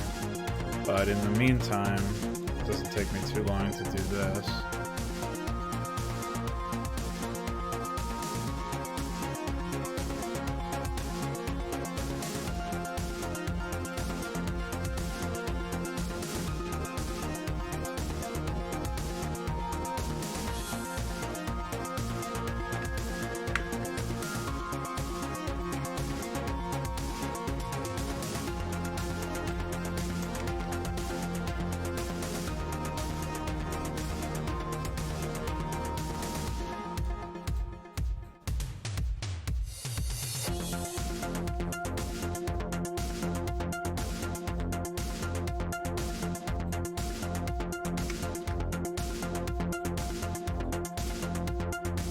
I don't know how I managed to hit the Zerglings without the something. That was truly very interesting stuff.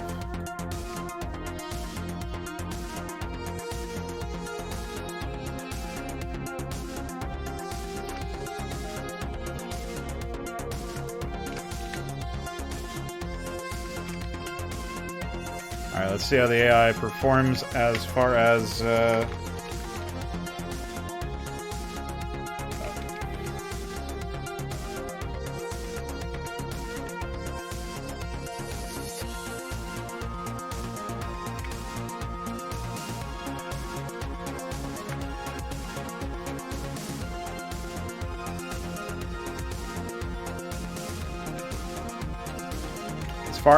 performance goes, just building its stuff.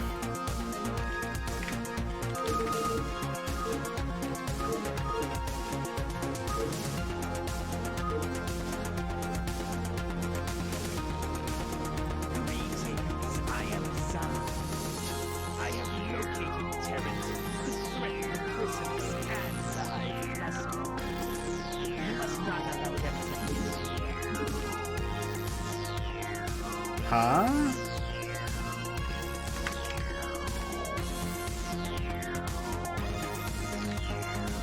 That's the old stuff. Almost certain.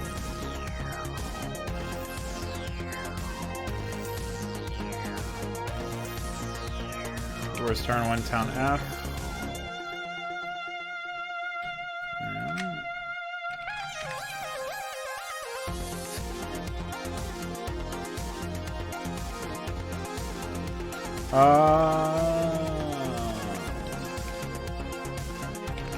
Now it makes sense.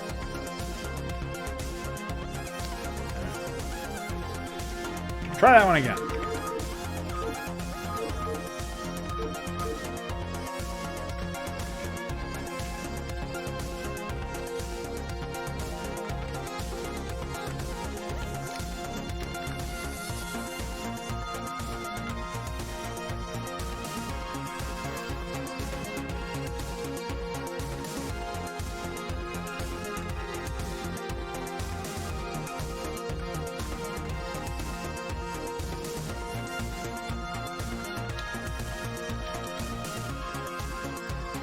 He mostly just doesn't have any gas right now.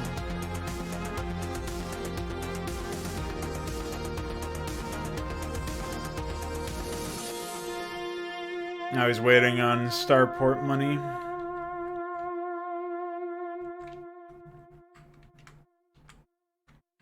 There we go.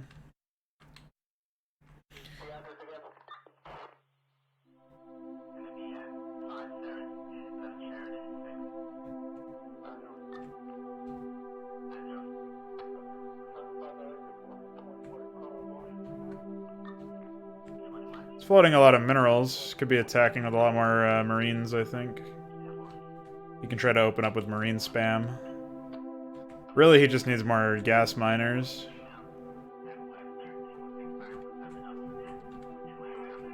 Some more depots.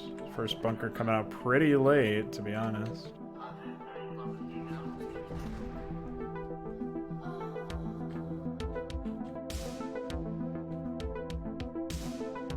Hey, Waker Wanderer, how are you?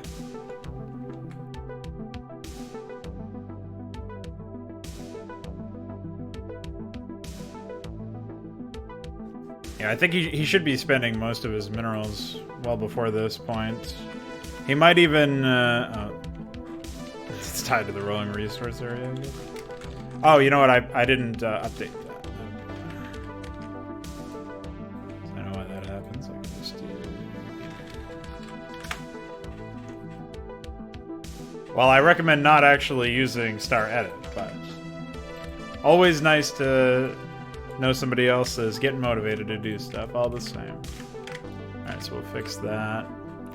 Honestly, I think because he has so much money, he could expand much earlier. Whereas I think for the for Sienna, I want them to spend their early money on production structures. Whereas this guy, I think it's okay since he gets 2 starports fairly early on, but he still has like floating, 800. Might make more sense to make him expand earlier. Let me see where I can find that. This is the staging stuff. So weight build 1 control tower. I think it said we could do weight build 1 armory. And resources 13. Just wait. Well, we'll say resources 13.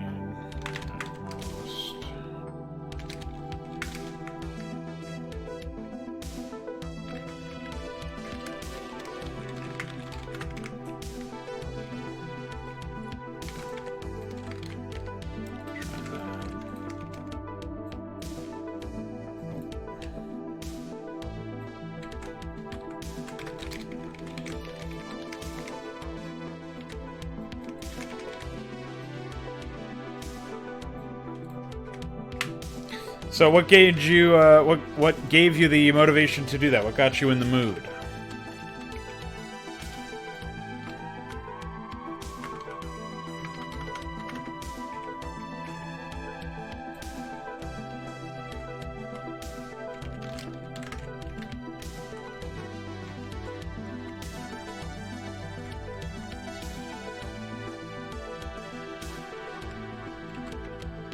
See, he still has a lot of money. For whatever reason, he's not... oh! I think it's waiting for the too many workers at this point, right? How much money do I give him in triggers? Just 100 ore? I can't believe he floats that much, then. That's crazy. So let's make this wait for... Just wait for the armor, then? Or, like, a smaller amount of workers, I guess, just as a safety in case he gets rushed. Anyway, a 2-minute expansion in this case should be fine. Oh, okay. Nice. I decided I was going to limit myself to playing the Brood War submissions this time around. Last year I did the whole thing, but I'm trying to be a bit more focused with the feedback that I'm giving people, and my feedback for people who use Warcraft 3 and Starcraft 2 is usually, like, all of the issues that I come up with, the immediate counter-argument is, I can't do that in this engine. So, you know, I'm also not as technically savvy with that stuff, I guess, which doesn't help. You know what I think it is I think they just have the, yeah, they have tier 2 of that. That would probably have something to do with that. Why don't we try... See how he does with just tier 1 of the income multiplier, because tier 2 is a little much. He should still float a decent amount of money. Yeah, as you can see, he still has quite a bit. So he's setting his academy down. I think the armory should probably be a higher priority than the academy, so that the academy does get built after. So that to 84 instead of 88.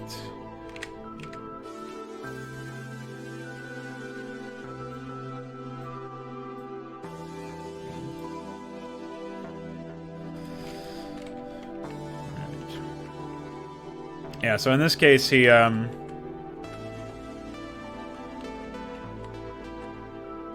now he's delaying the expansion a little bit, which makes sense. Right, but that's still pretty good. That's like 4.5 minutes grabbing his expo as he has 2 starports.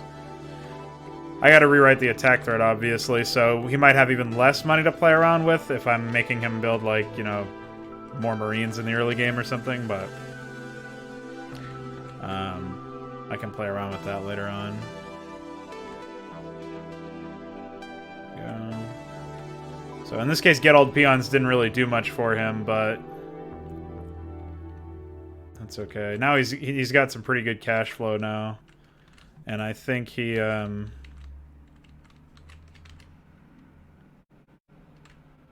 actually just went down some more. You know, he plopped that one down and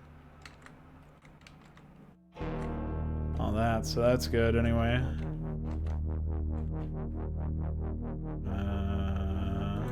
I'm pretty sure that turret is in...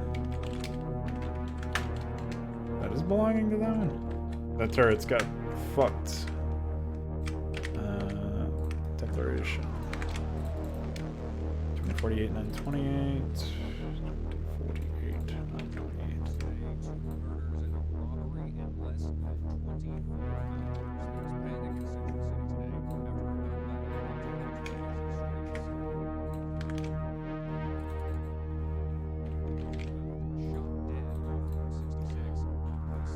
Yeah, it definitely wasn't supposed to be that. I don't even know how that could get confused, though.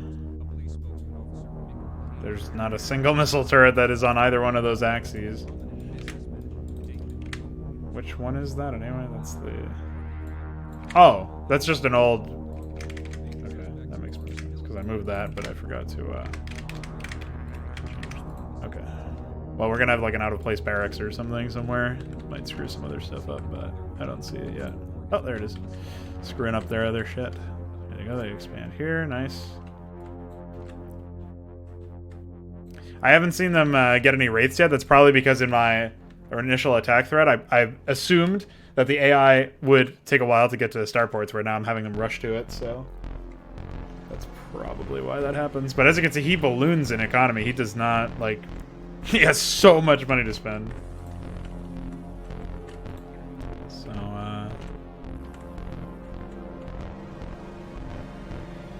in fact, the fact that he's got... Well, he does have, like, 5 mining bases right now, so that contributes to it.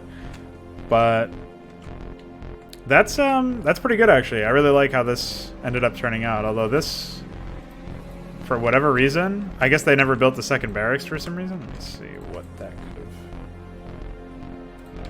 see staging.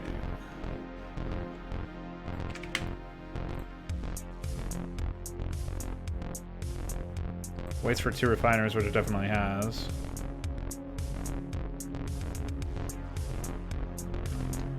Has 1 starport. Has 2 starports and a control tower, so why didn't they ever build the second barracks?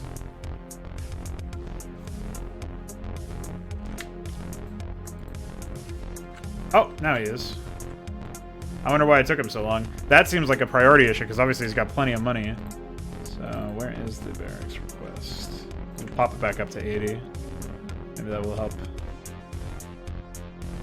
And then we'll take this and, like, maybe...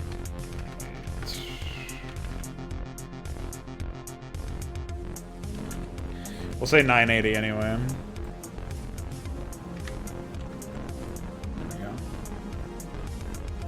The thing is, I don't know if this was done by his expansion command or if this was done through something else. We'll have to wait and see if he builds the missile turrets and the correct locations.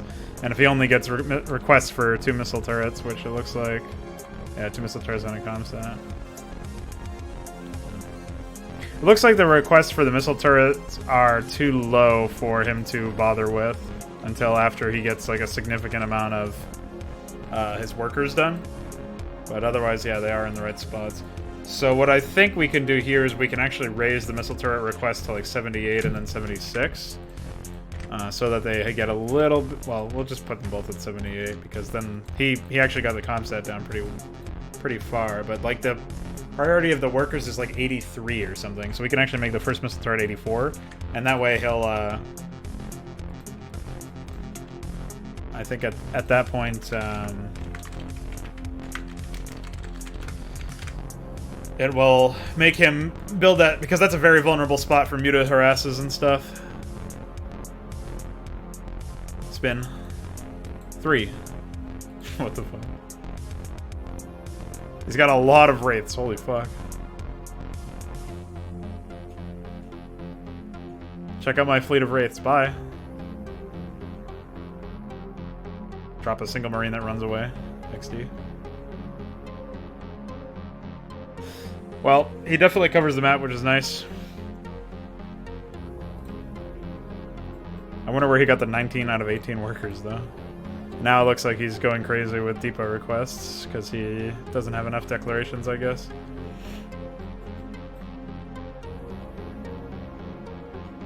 Dude, what the fuck? I like it, though. Just like, that's like 2 control groups, or a control group and a half or something of raids. It's pretty good. When's this gonna be up? Well, I only just finished the, well, it's not even really done, but I did just make some pretty good progress with Scarlet now.